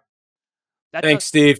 Steve is heading out apparently. So. Oh, thank you so much, Steve. Have a great day. Thank you for being here. So if Menk's mission is to control everything and her mission is to win the war, he's going to do something where she's like, that doesn't solve the problems in front of us. And he's like, yes, it does. It does this and this and this. And she's like, yeah, but that's not my goal. And he's like, you're not here for that. You're here for this. And she's like, right. He plays the stay in your lane card, and right, yeah, okay, like, yeah, problem sure. solved. Problem solved. Like, and the thing is, like, she is using him and she's using Jim, but it also explains why Jim loves her so much, because we give her true leadership mentality, Yep. true leadership personality. Then total selfless warrior, and Jim is like, that's the person I wish I was. That's her. like so Jim, he's trying. But then that's love of admiration, not love of. No, See, you don't understand how, because Jim's mission is to, and again, we are dealing a little bit with some toxic masculinity. Jim is going to have to learn to let Raynor go. This is essentially a feminist story told from a man's perspective. But okay. But Jim sees that and wants to own it. Now, he's going to own it as a warrior and a soldier. He respects the shit out of her, but he's a little confused in his little fucking teenage brain. Pardon my... Okay. You see what I'm saying? So he's not thinking, oh, wow, this person and I have so much in common. We can do so many great things together, and we can build this love. He's like, it says so much about me that she likes me. Okay. Like, so he's going to try and win her over, and we're not going to be confused about why that is. He's going to put his life on the line to win her over. He's going to do everything in his power, and then he's going to lose her, and he has to go find her. I believe. How would you feel about what's the catalyst for this, right? Because I do feel like there needs to be a catalyst for Jim suddenly realizing that there's more to her than just the soldier kind of thing. Jim is about building family. Jim is about building teams. So I think we open this thing. How would you feel about Kerrigan saving one of his men? No, I think it happens the first moment they meet. I think that Jim walks into a room with her and he's like, "Oh, shady, CIA, scary, Black Ops." Well, they meet on the battlefield though. Okay, but it's still a conversation, right? Sure, yeah. Like, oh wow, Black Ops is here. You know what I'm saying? Like, or maybe maybe it's in a briefing, or maybe we can figure that out. You see what I'm saying? Like, the game takes liberties with the format of the game. They are allowed to have conversations in the heat of battle that clearly could not happen in the heat of battle. So maybe it's but they're not in the heat of battle when they meet. It's like a rendezvous point in the field or something like that. Then it is a briefing. Yeah. Then it's hey, let's talk this through. So yeah, it's just not a room. That's all I was saying. It's just not a room, right? Like it's out on the world so somewhere. You have literally like him pulling up in a Vulture, kicking down the door, and being like, "Okay, so let's work this out," and and her being like, "Here's what we need to do," and him being like, "I disagree. I think things should work in this way," and she's going to say something. Oh, so just like butting heads of command kind of thing, but they work it out. But she's going to be so right. She's going to be like, "It needs to work like this because of this and this and this and this," and Jim's just going to be like, "You just saved all my men right now. You just did it." Like, that's what's going on in his brain. You just literally saved the colony. And that needs to happen. No, but what that needs to happen. But I'm saying it will. But what I'm saying is, in that moment, James like, "Fuck, you're right." And what he's gonna say is, "Well, sis, let's do it your way," or how let's right. That's what he's gonna say. He's like, "Damn." I don't think I would not direct an actor to have the thought of, "Oh, she's right." No. I would tell the actor that it's like, she makes good points, but here's my point. She's hot, so let's try it her way, kind of thing. However it gets rationalized doesn't matter, because Jim is going to build a family, and his family is his colony. So that's not what he's doing in the original StarCraft, though. He's not going to turn over the reins and allow her choices to be the Bible for their approach to this fight if he thinks that there is a better opportunity. He's not going to do it. He's going to force her to see things his way, unless. Well, he's going to try to. Right. He's not going to succeed, because I like her being stubborn for sure. Well, but it's not her stubbornness. It's the fact that she forces things. She's going to have to force him. She's going to have to do the work of making him see things her way. So you're very anti-circumstance that illuminates that she was clearly correct. He's gonna he's going to find out that she was correct when the fight wins, and maybe the audience realizes he knows it in that moment, and maybe not. It doesn't matter. But he's going to say, "We're doing it your way." Like there comes a point in the fight where he's not going to argue anymore, and that's probably because he knows there's no point, because he knows she's going to save lives if he lets her. So he can't know that unless he sees it happen. But here's my point. There's a little bit of two samurai on the battlefield checking out each other's stances here. The thing that he's going to understand very early on in their conversation, because Jim is not stupid, is that she's not arguing out of ego. She's arguing out of strategy. Isn't she arguing out of ego, though? Nope. I mean, isn't she arguing out of, like, this is why I don't necessarily just buy into her motive is she's the superhero who's going to end the war, because that's an ego. That's an ego. It is thing. It is, but it's born of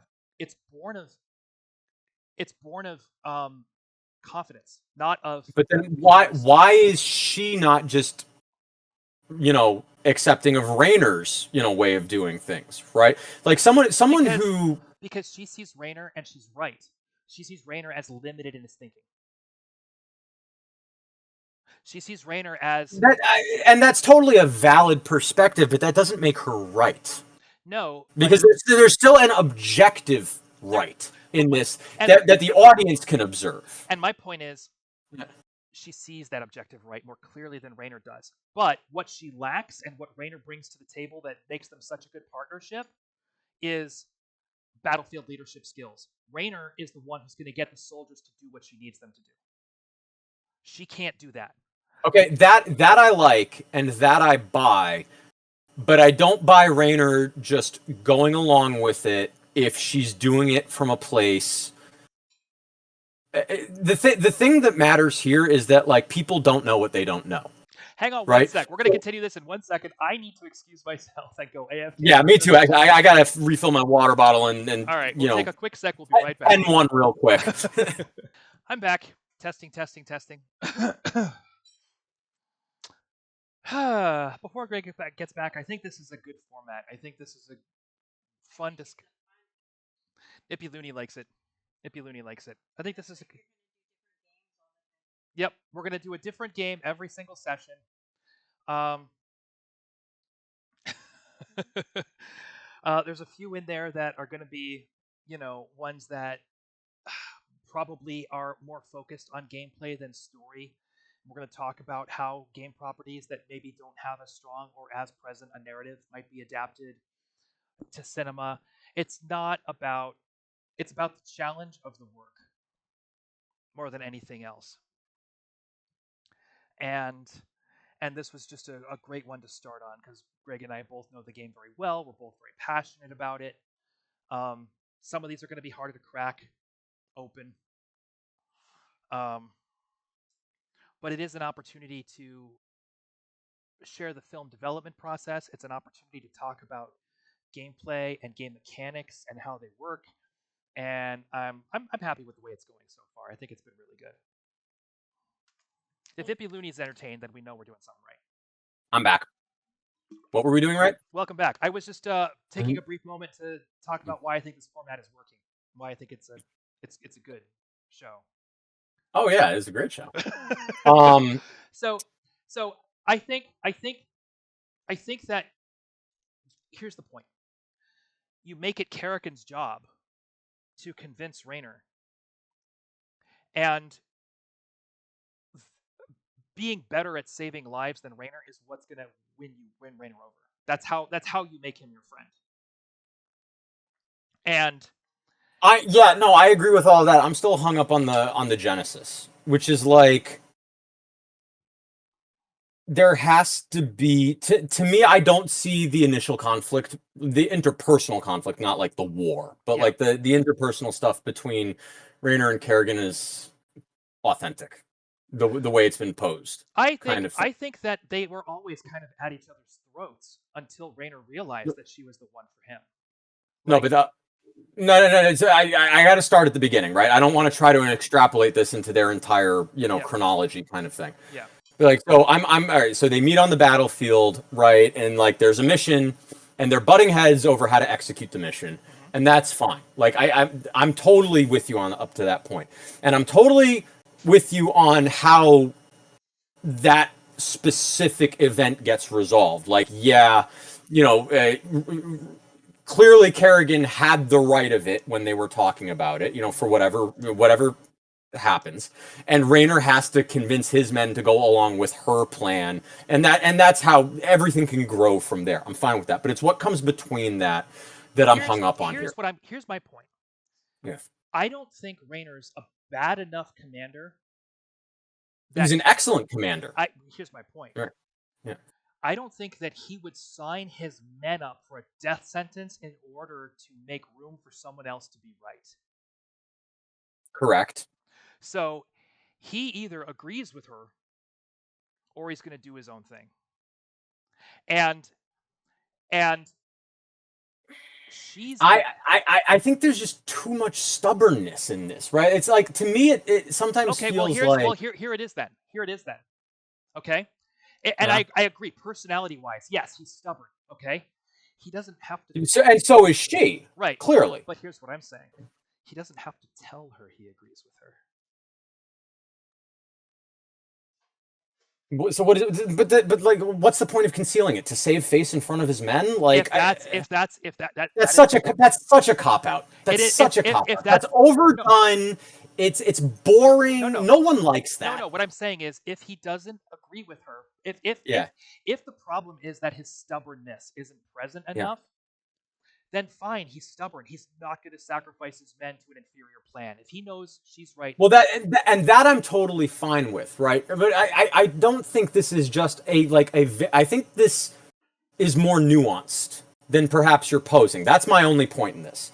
Because I think that it's like, it does have to be nuanced. It has to be constructed in a very particular way. Otherwise, it's just going to feel like a cop-out. I see. But here's what I want. This type of scene is a trope, though. This is a very well-established trope that already exists. It is. And so if it's not done with the attention and the detail and the nuance that really it calls for, it's gonna feel cheap. Yes, this I agree with. And this is where, but it's nuanced not because we sort of escalate the understanding in the appropriate but artificial way. It is because instead, Kerrigan actually... She's not just going to say the thing that makes Rayner agree. She actually has to get Rayner to agree. Like, it's her job to find an in, to find a way to make Rayner go, fuck. Like. Yeah, I don't think Kerrigan. I initially, and again, I'm only talking about this very initial kind of thing. I think. Oh, I looked at my video and frozen for a second. Okay. Kerrigan's initial reaction to Rayner should be that of her own identity, which is, I don't give a fuck who this guy is. Yeah. He's not pertinent to my personal mission. Yep. Right? Yep. And Rayner ideally should feel some of that as well. Yep. Right? And that's where the butting heads comes from. But at a certain point in the too many chefs in the kitchen kind of problem, it needs to be that because they are both capable leaders, right? A capable leader understands innately that at a certain point, you can't bicker. You have to come up with something. You have to make a decision and do it. And so they find a way to compromise, right? They find the compromise that neither of them are okay with. Neither of them are happy with, because in a good deal, no one is happy, kind of thing. That's a very well-known business saying, kind of thing. And this is what happens, right? And then if we get into the mission, whatever it be, right? And they do something, and Rayner's part of the plan gets them into the shit. And then, like, Kerrigan is like, does whatever, the I told you so kind of thing. Then they can lean into that. And then you could have, the Rayner troops being like, I'm not taking orders from a woman, whatever. And Rayner is be like, you want to fucking die out here? Or not fuck, because, we talked about the swearing, but, and to me, and I'm not saying that's how it has to be. Right. I'm not saying that's how it has to be. No, but it has to have that kind of nuanced construction to it where the character psychologies inform the action. I agree. kind of I thing. agree with Yeah. that. I agree with that absolutely. I agree with that absolutely. That's all I was trying to get, because I just don't think it's simple. I don't think it's No, a simple and quick thing. but I do think Kerrigan strategically, like I think Kerrigan's a little bit. I think she's coded as neurodivergent. Sorry, coded as what? Neurodivergent. I think Kerrigan sees, like, I think she, Sure, I think she sure, sees, I think she yeah, sees the wheels, and I think it's part of her character that she doesn't have a lot of patience for people who don't see those wheels, and oh yeah, and and yeah, that's totally okay. and the thing that Rayner brings to her, he doesn't. He's not that person, but I think that what Right. he brings to her is a more holistic sense of how to interact with other people and how to read Yes. other people, and like She has the tactical leadership, and he has the social leadership. yes, yes, Is how I would characterize it. absolutely. And I absolutely agree with that. And I think that, yeah, it's kind of interesting. I almost, and I don't want to get, I wouldn't want to get too close to this comparison, but I kind of would see Kerrigan a little bit as a Gamora character. Oh, A little bit of that. absolutely the Yeah, case. Absolutely the case. yeah. Although I think Kerrigan's way smarter, and Agreed. And I would never say that Rayner is like a Chris Pratt Star-Lord. No, he no. kind But of like, is. He kind of is. Like I he's would say he has flavors of that, yeah. but that's not his character No, though. Like, but he has flavors of it, kind of thing. no. He's Like got a the charisma, right? Like he has that kind of maybe charisma. yep. I agree. Um, uh, yeah, and so to me, yeah, I mean, I think Carrion being that kind of the neurodivergent is really good, because it can make her a little bit more socially frosty, kind of Yeah. thing. It makes her an And ideal ghost. right, exactly. And the whole thing is that neither of them are incompetent. Neither of them are incapable. They're actually quite the opposite. They're both extremely competent. Yep. And that's where the friction comes from. Exactly. It's not a one completes the other kind of thing. It's that they're both Really, maybe not pinnacle, but maybe pinnacle at what they each are good at. and what they're And good at it's is a so matter different from each other. It's so different from and each it's a other. matter of learning how to synergize that to elevate further. And Kind of thing. watching Kerrigan learn to use Rayner as a tool to end the war, and watching Rayner learn to like make Kerrigan a part of his life, and watching these two people pursue these goals. Well, so this is the point I needed to bring up when we were going back about like runtime discussion and Yep. stuff like that, and how you're like, no, like the Act One break can happen 30 minutes in, and I'm just like, I don't know, I feel like it's going to have to be closer to 45 or an hour kind of thing. I disagree. And, Yeah. let me explain this, right?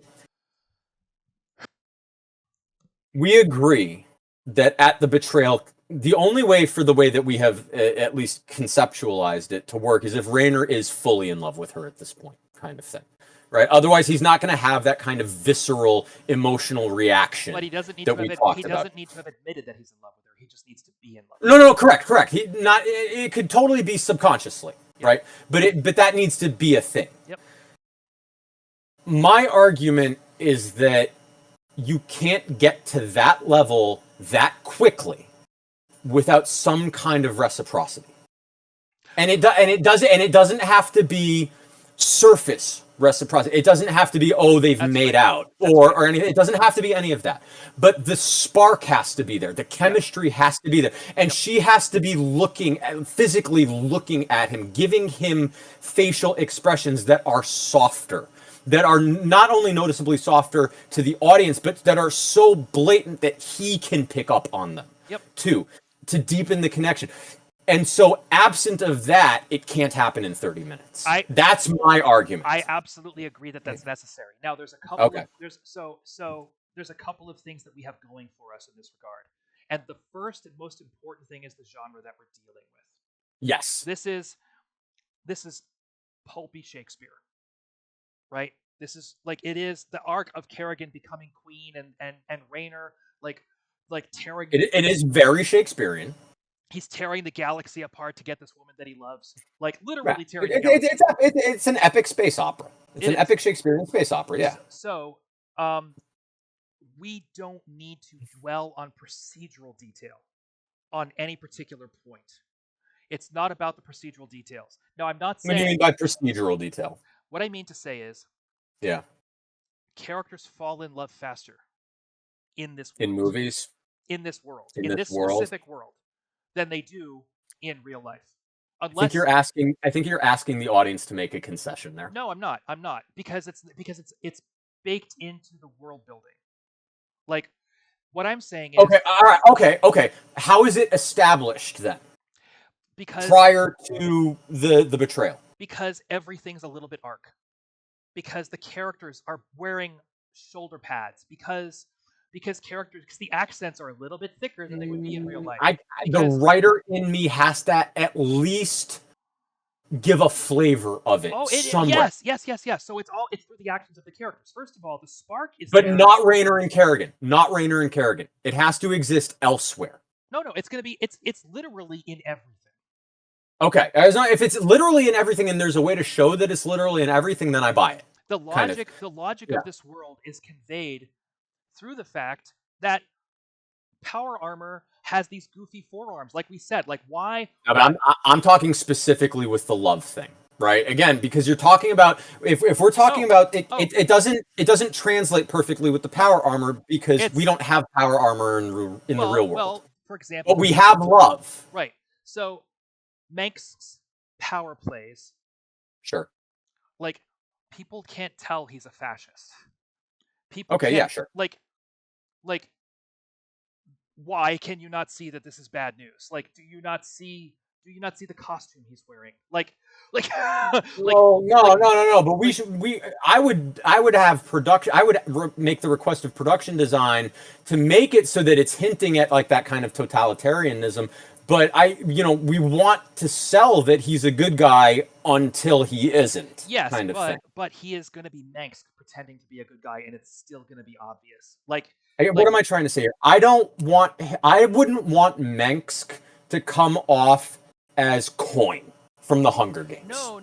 But I do think that anyone who hasn't seen, I think that if we design the character with any sense of faithfulness, and if we portray the character with any sense of faithfulness, just the fact that he's speaking from his diaphragm instead of his throat, just that simple fact. He's an orator. He is an orator, not a revolutionary.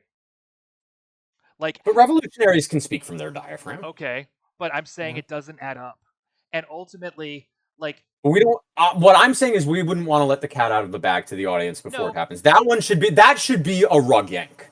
I don't think in this genre it needs to be a rug yank. I think there's going to be people that are caught by surprise by it, and people who are like, I should have seen it coming, and people who are like, well, I played the game. I think at the end of the day, we don't have to have him wear it on his sleeve. We don't have to tell the audience that he's a bad guy. But what I'm saying is, let me ask you a question yes. about that, because I've actually been thinking about what is the proper amount of hinting for the potential, whether it's a plot twist or a rug yank or whatever, right? Where it's you can go heavy on the foreshadowing to the point where everyone in the audience knows what's coming, but the characters don't. Yeah, I don't agree. I don't agree with that kind of storytelling.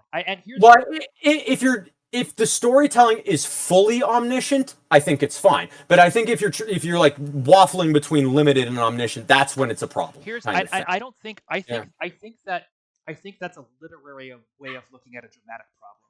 I think it's a different problem to solve. Well, I'm not saying that that's correct. I'm not a fan of that, right? So the correct amount of foreshadowing is 0. Here's no matter what genre you're dealing with, and no matter how pulpy you are.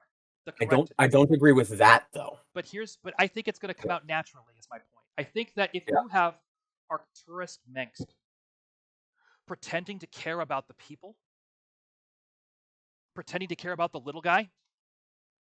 Mm-hmm. He is going to do the best that he can. Here, let me ask you a question. and I think does he think he cares? No.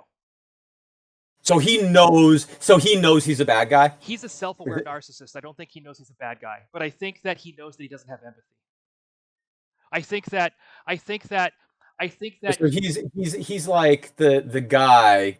What was I watching? I was watching a show or a movie, and the guy's like, "Oh, I'm clearly a psychopath," or something. It was a guy who was he looked like Dahmer a little bit, Maybe it was Blacklist. Maybe it was like the last season of the Blacklist or something like that. And he's talking to someone, What's that you're and joining? you know, Oh, um, yeah. You've seen the new baby, right? I have not. Bring Gambit over, Um, real quick. New baby, new Speaking puppy. of, I do think that that Oh, you were. I thought you meant like a movie or a show or something like look at that. this girl right Oh here. yes, I've seen the puppy. Yeah, Hello, hello, puppy. What a cute puppy. this is Gambit. She's getting very big. Nice. Cute papa, good girl. Hello. Nice to see you again. so so Um, so I think if Arcturus Mengsk, using the magnificence of his social engineering, is yeah. presenting himself as a man of the people, I think there are members of the audience who are going to be like, "That's a narcissist,"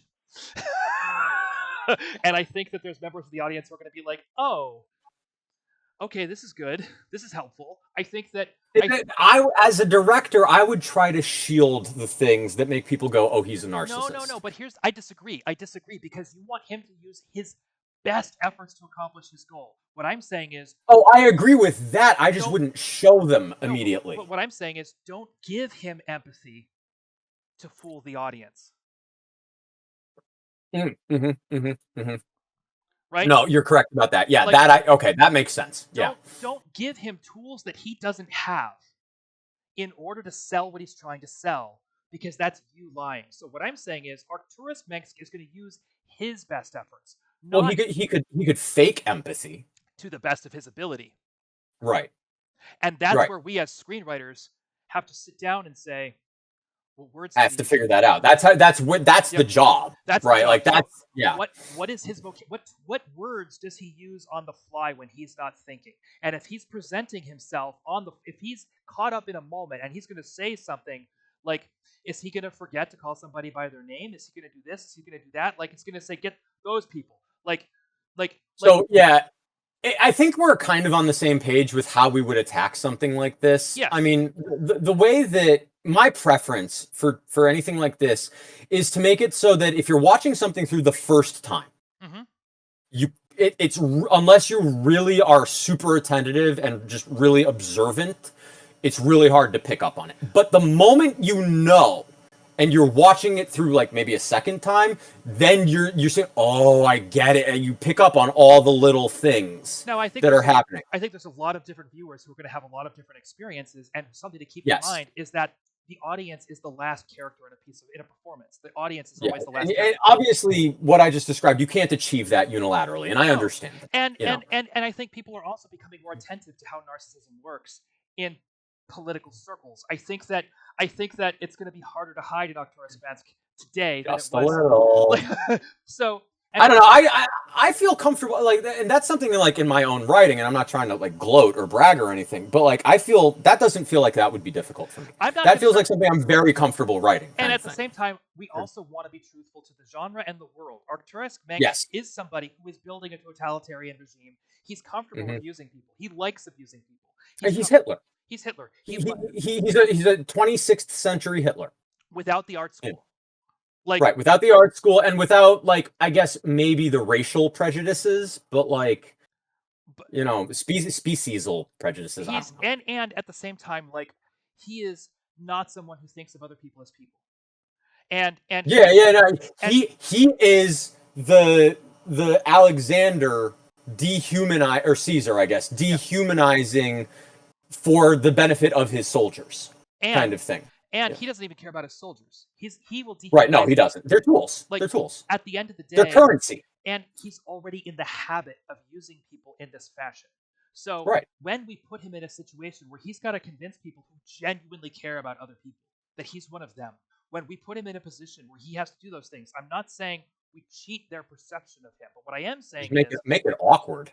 like, it's going to be moments Yeah. where he's like, he's not getting, like, he's not going to understand certain concepts. He's going to have problems with certain things. He's going to get hung up on things and not be able to pursue his goal as well as someone who understood where these people are coming from. Yeah. And as we explore those issues, we have to remember that this is Shakespearean. It's not Yeah. I think that making him, and again, we've been talking about stubbornness as kind of like an ongoing thing. I wouldn't use stubborn for Mengsk. I would use the word obstinate. Yes.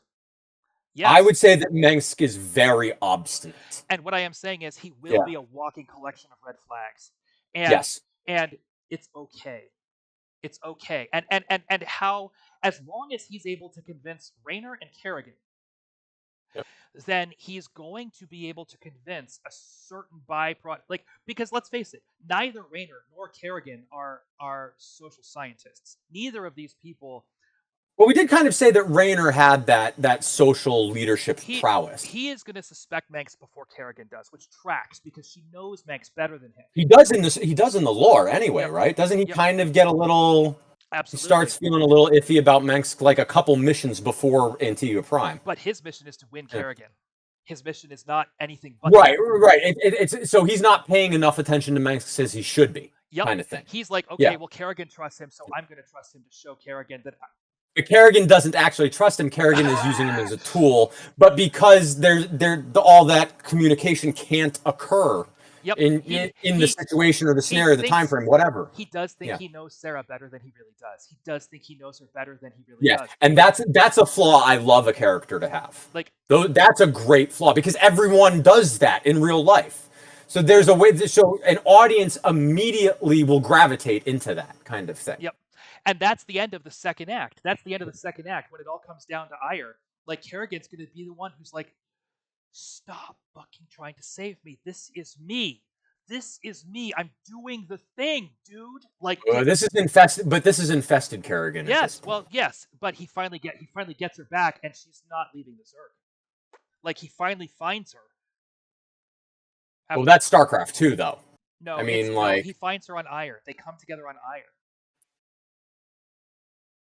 At the final mission of the Protoss campaign? The last several missions.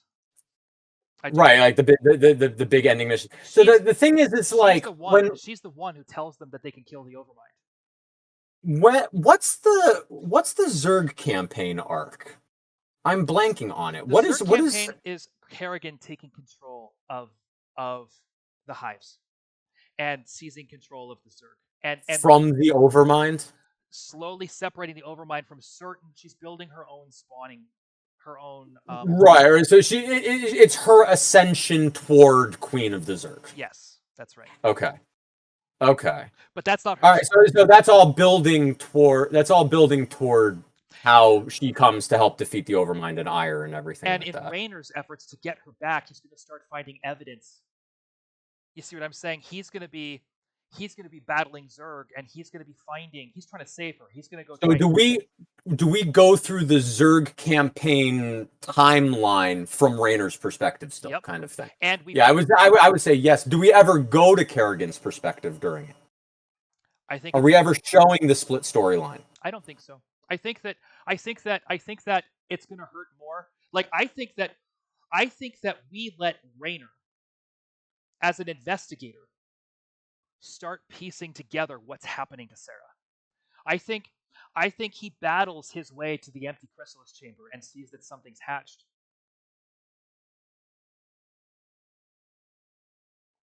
Okay, so we had, and if that's, I mean, and again, I'm totally up for this because this is, again, I think this is the better way to do adaptive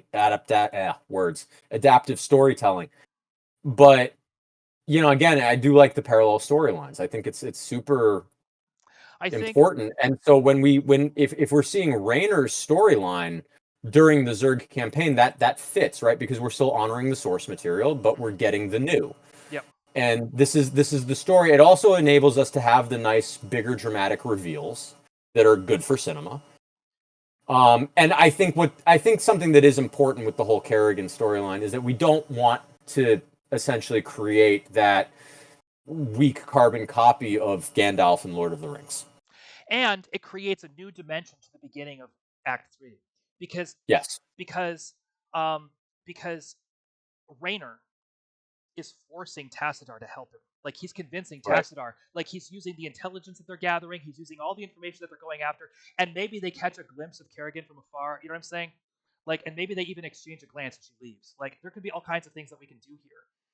But Well, I would almost rather have it be that Raynor sees her but doesn't know it's her. Yeah. Kind of thing. Yep. So like and there's like, what the hell is that? Because obviously she doesn't look like anything Zerg they've ever seen before. Yes.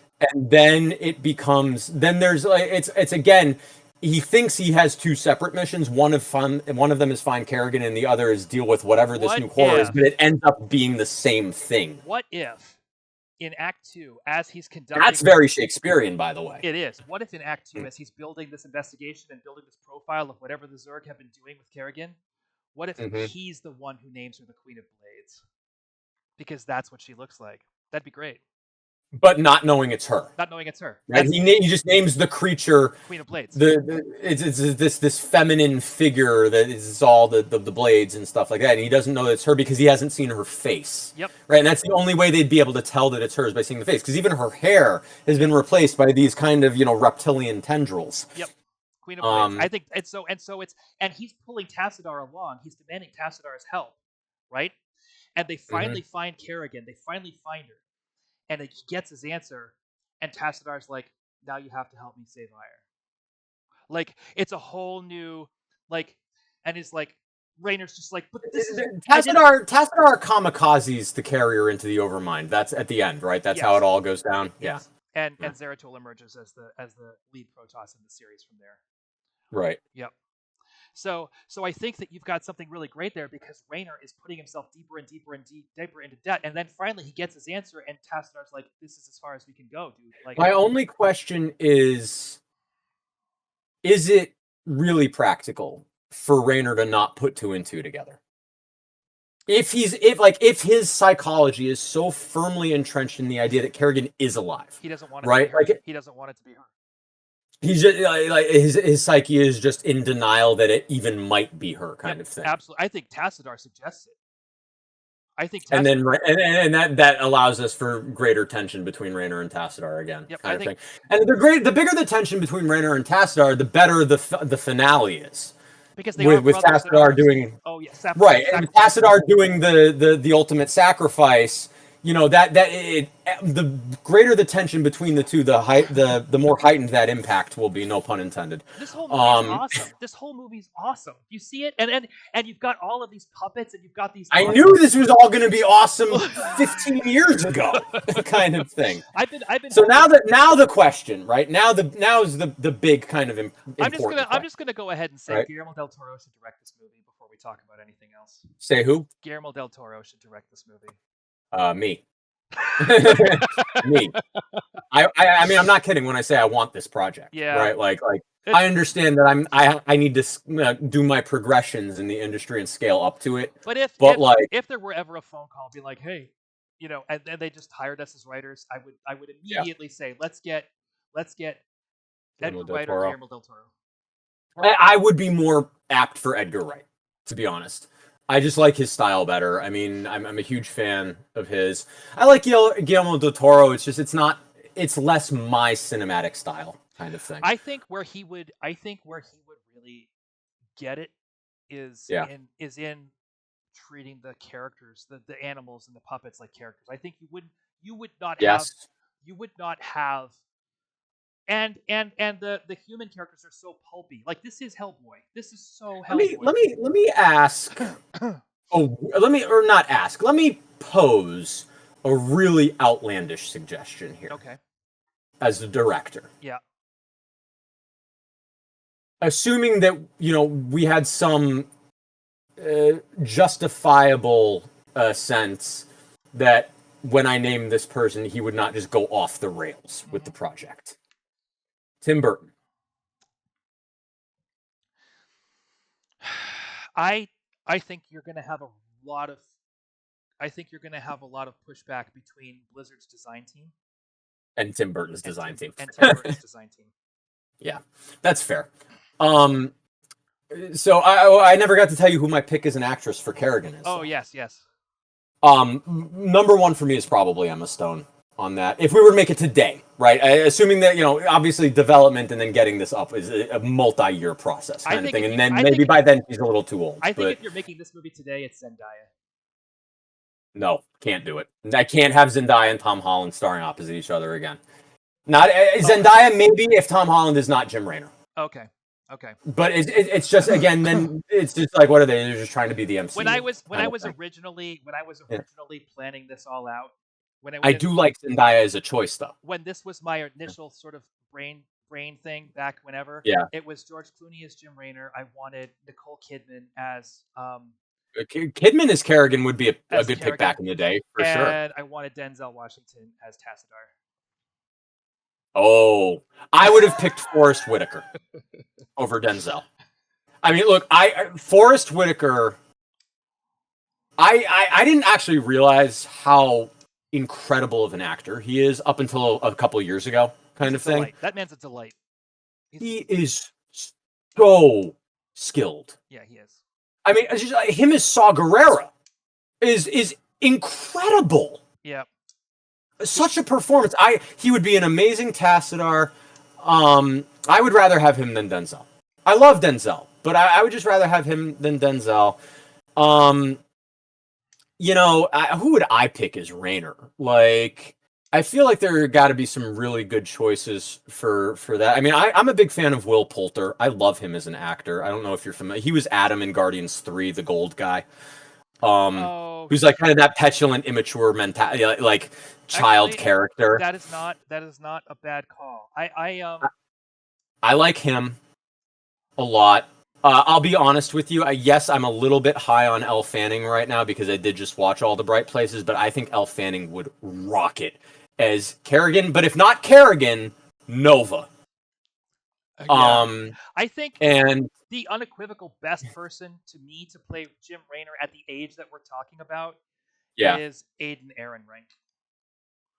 I don't know that name off the top of my head. Now, you probably remember him from Solo, a Star Wars story, but I'm going to go ahead and I haven't seen Solo yet. No. I know you and I talked about it, that you actually spoke very highly of it, so I do need to watch it. But like the range. How do you spell his last name? Ehrenreich. That's why I couldn't find it. So he was the cowboy actor in Hail Caesar. And you've seen I don't understand why you pick Hail Caesar as one of the most well-written movies ever. I'm not saying it's a good movie. I liked it. It's not fun movie. It's good movie. It's not one of the most well-written, but it is. First of all, it's my favorite movie about movies. 1, 2. It's a great movie about movies. It's a great movie about movies. And it's so much fun. Like, they found strong. When I watched it, I was just like, the whole thing is circumstantial. It's all the producer reacting to shit that's happening around him. It's not. The joke of it is I understand he's putting himself in that situation. I understand. He is because the point of the movie is that it's another day in Hollywood, right? So he is choosing this job and putting, like, he's the straight man of the whole movie. He's going to work at this place where these things are inevitably going to happen. Like, yeah. And he's like gonna kiss his wife and go to bed, and they're gonna offer him a better job. He's like, nah, I'm good, actually, thanks. Yeah. Like, people are. Yeah, it's clear, like he's doing what he loves, right? It's clear that he's doing what he loves. And it's so stupid. Yeah. It's so stupid. Like, it's really stupid. So, like, why? You know what my favorite part of that whole movie was? It better be Channing Tatum doing a freaking. Not, even though that part's amazing. That part's amazing. Don't get me wrong. Not my favorite. I'm talking about like my favorite just instance in the movie. It's that moment of realization that the audience gets when it's actually clear that Scarlett Johansson, for whatever reason, is just super into Jonah Hill. Yes. It's just like, it's such an incredibly good juxtaposition of reality and absurdity that I'm like, it's so good because, like, again, like, Scarlett Johansson conventionally is like one of the hottest people I've ever seen in my life. Yep. And here's Jonah Hill, and like what I've worked with Jonah Hill in person, although he doesn't know it, kind of thing. Yep. And it's just like, he's not an unattractive dude. He's not like crazy fat or anything, but they made him as awkward and as bumbly and as just ridiculous and overweight and like unappealing a character and a person as they possibly could. Yep. On purpose. Yep. To heighten the contrast with Scarlett. And I love it because my storytelling and my directing style also is just I love low saturation, high contrast in all things, emotionally, visually, all of it. I love that, right? And so seeing that for me, I was just like, oh, it's perfect. I love it. You know, there's two moments, and one of them's more of a scene, and one of them's more of a moment that really are my favorite part of the movie. The first, not maybe my favorite, but the moment where I like screamed the loudest when I was seeing it in the theater was when they show the aerial shot of the harbor where the house that the writers are living in is. Yeah, the secluded. Yeah. And the minute you're like, it's a James Bond. They built a James Bond model. It's a James Bond hideout. There's a submarine, and then you're like, let there be a communist movie. submarine. Let there be a communist submarine. And then the whole thing, you're like, submarine, and then they start rolling out the boat. You're like, oh, submarine, and then like you've got Channing Tatum, like, and sure enough, it breaches from the water, and I literally jumped up there. I was like, yes. What's the thing that the writers keep talking about? I'm blanking on the term they use. Dialectic. The dialectic, yes. Oh my god, I love that so much. The thing about it that I love is that it paints writers in such a terrible light, but they do it so well. I can't be mad. I can't be mad because, like, we know we're writers, right? Deep down, there's a part of our egos that are like, you just want to be right. You just want to be right all the time. I feel a little attacked. Yep. I feel a little attacked here. Not a lot attacked. In the same way that George Clooney, I went to see this movie with the actor that George Clooney was playing in the movie. Like very much the archetype of the guy who's just going to throw himself into any situation to prove that he's capable of being everybody's the Charlton Heston. 100%. Like, so good. So the other moment that killed me and that I just couldn't believe how good it was the scene between Aiden Ehrenreich and Ray Fiennes. Oh, this is the guy that they throw into the cultured movie that's being directed by Ray Fiennes. I was trying to think, is that the cowboy? Who's the cowboy?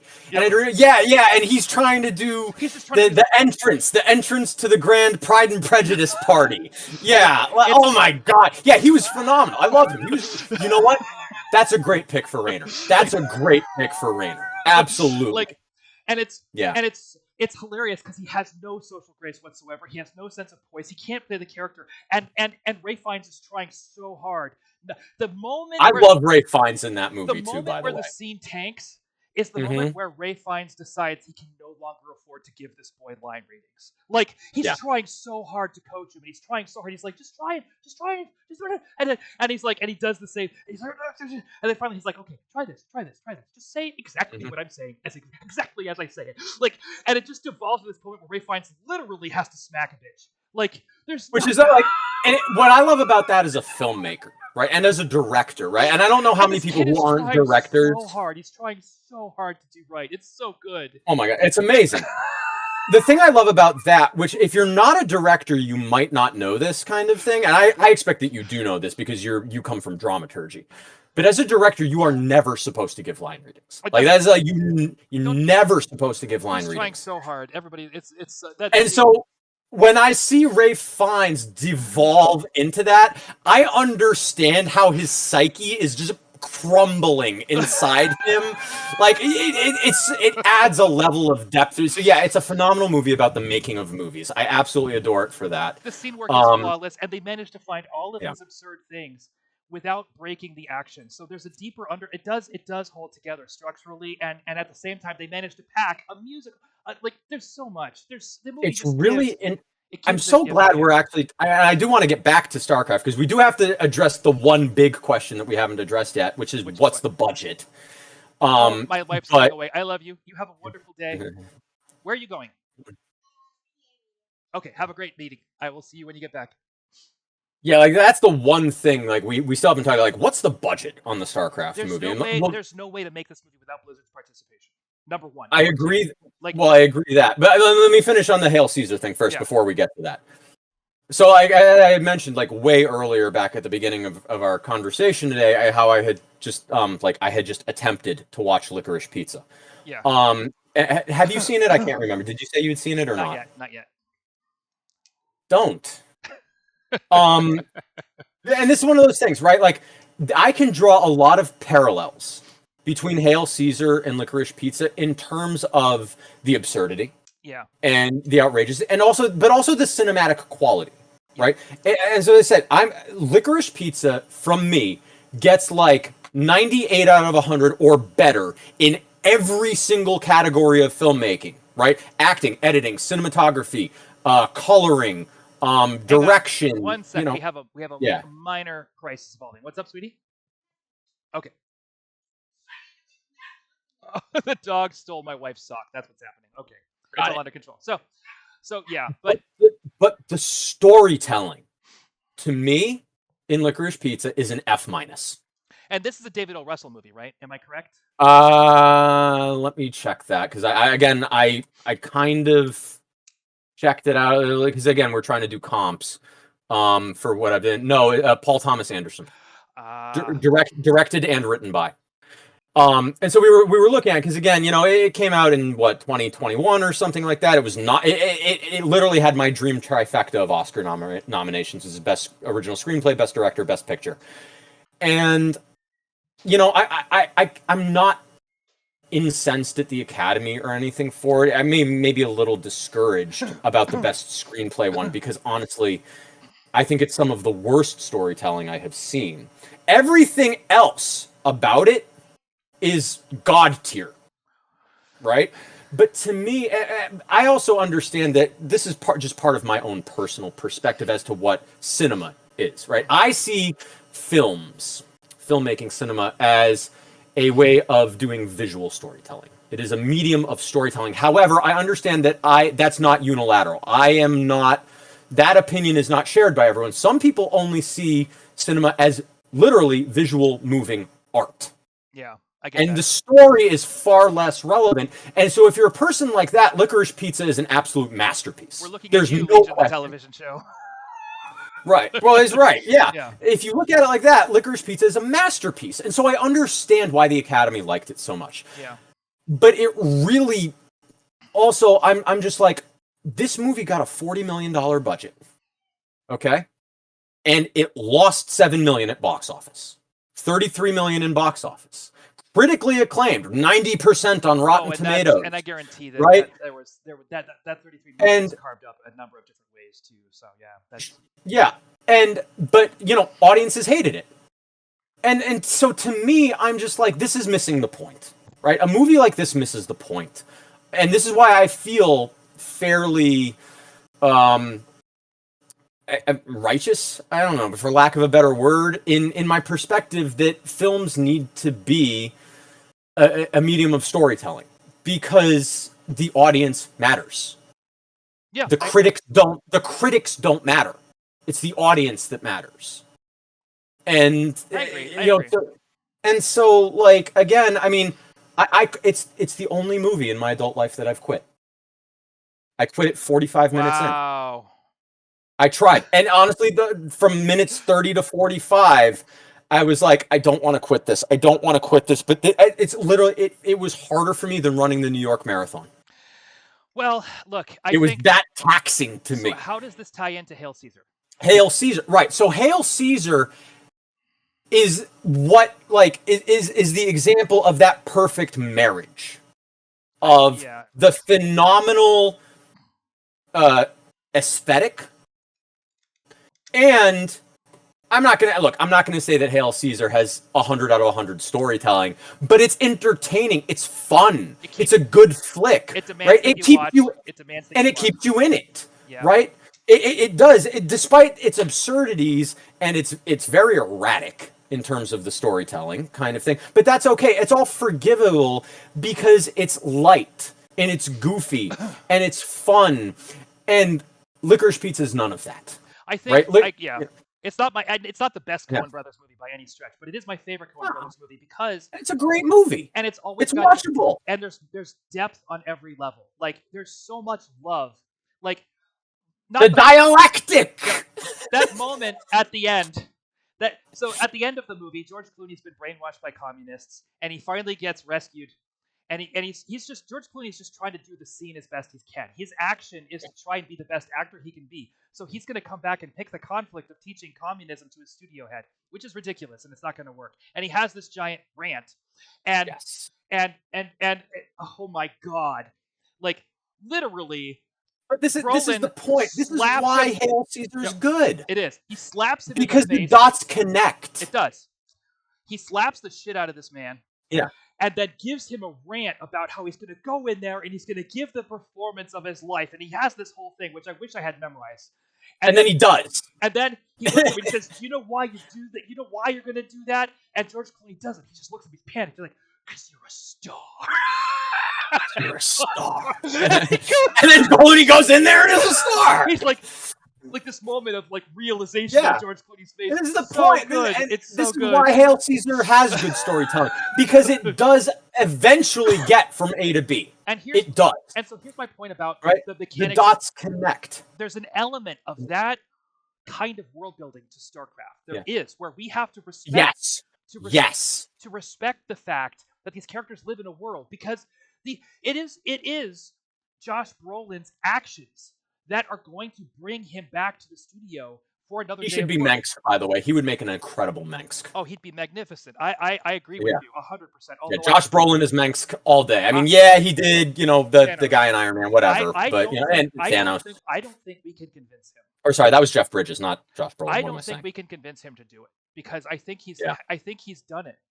Well, could you convince Jeff Bridges to do it? Who was the bad guy in original Iron Man? I'm blanking on the character's name. Oh, yeah, Obadiah Stane. Obadiah Stane. Yeah. I think that there's a chance that you could convince Jeff Bridges, but I also think that Jeff Bridges doesn't hate people and is not capable of hating people enough. I think that he can be disdainful of people, dismissive of people. I think that inherently Jeff Bridges has a connection to the value of other individuals that will not allow him to play a narcissist to quite that degree. I think we need someone who's better at turning off their empathy, and I think that it's going to be somebody like and that's no disrespect to Jeff Bridges. Like, the whole reason why he's so compelling. You could get Christian Bale to do it, maybe. Christian Bale would make a very good Mengsk, but I think it's a walk in the park for him. I think it's a little too unchallenging, and I think that so you think he just wouldn't do it because it's just too easy of a role? No, I think he might be talked into doing it, but I think you won't get an arc out of the act. You're not going to push the actor hard enough with that character. I think that everything that can be said about Mengsk was said in American Psycho. Like, okay, all right, 30 years ago. Okay, all right. Like, you could pay him to do it, but I think he's going to be a little bit sleepy. I think he's not going to bring the fire of like, oh my god, I have to become this monster. I think you want to hire somebody who hasn't had the chance to express themselves in that way. Like I'd almost say give the role to Terry Crews or somebody. But that's not the right answer exactly. But that's not that's the you want somebody who is an intriguing idea though. It is. Hire Dwayne Johnson to do it. Hire. I have yet to see The Rock really act in a way that really impresses me. I'm going to say that The Rock dragged the cast of Be Cool kicking and screaming through that movie. I didn't see Be Cool. I think that The Rock was the MVP of that movie. I'm gonna be straight. I have seen so many wrestlers turn into actors who are outstanding. Like Bautista is a way better actor than The Rock. But Dave Bautista is going to win an Oscar in his lifetime. Do you know who we hire? You just said it. Do you know who we hire to play Mengsk? Dave Bautista. John Cena. Yes, John Cena. Yes, you hire John Cena to play Mengsk. Yes, John Cena would do an amazing job. John Cena's not, dude. And this is the thing. I love wrestlers. I adore professional wrestlers. One, because I'm a stunt performer, right? And so wrestling is stunts. It's the same thing. It's just live audience. He's got the physicality of Mengsk down cold. He got all the physicality. So many of them are great people, and also great actors. Right, so many of them. Again, I live 40 minutes from Stamford and world, WWE headquarters kind of thing. I know plenty of people who work with that. I worked with Diamond Dallas Page on a movie 3 years ago, kind of thing. The guy is hilarious. He probably has CTE, I would guess, but he's hilarious, kind of thing. And even Shawn Michaels, Goldberg, Triple H, they're all great actors, and The Rock is a good actor. I want to say a word in defense of Dwayne Johnson here. Okay. I think that the further he got into his career, the more support he got, the more people did things his way and rolled the ball. I think he hasn't been challenged as an actor since. Maybe he's making too many Kevin Hart movies. This is the thing. He's not. Like, People are giving him roles that they think he can play instead of roles they think he can't play, which was the reason why he got the Be Cool in the first time. But the first movie he did was The Rundown, directed by Peter Berg. That is not the first movie he did. What did he do for The Rundown? The very first movie he ever did in his life was The Mummy Returns. Yes, correct. Okay, but the first starring role he got was The Rundown. Fair. That was before Scorpion King? I believe so. Okay. It might very well be. I know, but I know that Mummy Returns was his first movie. You are absolutely correct about that. But The Rundown had John Berg does not. He's insistent on the best that people have to offer. He's always challenging people. He's a great screenwriter as well. And Sean William Scott got a script. I was going to say Sean William Scott was in The Rundown, right? He was, and so was Rosario Dawson, and all of those actors, and Christopher Walken, and none of those people were willing to let this movie suck. They all brought their A game, and like they said, because the movie was goofy and ridiculous, but Sean William Scott is a good actor. Yeah. And he just keeps getting these. He was doing these ridiculous roles forever. He was Steve Stifler, and so he got typecast. But no, he's a good actor. Give the man a strong line of. Give him a task to perform. Yeah. If you have not seen Goon, watch. I haven't, but I mean, he was great in Dukes of Hazzard. You haven't seen Goon, and you're from Massachusetts. Again, I didn't see Good Will Hunting for the first time until like 2 years ago, kind of thing. No. Okay, there's a couple of Massachusetts movies that are peak Massachusetts. Not necessarily the best Massachusetts movie, but are like I'm not. The problem is that it's all been ruined for me by the Wahlbergs. Anybody from Massachusetts who haven't seen Departed needs to get their life. I've seen The Departed. Look. There's that. It's a good movie. I'm not shocked that it won the Academy Award. What I'm saying is there's indelible ones. Not because it was a good movie or a bad movie, but because it was so stupid and because it was shot in Boston. Blown Away. You have to see it with Jeff Bridges and Tommy Lee Jones. Okay. Is that Tommy Lee Jones? Yes. It's a terrible movie, but they blow up a bunch of stuff in Boston. So why didn't you watch it? And then The Rundown, not The Rundown, Goon takes place. At the beginning of it is about this guy trying to succeed in hockey in this tiny little rinky-dink place in a. Oh no! All right, now that you say it's a hockey movie, now I remember. It's like the Goon. I was like, what? No, the hockey movie with Sean William Scott. If you had said the hockey movie with Sean William Scott, I would have known the movie you were talking. I just didn't. Okay, no, I know the movie you're talking about. Yeah. Oh, that movie's so good. With what's his name who played Ray Donovan? John Voight? No, not John Voight. No. John Voight was in Ray Donovan, but not John Voight. I know who you mean. Yeah.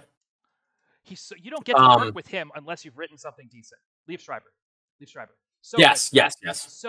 So good. And he doesn't show up for nothing. Everybody in that movie has a strong line of action to perform. Sean William Scott shows up. He also has a strong line of action in The Rundown. And he's working against Dwayne Johnson. And Dwayne Johnson has to pursue his mission. And the whole thing is about them trying to accomplish these two goals. And it's stupid. It's absurd. And that's fine. Just like. Can we give Dwayne Johnson some good movies then? Yes. Because honestly, the last thing I saw him in was Red Notice, and it made me cringe that Ryan Reynolds did a movie like that.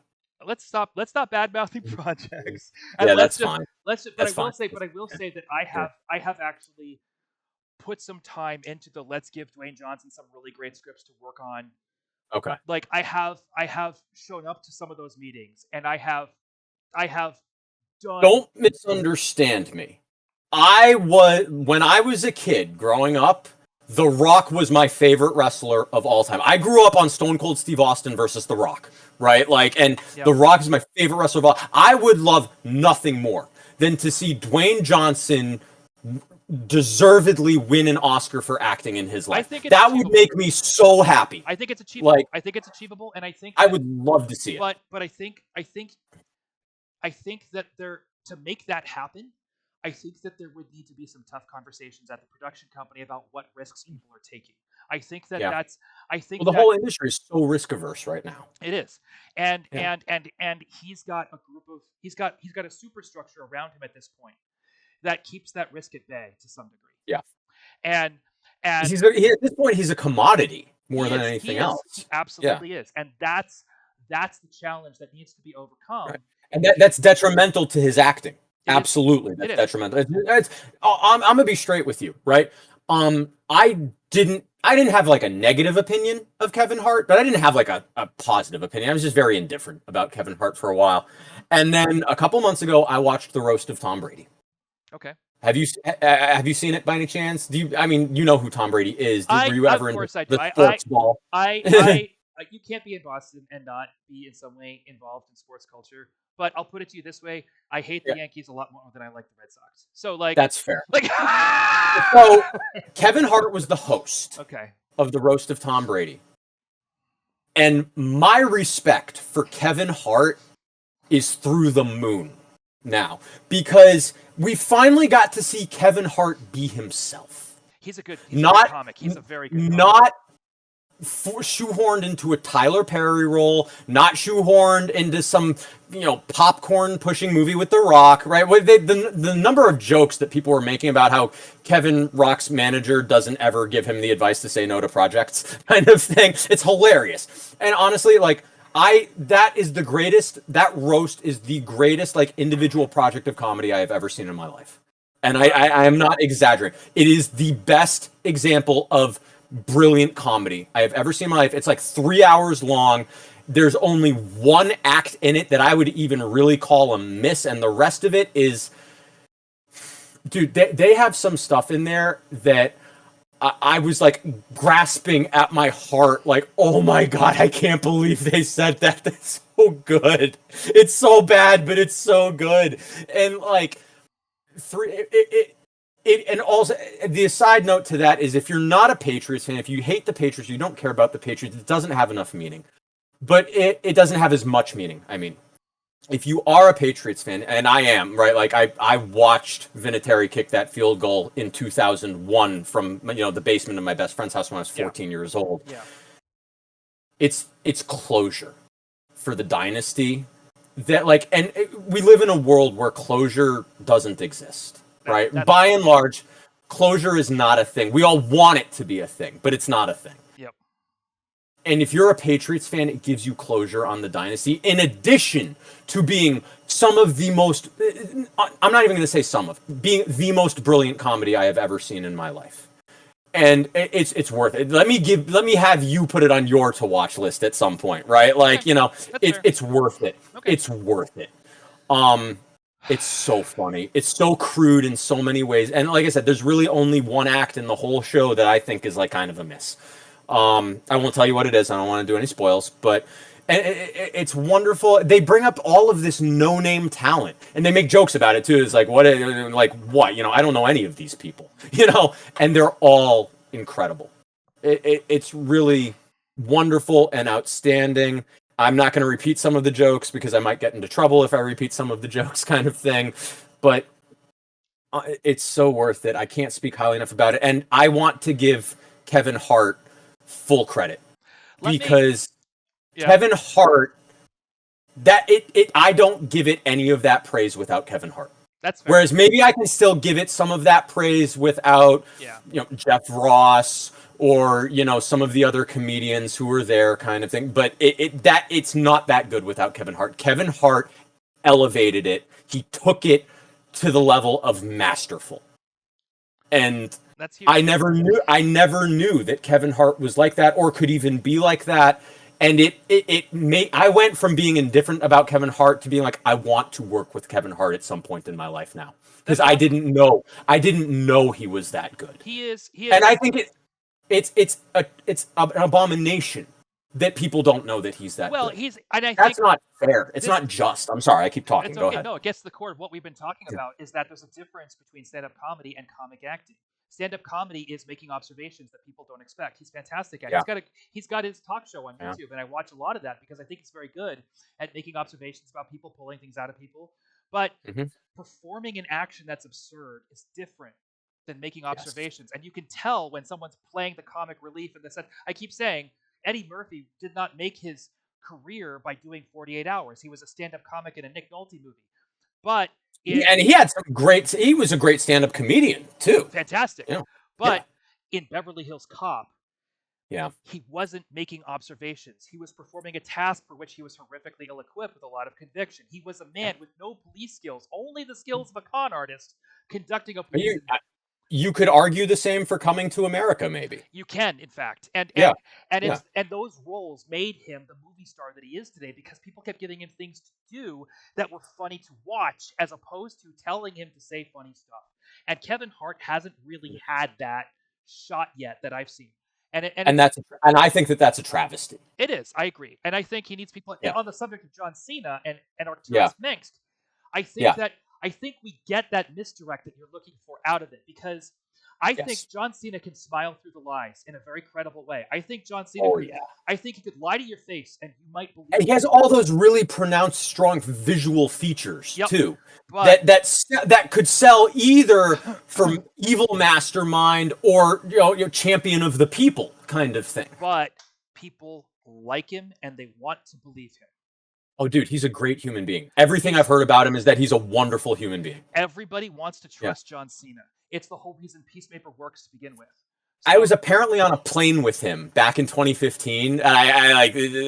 He was in first class. It was when I was flying to Abu Dhabi. Honestly, I guess WWE was doing like a big special over there. So apparently he was, in first class on the same flight as me, kind of thing. It was a cool little, Oh, but, yeah. No, that's the end of the story. But I think the audience would bring their own preconceptions about John Cena to the Arcturus at that point, and you would get a much more effective gotcha out of his. Oh yes, absolutely, and that's why I'm totally nodding and agreeing with everything, because that's absolutely a thing. When you get to higher named talent, you can like subvert expectations based on typecasting. And I also think you'd have a lot of good cast synergy with that, because if you're casting younger people like Aiden and like Zendaya, let's say, John Cena is somebody with a really strong sense of play. He loves goofing off with people. He loves engaging people on a human level and playing with them. And I think the fact that the rest of the cast is so much younger than he is wouldn't hold the chemistry. It would take a lot of the tension out of the set. It would be a really Now, sometimes that's good. Sometimes you want that disconnect, but this is a very playful movie. People have to be willing to mess around and goof off with each other. Yeah. In this version of the movie, who do you cast as Tassadar? The John Cena, Zendaya, Aiden version. I before I can answer that question efficiently, I need to ask: how are we treating Tassadar visually on the screen? Are we treating it like they do with Thanos, where it's the actor's there, but he's in the mocap suit, and they're gonna VFX the skin on, or is it gonna be all SFX makeup? And is he gonna be in the chair for 8 hours every single day before we're shooting? 8 hours, but I think you just answered the question. Like, there's a good chance it has to be Doug Jones.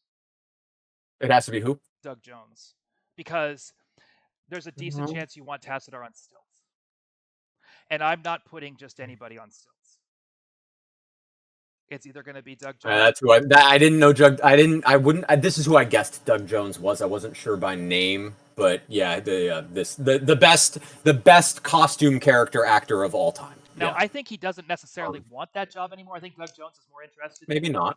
But if we were honestly, I would rather cast Doug Jones as Zeratul, to be honest.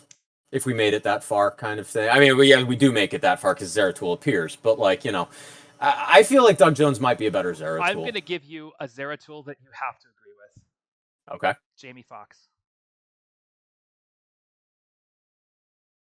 Jamie Foxx. If you can get Jamie Foxx, yes, clearly. Like Jamie Foxx, I think because first of all, he's a stand-up comic. He has the ability to get into the room with people like Aiden and Zendaya. He has the ability to be fun with them, but he's always going to be separate from them. He's always going to be doing his own thing. And he's just got such a physical command of his voice. Oh well, yeah. I mean, we don't need to sing Jamie Foxx's praises. Jamie Foxx is an all-time actor. But there's no question. I think he would destroy as Zeratul. In particular, I think he would bring that live scariness. Like Zeratul has to be flat out scary. Well, let's just look at how Jamie Foxx treated Django. Yeah, and then just imagine that same kind of presence as Zeratul. You need that. You need Yeah. Zeratul to be Yeah, super no, you're right. hype. Can I pitch you a Mengsk, though, that when you said Jamie Foxx, I thought of? Tell me. If he can vocalize in an efficient and an effective way, Mm-hmm. Christoph Waltz. Yeah, that's an obvious choice. It's an obvious choice. It is an obvious choice. Yeah, clearly. I But think yeah, John Cena is better. Tassadar. maybe. Yeah, maybe. Tassadar, I do like Doug Jones. I do like that. But I'm trying to think. I feel like there's a better choice for I feel like there is a better choice for Tassadar out there. And maybe I'll just need to think on it, and we bring it up next week. I'll think of it during the week, and I'll just have a little footnote at the start of the convo or something. It's obvious. It's obvious, apparently. Yeah, it is. It has to be Henry Cavill. Yeah. Yeah. Yeah, that's a really good choice. I can't argue against that. That's a really good choice for Tassadar. And the relationship between Henry Cavill and Jamie Foxx would be so good. Yeah. And we get to fridge the white guy. Yeah. Which I'm here for it. Like, we get to fridge the white guy, and Jamie Foxx gets the franchise. Yep. And the whole that's really well done. That's really well done. I still think the reason I like. Here's the thing about Zendaya as Kerrigan. I like Zendaya as human Kerrigan. I don't really like her as Queen of Blades. No, you again. We're dealing with a woman who hasn't been given a full. First of all, it's not her acting ability. It's not her acting ability. She's an outstanding actress, right? And I'm never gonna comment negatively on her acting ability. There's something she is just she has too gentle of a face to me. Oh, no way, dude. This woman's a trained dancer. This woman, she's done musicals. She's done. I'm not saying she can't do the movements. No. What I'm saying is just the look, and I know, and we talk about the look. It's a very director brain thing, and I know it's widely hated. Widely hated. Get away from it, because in this case you'd be missing out. This woman can kill people with her eyes. She can. But you have to try to convince me that she can do a better job of it than Emma Stone. Emma Stone. And that's what I'm getting at. I think maybe Zendaya is superior than Emma Stone as human Kerrigan, but I don't think there's an actress on the planet who can do Queen of Blades better than Emma Stone. Maybe Anna Taylor-Joy. No, maybe. I think that you are mistaking the vamp performance. Okay. For the action of the character. What I'm telling you is not to worry about her ability to vamp it up, because she does have the dance training. She has all these things. She can move through. She's done Broadway. She's got the ability to move across the stage. Oh yeah. I'm questioning. So that's not an issue. In terms of her looking at something and saying, "I'm going to conquer it," Emma Stone is I don't know her acting background, but I would guess that she has a lot of strength in sketch comedy. And I think that she's got a lot. Well, I mean, are you basing that just off of like Zombieland and Superbad and stuff like that? I mean, did you see what she just won the Oscar for, kind of thing? Like, I think that. No, I haven't seen that yet. But what I want to communicate is that, like, I don't trust Emma Stone with galaxy-crushing stakes. I don't think that she. I do. I don't think that that's the thing. I don't trust Emma Stone to look at a planet and say, "That's mine now. That's mine now." And I'm going to tell you right now. I mean, can Zendaya do Demented? Right? Because that's the thing we can't forget about Queen of Blades, is that Kerrigan doesn't have full control over her own consciousness. That's part of the storyline. It was like she's actively resisting the hive mind aspect. Of the Zerg. I think that's less important to the movie. I think that. Oh, I think that the Queen of Blades, like, I'm not saying that she needs to be a psychotic, but there needs to be that undercurrent, those hints of psychosis. In the Queen of Blades portrayal. Sorry, go ahead. I think. So what you're reacting to is Zendaya's sense of calm and cool under pressure, and you want somebody who's a little more electric. And what I'm going to say is. Or unstable. Maybe. Unstable, and I don't think. I don't think that's actually Kerrigan. I think that because what we're not going to be doing is showing the internal battle, right? We're not going to have it's what in the game you get to play the character against. Oh, I see what you're saying. Like what we need to see is a woman who rises to the throne. We need to see. I have a hard out in 5 minutes, by the way, Yeah, or that's 10 fine. minutes. I can do 10 minutes. I have a hard She's out in 10 minutes, but she's Daenerys Targaryen. She's she's someone who conquers. Queen of Blades. Yes, and You're saying? and now she conquers it through psychic battle. She conquers it through psychic battle, but it's because she has the strength and will. They underestimated her will. See, this is the thing though. Again, like I feel Emilia Clarke was done a disservice with like how Game of Thrones went in the end. Because again, I'm never going to disparage Emilia Clarke. Outstanding actress, you know, and wonderful. I would be floored to ever work with her, kind of thing. But they Let's put that aside. Let's put that aside. Yeah. The point that I'm getting at is what you need to see is not Yeah. necessarily the idea that she's affected. What you need to see is that she has the will to conquer the effect. She has the will to conquer the overmind. She's going to conquer the I forget what they're called, Cerebrites or Cerberuses or you know what I'm saying? The cerebral, the little nodes of brain that she's arguing with through the entire Zerg campaign. You know what I'm saying? All of that. Okay. Like all of those. That not hemispheres, but I know. Yeah. Yeah, so she's got the ability to say, and she's doing it the same way she was beating Minsk. She's breaking it down into smaller tasks. I'm going to do this. I'm going to do this. I'm going to do this. Right. It's still true to her authentic nature. We're just not hamming up the idea that she's touched a crazy Kerrigan, because that's not really what's going on here. Well, no. But I'm not saying she's crazy, right? But there needs to be. I think.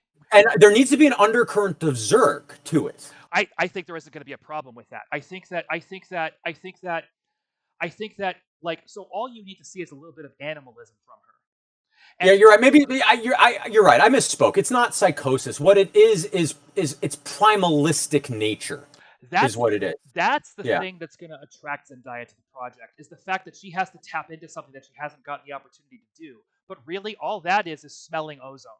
That's just waking up, having your mind exploded, and at the same time being hungry for blood. Like that's where Kerrigan lives once the chrysalis is done.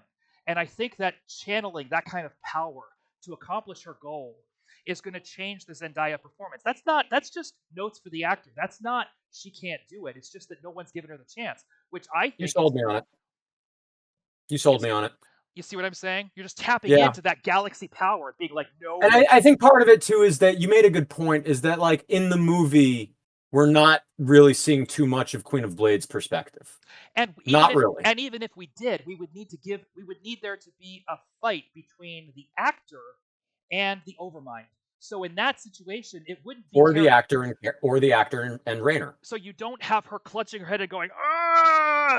Instead you have her. Yeah, we don't see those personal, intimate moments. And even if you did, like, it would be her breathing in, and then you would cut away to the battle that's going on inside her mind, and being like, "You're all fucked."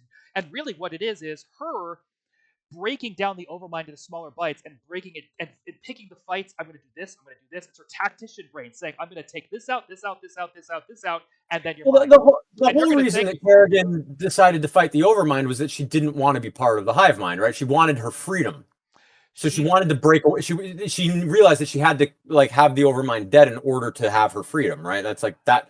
Nope. That's what it was. That wasn't it. Wasn't that it? I mean, I think it's that she didn't like the plan.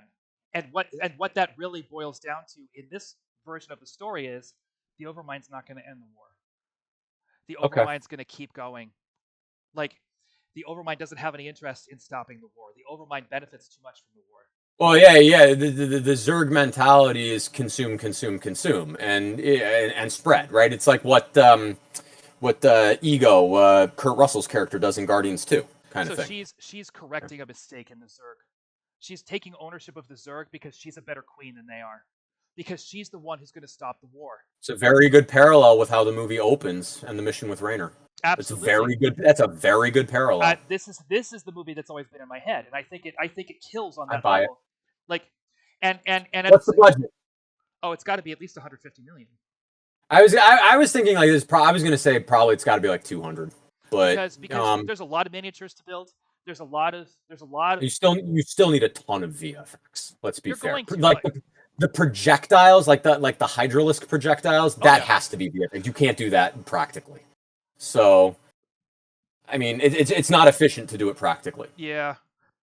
There's a lot. Can you imagine the resets on trying to do that practically? Like it's you want as few as those as possible. You're gonna have to be. And even with the banelings, like you want to get that one shot of the banelings blowing up with like the liquid latex and all that. But let's be fair, if we're talking big like epic scale endgame battle, we're not using liquid latex. There, we're using the VFX. And I think as well, like this is a strong argument for Guillermo del Toro, because he's the one who's like, we're gonna destroy this puppet in this shot, so here's what we need to do.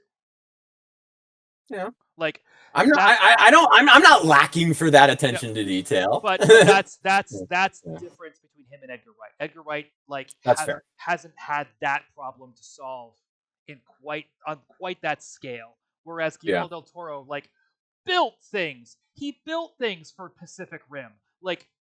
What? He built a kaiju birth chamber. What's the matter with you? And he's like, by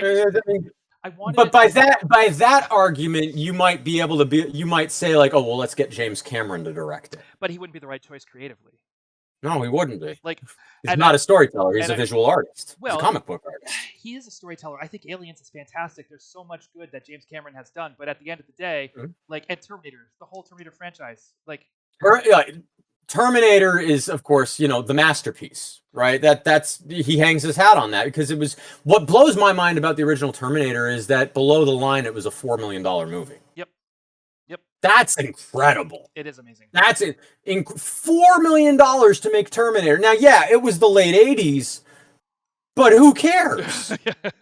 I mean, that's so inspiring to people like me who are just now trying to get a set their first 7-figure feature going, kind of thing, and that's wow, that blows my mind. But then again, and clearly, Titanic was incredible, right? And so what did you do for Titanic? They made a 90-foot replica of the ship to sink, kind of thing. The thing that Guillermo brings is a marriage of the design and the performances. He brings a consistent direction to every quadrant of the film's production, and creates an environment where everybody winds up doing their best to make the same movie. You say that to me, and I'm just like, anyone who would do it differently than that is misguided. That's the only way to direct. Well, everyone's got skills. Everyone's got skills and specific. And you can always lean into your skills, but that doesn't mean you can neglect other areas. I'm a writer. I'm a writer by trade. I've been writing for 21 years, and so I feel like my storytelling is going to be the strongest part of any narrative that I get to direct. But that doesn't mean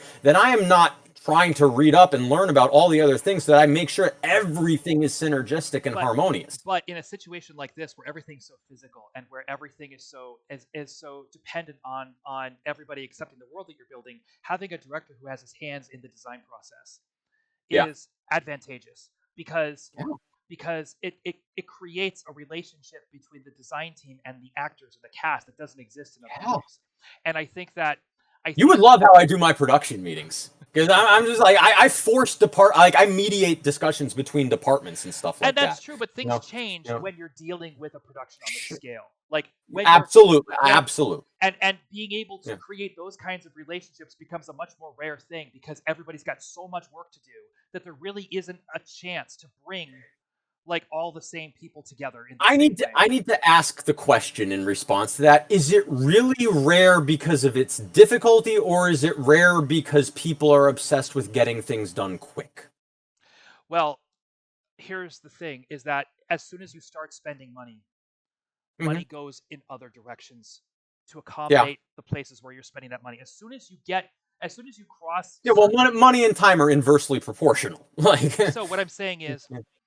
if you really wanted to spend that kind of time to make a movie like this, you would wind up spending more money just because there are salaries of people that need to be around for the entire process. How much more though? That's kind of my question, right? If we're talking about a $200 million budget, right? How much more in terms of the salaries? Really, is it another million?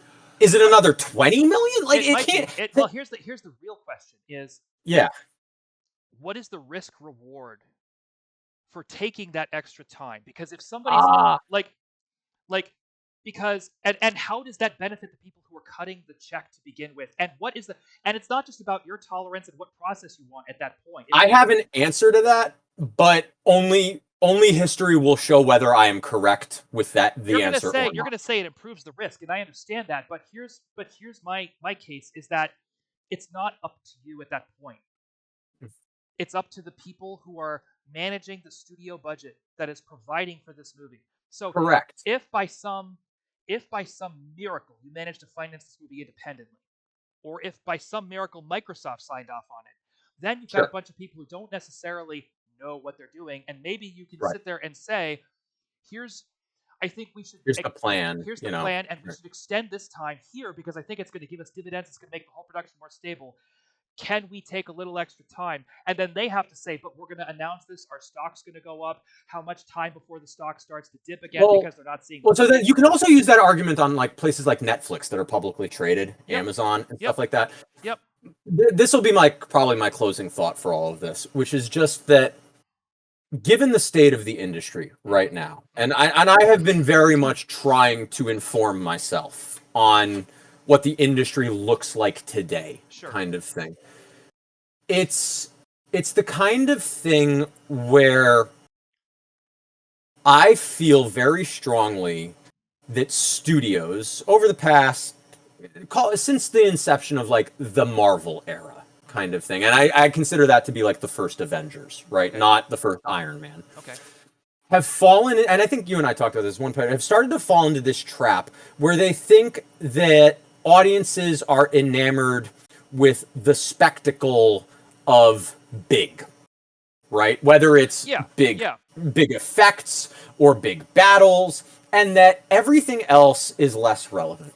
And all I'm hearing from people I talk to, no one cares about the visual effects. No one cares about the epic grandeur unless you're talking about a movie like Mad Max Fury Road, which is a huge exception to this. But let's be fair, it took Miller 18 years to make that movie or something. So that's a justifiable outlier to this point that I'm about to make, which is that all of this money that's being spent, all of the arguments and all of this trying to raise the risk floor kind of thing, they're missing the point.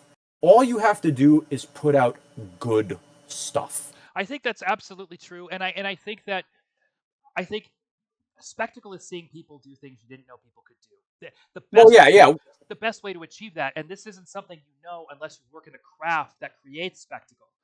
So the people who are financing these movies and making these decisions, they're not actors and they're not performers. They don't necessarily know what goes into that. So they're trying to find other means of satisfying themselves. It makes me think that like the focus group metrics aren't accurate anymore. Whatever they're using. They never were. They were always invented by someone who was outside the industry. They're written by film critics, not filmmakers, and there's a difference. I guess. There's a huge difference. The thing for me is that like, and this is what I'm pitching, is like everyone I talk to is just sick of spending money on movies and streaming platforms and stuff because nothing is good anymore. It's not that people don't want to spend the money. It's not that the economy is in the toilet. It's not any of those things that seem to be rampant in the narrative in the industry these days. It's that everyone is happy to spend the money as long as they're not being treated like fodder for capitalism. Yes. And this is the thing. So and business models show this too from like, just stores. You come from New England, you're probably familiar with Market Basket as a supermarket. Right? There was a Harvard study done at Harvard Business School showing how the Market Basket business model of employee retention is so superior to everything else where it's the same as In-N-Out, right? They're paying their employees way more than minimum wage so that they have better employee retention and less turnover. And as a result, the employees work better, deliver a better product to the consumer, and the consumers keep giving them repeat business. Yeah. This is the way. It's about rewarding good things rather than trying to avoid punishment of the bad things. Yeah. And until people realize this, but I do think people are starting to realize this a little bit, very slowly. But it's just like, that's the thing. And this would be my pitch, right? Like, you have a movie like Quantum Mania that was just a money pit, right? And I don't know what it took back in the box office. I haven't looked at it, but honestly, like, there's so much in that just felt like excess. That's not needed. That people, like an audience in a movie theater, just don't care about. Not that it's bad. Nothing was bad, right? But it's money that's being spent on things people don't care about. They're not listening to the consumer. And my whole point would be like, look, this is based on this is based on an IP that already exists, that already has a fan base. It needs to be about giving those people what they want and about bringing in the new people. Again, marrying the old and the new kind of thing. But that's difficult. That requires attention and dedication and these things that do require a little bit of time. And yeah, there are ways to mitigate those costs by making sure that we're bringing on the right people at the right times, that we're not just throwing money around trying to make something happen. But like, there is a plan to be had in all this. You and I have talked about that plan. We've spent 4.5 hours talking about that plan, and it can be done, and it can be profitable. There's no reason it can't be. None. Because if you make a masterpiece, look, Lord of the Rings is the best example of this, where if you make a masterpiece, if you build it, they will come. Yeah. That's true. And it's just like stop worrying about, oh my God, so we got this much in pre-sale, so that's the budget. Oh my God, don't you want don't you want your studio to have any equity in the project kind of thing? Like, oh my God. I guess not. Maybe not. I don't know. Film finance is a whole nother conversation for another day. I'm actually going to need to pick your brain on it at some point coming soon. We'll get together and we'll talk about that. But yeah. Before we go, I want you to tell people. Well, first of all, do you want to pick a project for next week now, or do you want to? No. Oh, I would love to. You want to do Space Quest? I have to admit, I am not super well read on Space Quest. I would want to play the game again before doing it. Okay. I could do King's Quest 4, 5, or 6. If that's something you're open to. I only played one Space Quest. That's the problem, and I don't remember which one it is. I don't know. The bad guy in it was this character named Vohal, and I don't.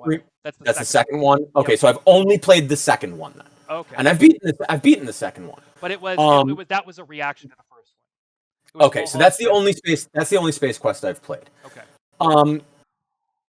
I would be interested in like mixing up the genre every week. Kind of. So we did RTS for this one. We did real-time strategy. I'm cool with going RPG. I'm cool with going first-person shooter, something like that. I would love to actually do like Call of Duty Modern Warfare at one point. Let's do Call of Duty Modern Warfare next session. All right, yeah, let's do that because honestly, the campaign mode of the original Modern Warfare is masterful. It's so good. But it might not be good if you tried to directly translate it into the screen. You and I kind of talked about that a little bit. It's exceptional because it's part of a game. Yep. Right? Yep. And so like very much that like do a thing, get a reward, like story structure. Right. Very so one of the greatest things in the campaign from the original Call of Duty Modern Warfare was that Chernobyl flashback mission where you're the sniper in the ghillie suit. Yep. Right? And you get the payoff by getting to take the shot, right? Like that, and that's, as a player, that's what you live for, those kinds of moments as a gamer, kind of thing. That's the coolest thing in the world. Taking that 2-kilometer shot that has the Kentucky drift built into it, kind of thing. That's sexy. But I don't know. I don't think that really plays on the screen, kind of thing. Let's save it for next week. Yeah, let's save it for next week. I think it'd be a really interesting conversation. Where do you want people to find you, Greg? Online, social. Yeah. People see this and they're like, "Oh, this guy's interesting." Where do you want them to track you down? And everywhere. Where's that? Oh, you mean what are my socials specifically? Yeah. Best place is my Instagram, which is @NinjaBicycle. It's memorable. I perhaps maybe should make it something more professional, but my Instagram is @NinjaBicycle. Anyone can follow me on Facebook. It's just my name, Greg Schwartz. I have a professional profile on Facebook, so you can follow me without us needing to be friends. Same with Instagram. Also, my production company, which is Mighty Fox Productions, that's our Instagram as well. It's at Mighty Fox Productions. We don't have a website, but we do have links to the projects that I have done, and we will be discussing my new upcoming project, which is called The Glass Bridge. On the YouTube channel, probably there will be more content at some point. It's just been, I spent all of 2023 in development on a 8-episode, $30 million limited series that is now back on the shelf because of things that happened. But that's how it goes in the industry. I'm not bitter. I'm not resentful, and I have it on the shelf for the future. I will get to that. That will get made at some point in my life, or I will die trying. So, it's still very ground level stuff for me. But as I've told my producing team on The Glass Bridge, and I had a great table read with actors from my acting class last night. I had them in tears last night, which was, for me, it didn't actually hit me until I got home, but I was like, dude, like, they were crying while they were reading these impactful moments of dialogue, and that said something that spoke very profoundly to me as a writer, right? Where it's like, oh my God, like, I've written something meaningful empirically. Yeah. Right. It's like yeah, of course I've written meaningful things, but like there's now evidence of it for me, and I can, like, internally I get to hang my hat on that a little bit. I'm obviously I'm doing it externally here a little bit, but at the end of the day, it's not a win, right? It's just a really solid step in the right direction. Yep. As I tell them, it's like, I'm done, splashing around in the kiddie pool. I'm done. I'm not in the Olympic-sized swimming pool yet. But I'm very much in, like, that starter home, like, in the ground pool. It's not even one of those above the ground pools. It's an in the ground pool. It's a starter one, and it's nice. It's a nice upgrade from the kiddie pool. But I have no designs of stopping there, right? Like, you know me, right? We're one of the reasons I really was enthusiastic about having this with you.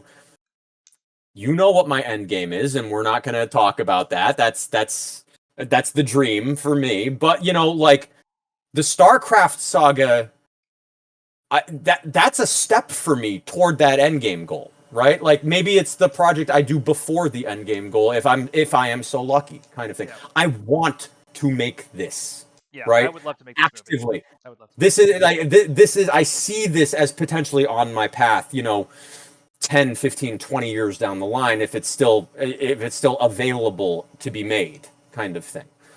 And I want it so bad. So yeah, follow me. Follow me on Instagram. Follow me on Facebook. And join the journey. That's what I'm saying. If you're people who get to come in and be here at the beginning, that's the best. I feel like that's the most exciting. What was the big exciting thing for me, right? I watched Psy's music video for Gangnam Style on YouTube when it only had like 60,000 views. Yep. And I watched it, and the first thing I said was, "This is going to be the first video in YouTube history to break 1 billion." And I was right. That's my little brag about that. It's like, oh my God, yeah, get in on the ground floor, guys. Be the original fans, right? That's my thing. That's my pitch. It feels good to do that. That's for sure. It feels good. Thank you for watching. My name's Tennyson. This is Greg. You can find more about me on socials at Tennyson E. Stead. Jump Rangers is the game we promote on this channel. You can find out more about Jump Rangers every which way. Thank you for watching, and don't be a stranger, Ranger. We'll do it again next week.